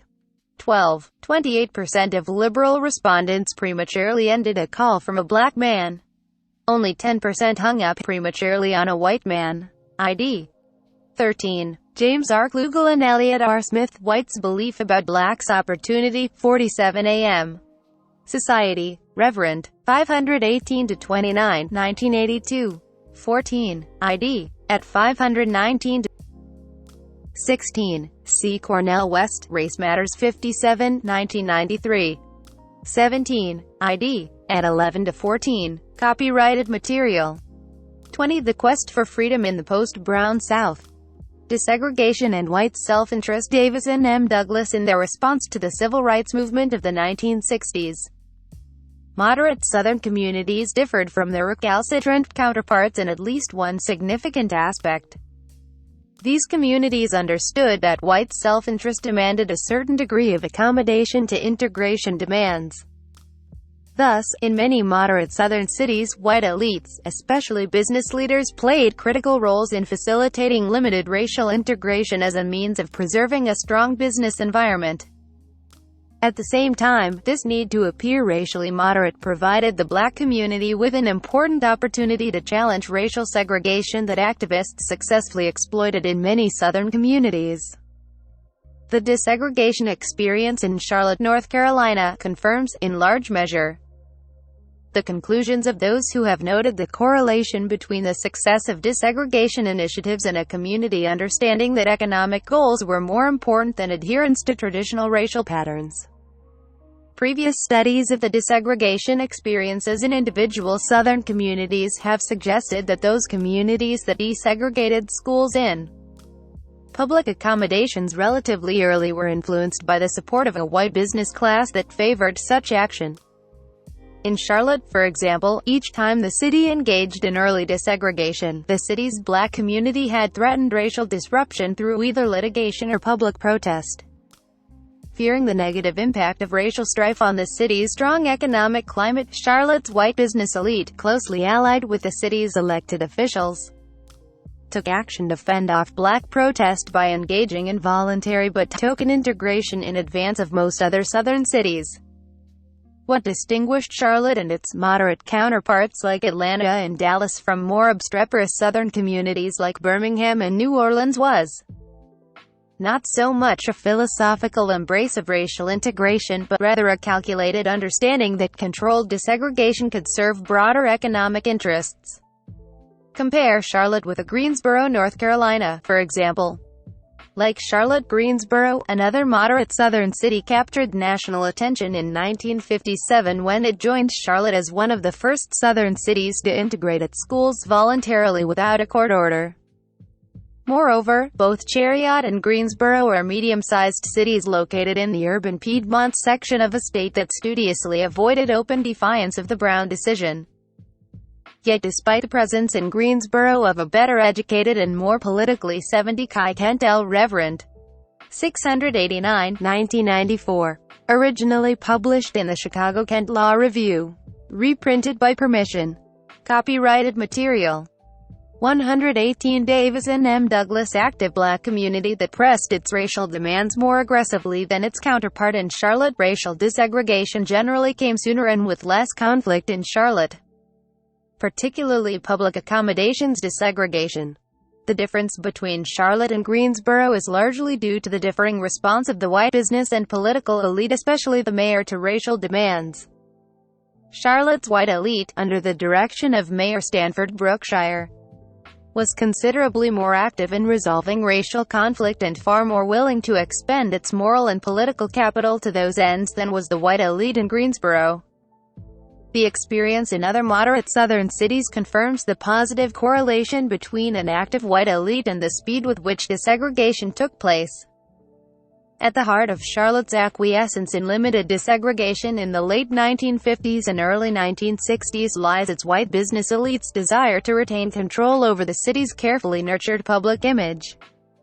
When black activists mounted a serious threat to that image through threat of litigation or public demonstrations, the city quickly negotiated limited integration. The Charlotte School Board chose to engage in the voluntary integration of its schools in 1957 because it understood that allowing 4 black children to attend a white school in a school system with over 50,000 students would prevent judicial control over the school system and pupil mixing of an even greater magnitude. Similarly, in 1962, the city school board adopted a pupil assignment plan based in part on geography because it understood that without such a plan the system was vulnerable to legal challenge with uncertain results.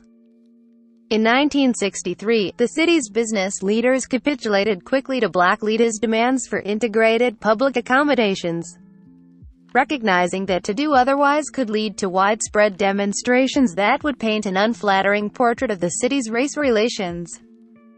By controlling the pace of integration in each of these instances, integration remained token and minimally intrusive while the white business elite retained control over the city's economic and public life. By the same token, the black community in Charlotte, as in other Southern communities, understood that the white elites need to preserve a favorable public image provided an opportunity to challenge the racial status quo. The Black community exploited that opportunity by embracing two effective strategies: judicial action and public demonstrations. Point 1. Local Black activists understood that the city's white leaders feared the intervention of external judicial authority, and that the city would compromise on race issues to avoid this risk. Indeed, the courts, as they grew more receptive to the interests of Black litigants during the early 1960s, provided an effective external authority that Black activists could and did exploit. Similarly, the city's Black activists understood that racial demonstrations exposed the city and its image to the whims of negative public opinion. Aware that Charlotte's business elite feared their city becoming another Little Rock or Birmingham, Black activists skillfully used demonstrations and the threat of demonstrations in the early 1960s to force various forms of integration. Hence, the ability of the city's Black community to challenge white control through both litigation and demonstrations proved highly effective during much of the post-Brown era. By the late 1960s, Charlotte operated one of the most thoroughly integrated urban school systems in the United States, pursuant to a pupil assignment plan that had received the blessing of the federal courts. Thus, when confronted with additional integration demands in 1969 and 1970 that required extensive school busing to overcome residential segregation, the white business and political elite of Charlotte proved unresponsive. For the first time, the city's white elite ceded control over the pace of integration to an outside agency, the federal courts. This shift took place for two reasons. First, a significant portion of the city's white leaders remained convinced that the busing demands of the local federal copyrighted material, the quest for freedom in the post-Brown South 119 judge, were illegitimate and would be so demonstrated through the appellate process. Second, massive urban school integration presented demands of an entirely different magnitude than did the desegregation of public accommodations or the admission of a few Black children to white schools. Although eventually many of the city's business leaders came to accept the reality of school busing, their silence during the height of the busing controversy created a vacuum of authority and ultimately allowed other community groups and interests to gain legitimacy and political power. As a RIGHT during the 1970s, Charlotte experienced a transformation in the city's political power structure, with a redistribution of power away from the white business class in the direction of community and neighborhood groups throughout the city. Thus, the integration demands of the late 1960s and early 1970s not only transformed the racial climate of Charlotte, they also transformed the distribution of political power in the city. By 1960, Charlotte had demonstrated that it was prepared to engage in token racial integration to avoid judicial intervention and to preserve control over the pace of desegregation. No litigation challenging racial discrimination in Charlotte would succeed until 1969. In the context of the late 1950s, a handful of Black children in white schools was all that was required to prevent litigation and to forge a reputation for racial moderation. By 1959, even though only one Black child attended a desegregated school in the entire city, Charlotte was perceived throughout the country as a model of racial moderation and enjoyed the fruits of that reputation through the attraction of new business to the city. Token integration had permitted the city's leaders to retain careful control over the process of integration by taking the issue away from the courts. Communities that failed to do likewise, such as New Orleans and Newport News, Virginia, found themselves on the losing end of litigation that demanded far more extensive integration than Charlotte voluntarily embraced. 3. Charlotte confronts the civil rights movement. During the late 1950s and early 1960s, the dynamics of racial protest in America changed, as Black leaders increasingly turned to direct action as an alternative to litigation to challenge racial discrimination. Civil rights leaders in Charlotte embraced this new strategy. During the 1950s, the city's Black community, led by the NAACP, had used petitions and an occasional lawsuit to encourage greater desegregation. During the early 1960s, however, the city's Black leadership supplemented this litigation strategy with public demonstrations as a means of pressuring the white community to yield to additional desegregation demands. To a certain extent, this shift from petitions and litigation to public demonstrations reflected a diffusion of leadership in the black community away from the NAACP and toward other community groups. Charlotte's white business leaders responded to this new pressure by drawing on the city's experience with token school desegregation in the 1950s. Voluntary but token integration could fend off unwanted public demonstrations, control the pace of desegregation, and preserve the city's progressive national image as a good place to live and do business.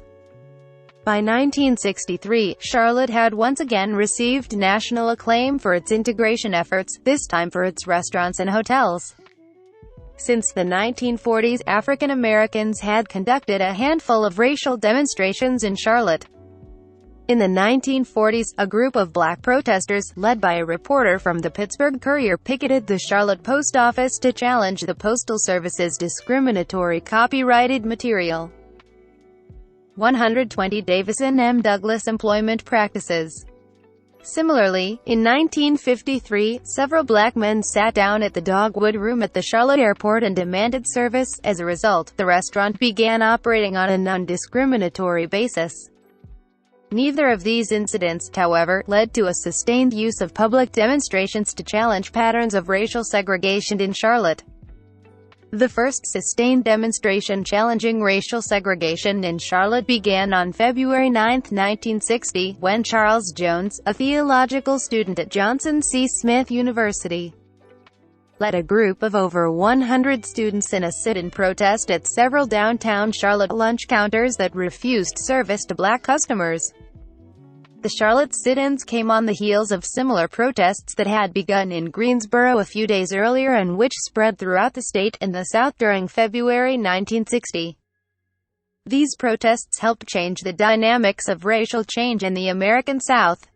In the wake of the protests, black Southerners began to challenge the racial status quo more aggressively. Jones would prove himself to be a savvy leader.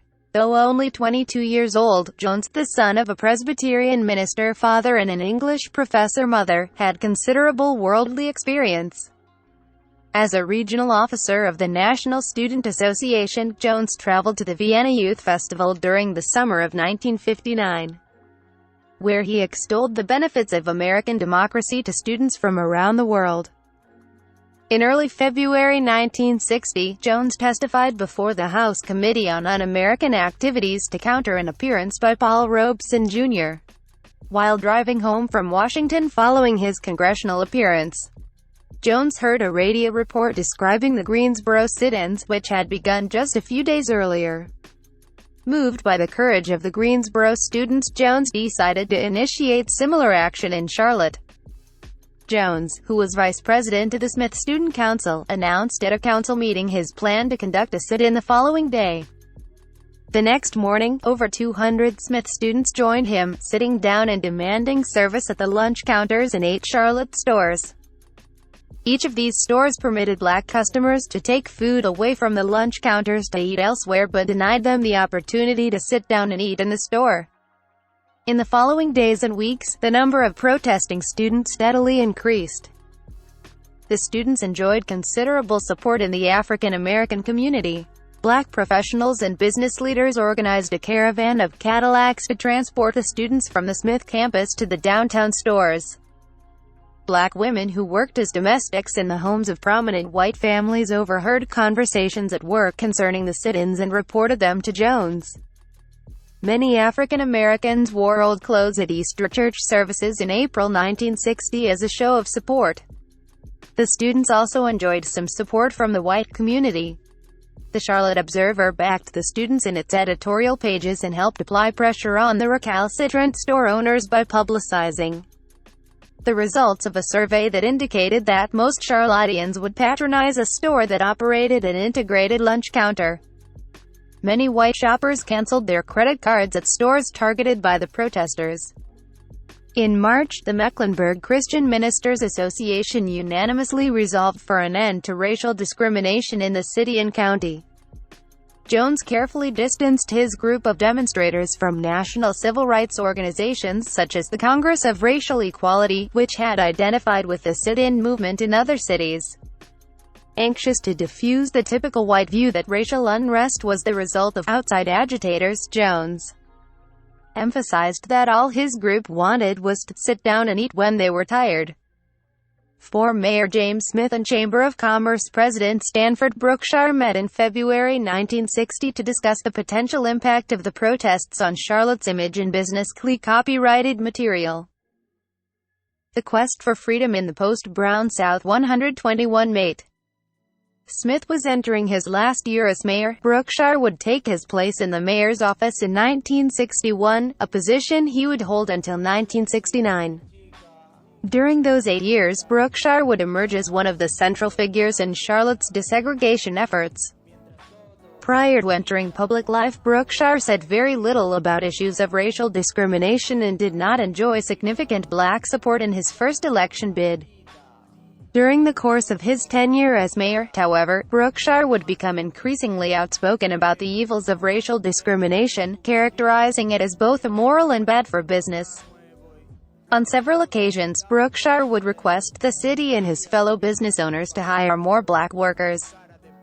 Indeed, Brookshire was one of the first Charlotte business leaders to favor non-discriminatory hiring at the Chamber of Commerce board meetings in the 1950s.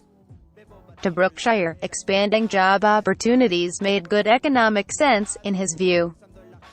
Many of Charlotte's black citizens were an economic liability to the city, and increased employment would enable them to make a stronger contribution to the economic health of the community. Brookshire and Mayor Smith agreed on the need for the mayor's office to take a prominent role in the resolution of the sit-ins. Within several weeks, Smith announced the establishment of a biracial community organization, known as the Mayor's Committee on Friendly Relations, devoted to improving race relations. Both Smith and Brookshire perceived significant advantages to be gained from taking preemptive action to control the demonstrations. Brookshire in particular relied quite heavily on this biracial committee during his tenure as mayor to resolve racial disputes out of the public eye. Public demonstrations, Brookshire believed, set up tensions and create ill will which retard progress, as negotiating racial conflict in private committee meetings permitted the city's white leadership to retain tight control over the pace of integration without any significant damage to the city's carefully nurtured moderate image. The mayor's committee managed to secure a hiatus in the sit-ins while it attempted to negotiate a settlement with the merchants. In June, when the negotiations bore no fruit, the students resumed their protests, coupled with a boycott of the entire downtown business area that won broad support among black customers. A threatened July 4th demonstration proved decisive. The owners of the targeted businesses requested a meeting with the mayor's committee that resulted in a settlement providing for integrated lunch counters. On July 9, black students were served at 7 Charlotte lunch counter for the first time, by agreement. The local newspapers did not report the desegregation until after the fact to avoid conflict. Charlotte thereby became one of the first southern communities to integrate its lunch counters. The sit-ins during the spring of 1960 unleashed several years of direct action protest throughout the South, a supplement to much of the litigation orientation of earlier civil rights activity. In some measure, the court's weak enforcement of Brown signaled that direct action would be required to force racial change. The NAACP would continue its desegregation litigation with increasing success, but with the sit-ins of the spring of 1960, the dynamics of racial protest in the American South had shifted. In cities like Charlotte, which were acutely aware of their national image on racial issues and the economic consequences of a reputation for poor race relations, demonstrations would be highly successful at forcing city leaders to take action. During August 1961, public demonstrations erupted over a separate issue: school segregation. In April of that year, the Charlotte-Mecklenburg School Board had decided to convert a white high school, Harding, into an all-black junior high school, renaming it Irwin Avenue Junior High School. As part of the conversion, the board transferred all of the white students and faculty at Harding High School to a newly constructed building and copyrighted material. 122 Davison M. Douglas then moved over 800 African American students and teachers from Northwest Junior High School to Irwin Avenue. The new Harding High School was slated to operate as an all-white school, whereas Irwin Avenue would educate only black students. Although traditionally a white school, Old Harding High School, located near the downtown area of the city, was the closest school to a number of black residential areas. Over the years, a number of nearby black students had sought transfers to the white school. Although the school board denied most of these requests, pressure to desegregate Harding High School increased in light of its proximity to black neighborhoods. The school board's actions engendered protest in both the black and white communities. About 150 white parents, who lived in neighborhoods close to Harding, petitioned the school board to make Harding available to both white and black children at the junior high level, although requiring black children to pass an entrance examination before being admitted. The unexpected white push for a neighborhood desegregated school was motivated largely by economic considerations. The decision to change Harding from a white to a black school caused a drop in property values in white neighborhoods near the school. White residents believed that it was better to have a neighborhood desegregated school than a neighborhood black school. At the same time, a group of black parents, calling themselves the West Side Parents Council, under the leadership of Dr. Reginald Hawkins, a local dentist and Presbyterian minister, complained that the white students from Old Harding were being provided a new school, leaving the black students with an old school. They asked the school board to operate Old Harding High School as an integrated facility. During the early 1960s, Hawkins emerged as the leading black activist in Charlotte. Born in Beaufort, North Carolina, Hawkins had been educated at Johnson C. Smith University, where he quarterbacked the football team, and at Howard University's dental school. Hawkins' years at Howard were particularly significant, as he was exposed to a community that took seriously the need to challenge the discriminatory treatment of African Americans. Hawkins spent the early 1950s in the Army, during which time he developed an awareness of the potential of organized religion to influence the political development of black Americans. One of Hawkins' Army colleagues, a Jewish psychologist, spent much time explaining to Hawkins the significance of religion in the political and social development of the Jewish people. Upon leaving the Army in 1953, Hawkins returned to Charlotte to open a dental practice and to enroll in the theological seminary at Johnson C. Smith. Upon completing his theological degree, Hawkins did not enter the full-time pastorate, choosing instead to maintain his dental practice, but did begin a long history of close work with the United Presbyterian Church around issues of racial discrimination. In 1959, Hawkins organized his own political group, the Mecklenburg Organization on Political Affairs (MOPA). Consistent with the actions of black activists and many other Southern communities, Hawkins did not affiliate his new organization with any national civil rights organization. Although MOPA initially focused its attention on increasing black voter registration, in the early 1960s the organization began to challenge various aspects of racial segregation in the city, particularly in the schools and hospitals, through public demonstrations. At the same time, Hawkins established close contacts with both the administration of Governor Terry Sanford in Raleigh and the Kennedy administration in Washington, which enabled him to supplement his public demonstrations against segregation with governmental pressure. In time, Hawkins would alienate much of the city's white power structure. Moreover, many blacks, while respecting Hawkins' courage to take copyrighted material, the quest for freedom in the post-Brown South 123 on the white establishment kept their distance from Hawkins because of his outspoken nature. Unquestionably, however, Hawkins' confrontational actions profoundly influenced the pace of racial desegregation in Charlotte. During the summer of 1961, Hawkins argued that the school board, in converting Harding High School from a white to a black school and providing a new school for the Harding white students, was simply continuing its practice of closing certain white schools that were under pressure to admit neighboring black students and replacing those closed schools with newly constructed ones in distant white neighborhoods. Hawkins had a legitimate point. Earlier, the board had closed a white high school and junior high school that had desegregated in 1957, and that were located near a significant black population and built in their stead new schools in white neighborhoods. At the elementary school level, the board converted 3 schools from white to black in response to changing neighborhoods. Hawkins complained at the time, when a neighborhood begins to desegregate and its Negro residents become eligible under the Pupil Assignment Act to apply for admission to an all-white school. The school is abandoned, moved somewhere else, to suburbia. 6. To publicize his complaints, Hawkins organized a student boycott of the newly named Irwin Avenue Junior High School. When the school opened on the morning of August 30, 1961, picketers greeted the arriving African American students, urging them to return to their previous school. Hawkins marched at the head of the line, carrying a sign that read, "Desegregate on a geographical basis." The boycott won broad support. Approximately 500 of the 800 students assigned to Irwin returned to their old school and attempted to enroll. When they were denied admission, a number simply stayed home.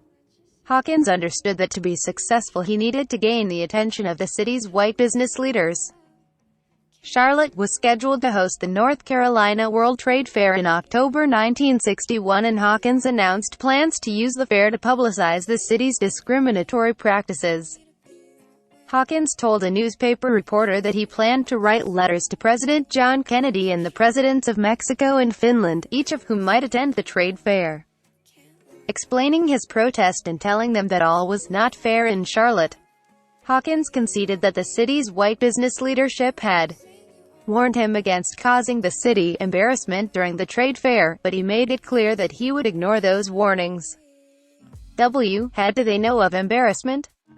We have been embarrassed all our lives. 7. Confronted with the ugly specter of an ongoing school boycott and potential disruption and embarrassment in connection with the trade fair, School Board Chair David Harris agreed to meet with Hawkins. At the same time, Brookshire's committee passed a resolution urging an end to the boycott and authorizing the appointment of a permanent subcommittee on education to assist with racial problems in the public schools. In the meantime, the school board announced plans to build a new junior high school that would operate on an integrated basis. Following these actions, Hawkins called off the boycott. Notes 1. On a few occasions, the black community also successfully employed a third source of external authority to challenge the racial status quo, the Kennedy administration. The ability of the black community to access the power of the Kennedy administration contributed to the successful desegregation of the city's hospitals. Copyrighted material. 124 Davison M. Douglas. Many scholars have debated the comparative efficacy of litigation and direct action as a means for securing racial change. The experience of Charlotte teaches that both methods of challenging segregation were effective and often worked in tandem with one another. 2. Swan vs. Charlotte Mecklenburg BD, of Eject 369 F2D 29, 4th CIR 1966, and Bain.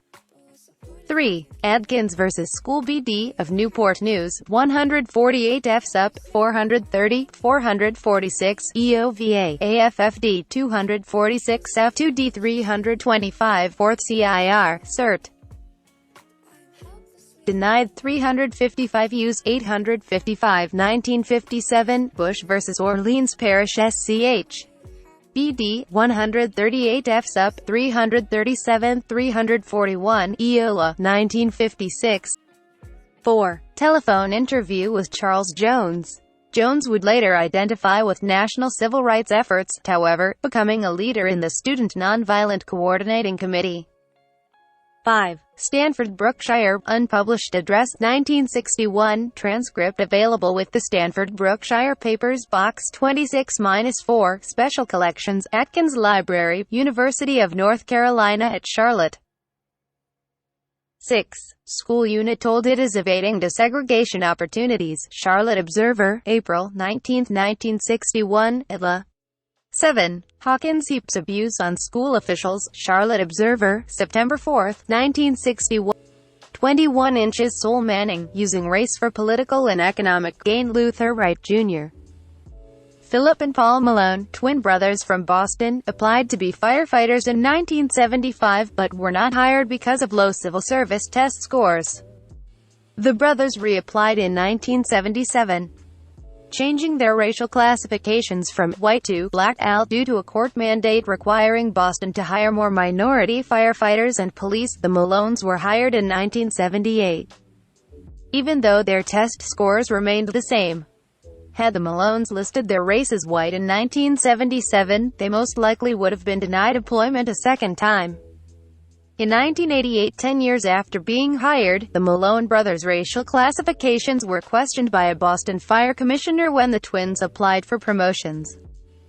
The commissioner, who knew the twins personally, was puzzled that they listed their race as black after a state hearing. Philip and Paul Malone were fired for committed racial fraud. 3 Hispanic and black organizations in Boston criticized the city government for allowing the Malones to work for 10 years before questioning their racial identity. These organizations called for a full investigation of the Malones' case and for prompt investigation of other allegations of racial fraud. One Boston official claimed that as many as 60 other firefighters had engaged in racial fraud, but other officials estimated that the actual number was closer to 10. Shortly after the Malones' hearing, 11 Boston firefighters classifying themselves as Hispanic were investigated. 2 resigned. 4 in the mid-1980s, allegations of racial fraud also surfaced in the political arena. In 1984, Stockton, California, City Councilman Mark Stebbins survived a recall election organized by a black councilman he had defeated. 5 Stebbins, described as a man with a broad nose, light complexion, blue eyes and curly brown hair, worn in a short afro style, had run as a black candidate in the city council election. While the birth certificates of Stebbins' parents and grandparents listed their race as white, and Stebbins acknowledged that his siblings were white, he contended that he was black at the time of the election. Stebbins' council district was 46% Latino and 37% black, accused of lying about his race to get votes. Stebbins argued that he first believed he was black when he was growing up and other children referred to him as niggerhead. Stebbins also hinted he believed he had a black ancestor who had passed as white. Despite this somewhat tenuous assertion, many of the black leaders in the community accepted him as black, apparently to gain more minority influence on the county. 6 American society has long differentiated among individuals on the basis of race. Paul 48 Vandel Reverend. 513, 1995. Originally published in the Vanderbilt Law Review. Reprinted. Copyrighted material.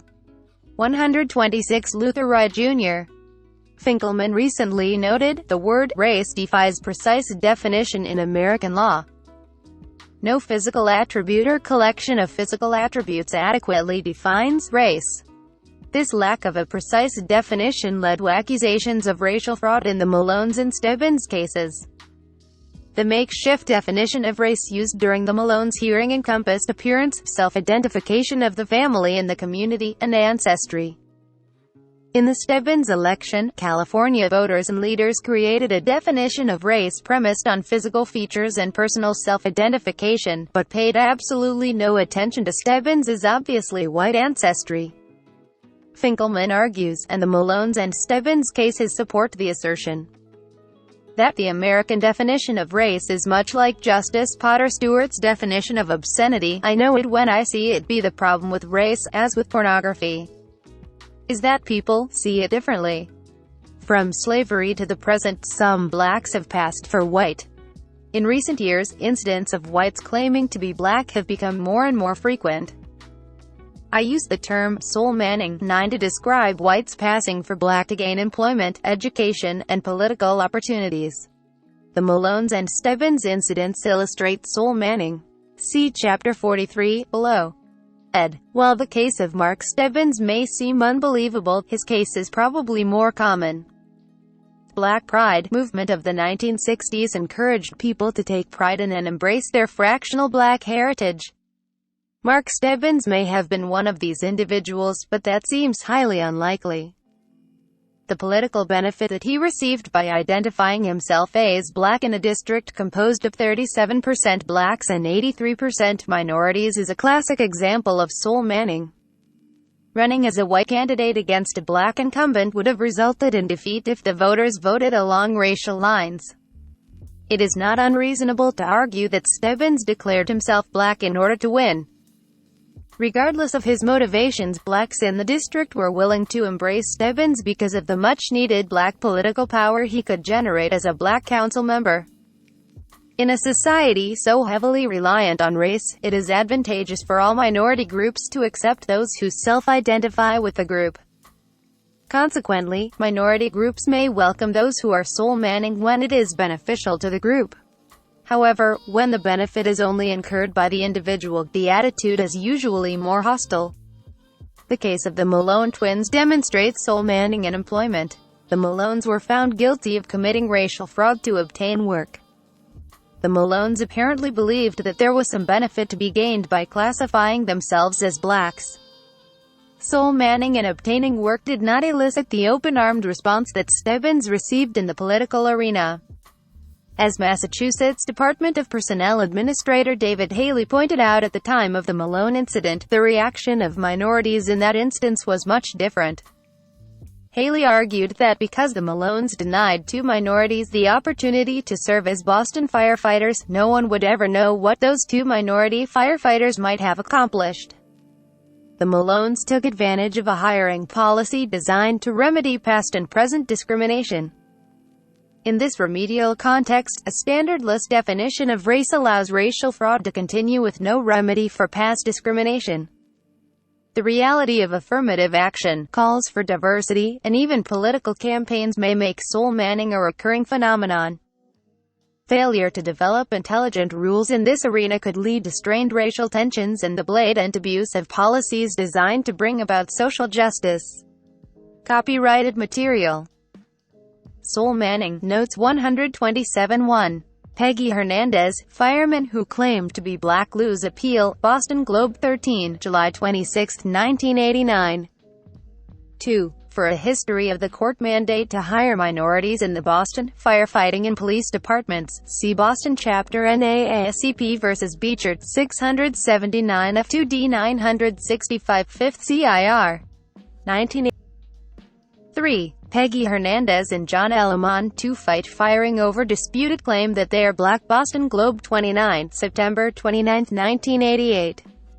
ID. Affirming the decision of the State Department of Personnel Administration. Justice Wilkins of the State Supreme Judicial Court asserted that the Majones had a powerful incentive to seize on any means to enhance their chances of appointment as firefighters. ID. The term racial fraud is used to characterize situations in which individuals racially misclassify themselves in order to obtain some tangible benefit. In the black community, racial fraud has been called passing, i.e., blacks misclassifying themselves as white. See Gunnar Myrtle, An American Dilemma, The Negro Problem and Modem Democracy 683-86, Harper, 1944. 4. Hernandez and Elamon, Supra at 29, 32, Hernandez, Supra at 14. 5. City Council member survives recall vote wash. Post Day 6, May 15, 1984. 6. United Press and Black or White? Race becomes political issue, April 19, 1984. Stebbins claimed that the fact that Latinos outnumbered blacks in the district meant that lying about his race would not have been very beneficial. ID. Interestingly enough, Stebbins won 39% of the vote in a district that was only 17% white. ID. If groups in the district had voted along strict racial lines, a white candidate would have had no chance to be elected. 7. Paul Finkelman, The Color of Law, 87 NW. UL Reverend, 937, 937 N.3, 1993, Book Review. 8. C. Acabellis vs. Ohio, 378 U.S. 184, 197, 1964, Stewart, L. Concurring Finkelman, 87 N.W. U. L. Reverend, at 937 N.3, cited in Note 24. This standardless conception of race is particularly troubling since race, unlike hardcore pornography, has broad significance in American society. 9. Soul Man was a 1986 movie starring C. Thomas Howell, Ray Don Chang, and James Earl Jones. In the movie, Howell plays Mark Watson, a wealthy California student who is admitted to Harvard Law School, but whose father refuses to pay the tuition. Unable to qualify for student aid and loans because of his father's wealthy status, Watson takes tanning pills and puts on makeup to make himself appear black, so that he can win a minority scholarship for which no minority has applied. Copyrighted material. 22. Dysconscious racism, ideology, identity, and miseducation. JOYCE King, the author, a professor of teacher education when this was written, describes her experience of racism in the classroom. Ed. Dysconscious racism is a form of racism that tacitly accepts dominant white norms and privileges. It is not the absence of consciousness but an impaired consciousness or distorted way of thinking about race as compared to, for example, critical consciousness. In critical ways of thinking about racial inequity accept certain culturally sanctioned assumptions, myths, and beliefs that justify the social and economic advantages white people have as a result of subordinating others. Anything that calls this ideology of racial privilege into question inevitably challenges the self-identity of white people who have internalized these ideological justifications. The reactions of my students to information I have presented about societal inequity have led me to coin the term dysconscious racism to describe one form that racism takes in this post-civil rights era. Most of the students begin my teacher education courses with limited knowledge and distorted understanding of societal inequity. Not only are they often unaware of their own ideological perspectives, most are also unaware of how their own subjective identities reflect an uncritical identification with the existing social order.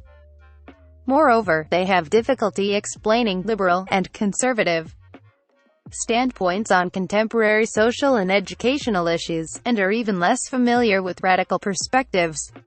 My students' explanations of persistent racial inequity consistently lack evidence of any ethical judgment regarding racial and class gender stratification, yet these same students maintain that they personally deplore racial prejudice and discrimination.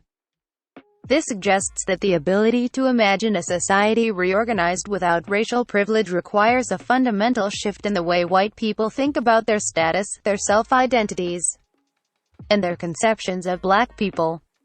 For example, when I broach the subject of racial inequity with my students, they often complain that they are tired of being made to feel guilty because they are white.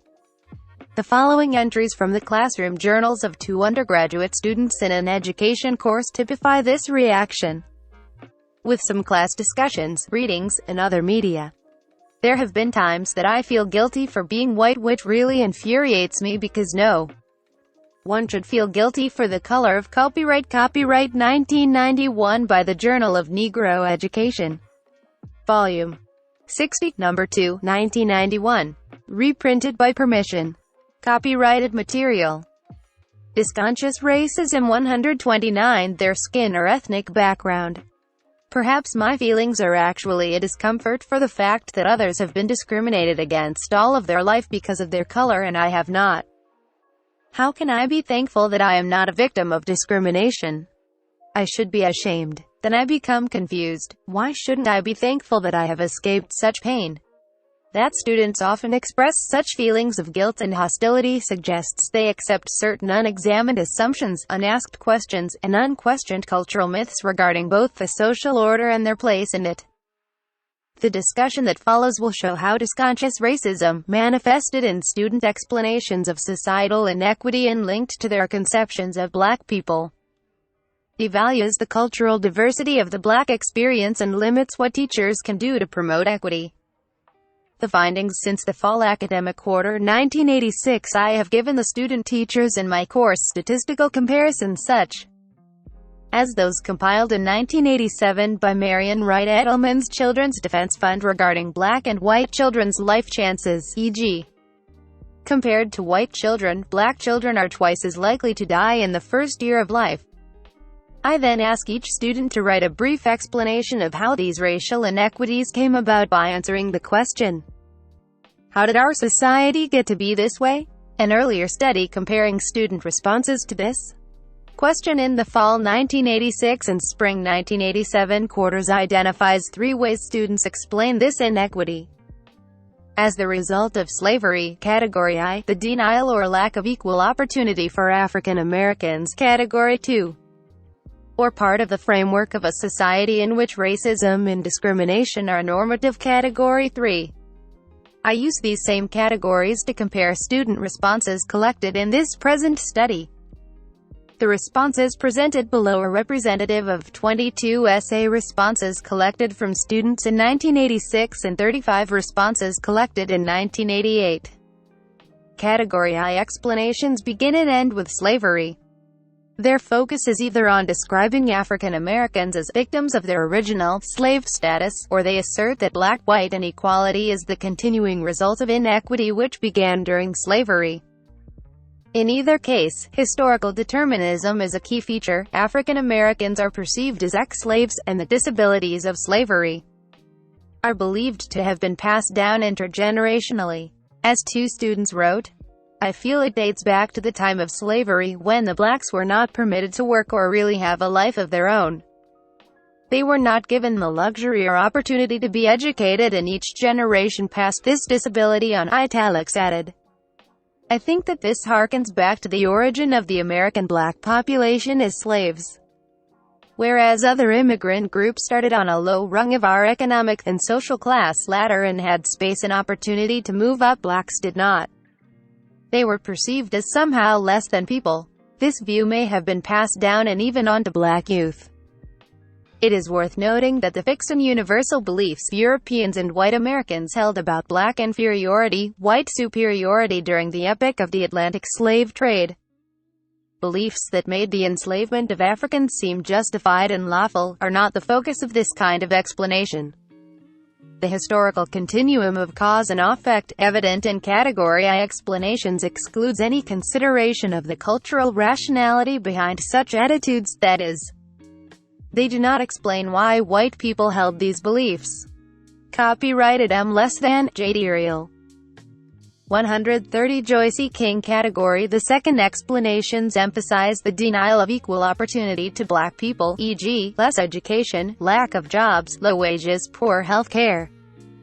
Although students espousing Category II arguments may explain discrimination as the result of prejudice or racist attitudes, e.g., whites believe blacks are inferior, they do not necessarily causally link it to the historical fact of slavery or to the former status of black people as slaves.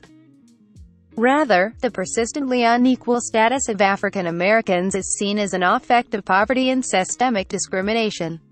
Consider these 2 responses from 1986 and 1988. Blacks have been treated as second-class citizens. Caucasians tend to maintain the belief that black people are inferior. For this reason, Italics added, blacks receive less education and education that is of inferior quality, less pay than most other persons doing the same job, and live in inferior substandard housing, etc. Because of segregation, overt and covert, blacks in America have had less access historically to education and jobs, which has led to a poverty cycle for many. The effects described are due to poverty, Italics added, lack of education and lack of opportunity. In addition, some Category I and Category II explanations identify negative psychological or cultural characteristics of African Americans as effects of slavery, prejudice, racism, or discrimination. One such assertion is that black people have no motivation or incentive to move up or climb the socioeconomic ladder. The following are examples of Category II explanations. Blacks were brought to the U.S. by whites. They are thought to be of a lower race by large parts of the society. Society has impressed these beliefs, ideas onto blacks.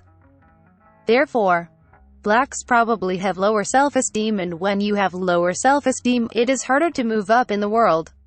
Blacks group together and stay together. Very few move up, partly because society put them there. Past history is at the base of the racial problems evident in today's society. Blacks have been persecuted and oppressed for years. Discrimination is still a problem which results in lack of motivation, self-esteem, and hence a lessened desire to escape the hardships with which they are faced. In 1986, my students' responses were almost evenly divided between Category I and Category II, 10 and 11 responses, respectively, with one Category III response. In 1988, all 35 responses were divided between Category I, 11, and Category II, 24 responses, or 32% and 68%, respectively. Thus, the majority of students in both years explained racial inequality as a historically inevitable consequence of slavery or as a result of prejudice and discrimination.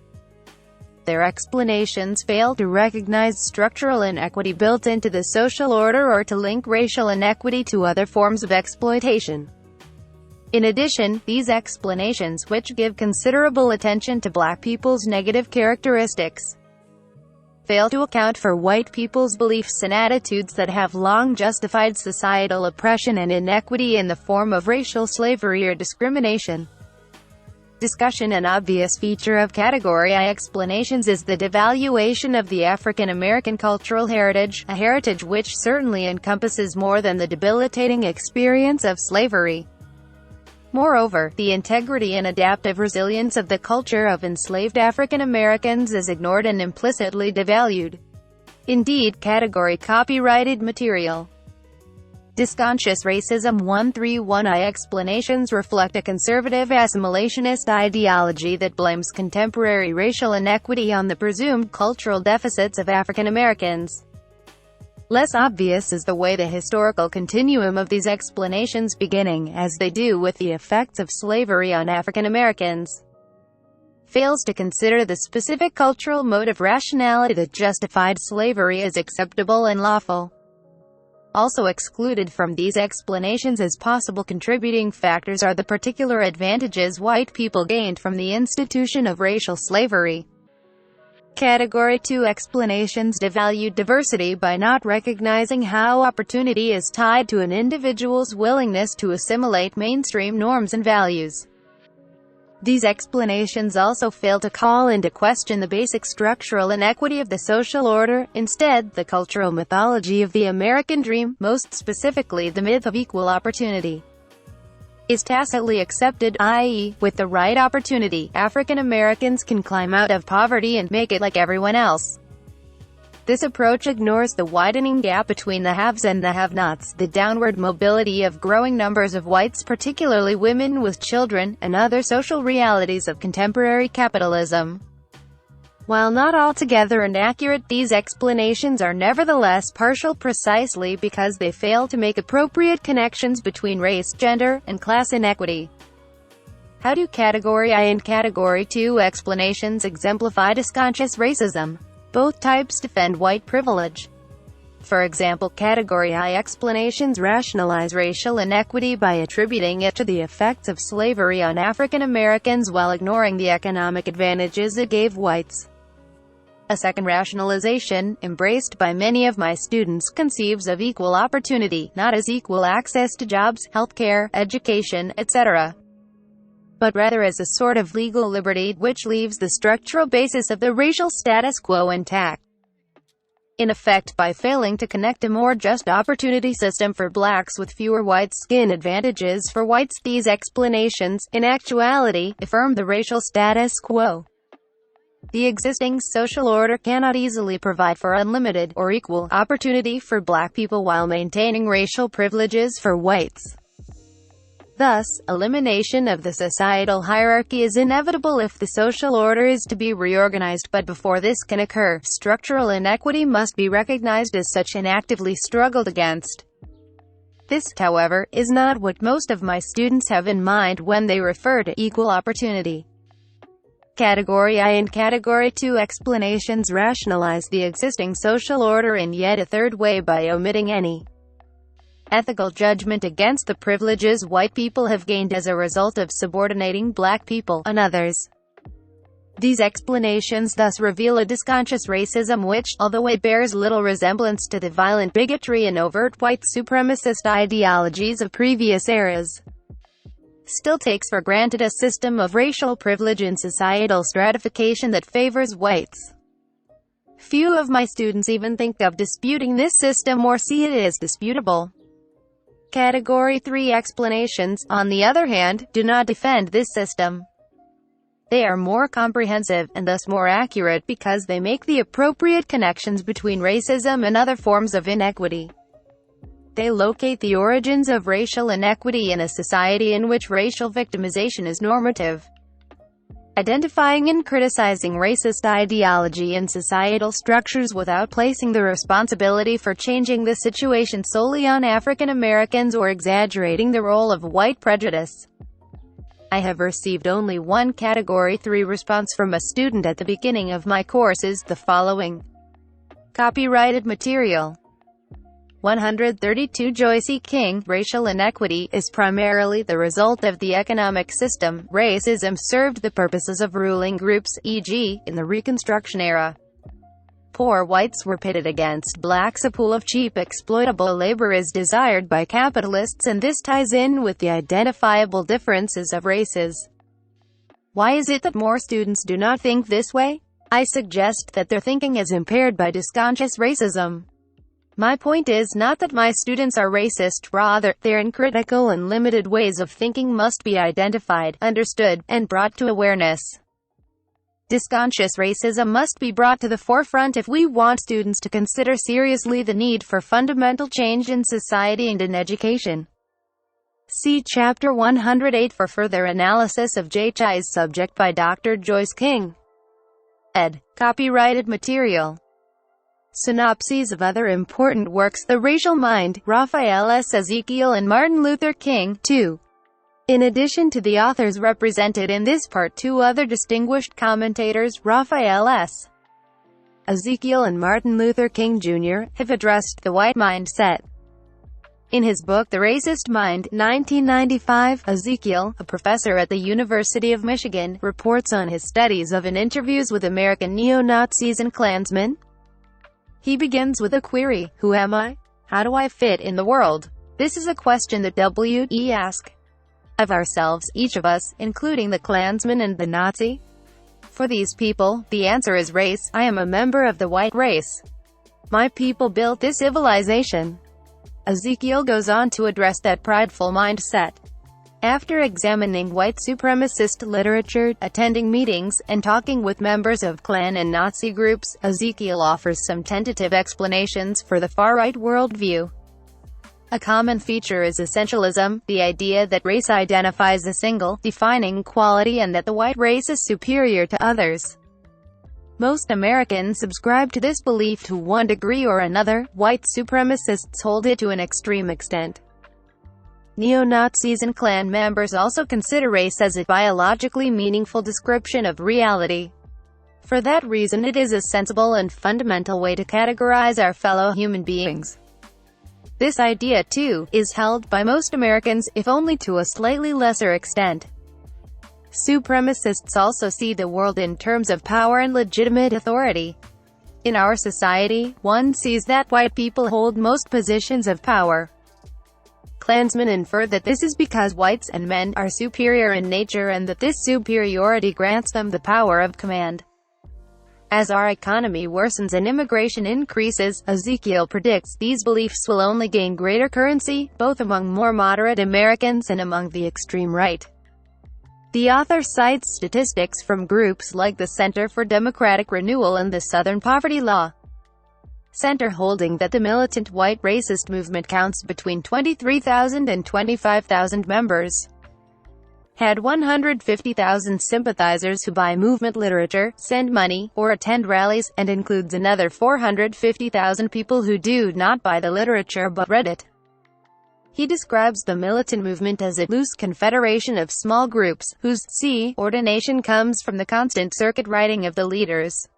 Membership is fluid, joiners cycling in and out of organizations. To his surprise, Professor Ezekiel discovered that economic fears were not central for the white supremacists he talked with, rather. The agreement on basic ideas is the glue that holds the movement together. The white racist movement is about an idea. The contents of that idea include white specialness, the biological fixedness of race, and the special place of power in human relations. Race being an aspect of deservingness to wield this power. Copyrighted material.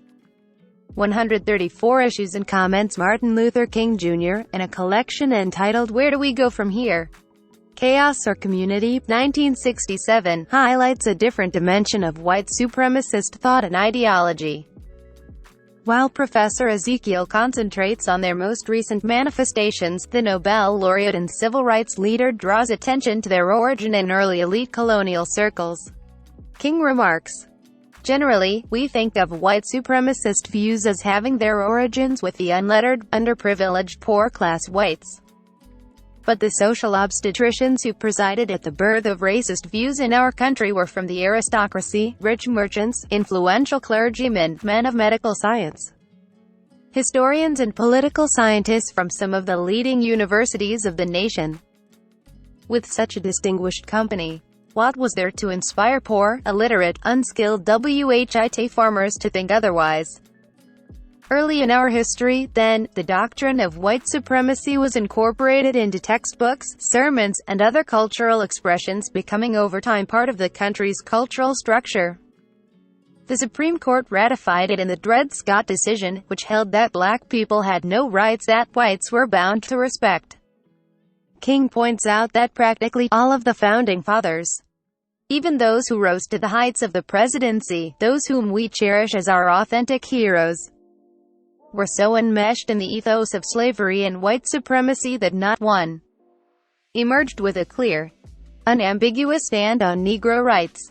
King points out that George Washington was a slaveholder who only allowed Negroes to enter the Continental Army because the British were attempting to recruit them to His Majesty's cause.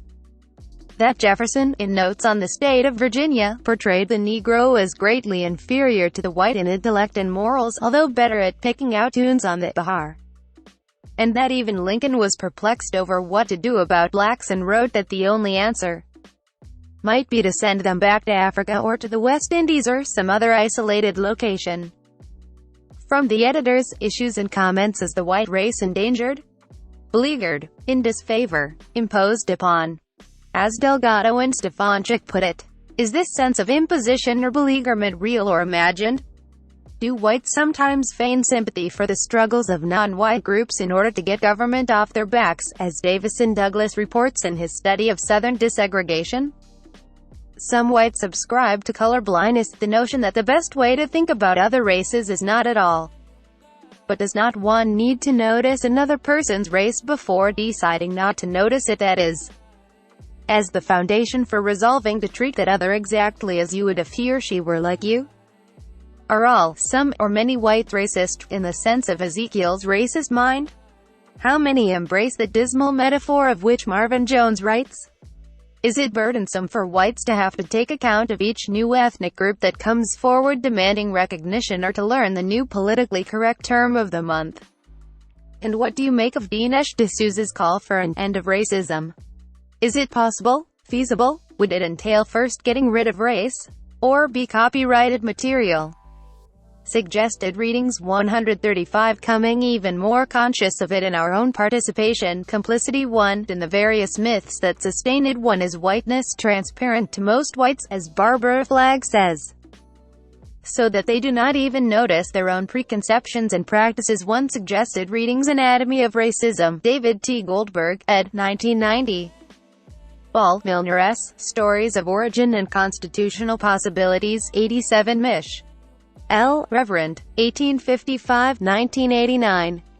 Bell, Derrick A. Jr., After We're Gone, Prudent Speculations on America in a Post-Racial Epoch. 34th Street. Lewis U.L. 393, 1990. Bell, Derrick A. Jr., and We Are Not Saved, The Elusive Quest for Racial Justice. 1987. Bell, Derrick A. Jr., Faces at the Bottom of the Well. 1992.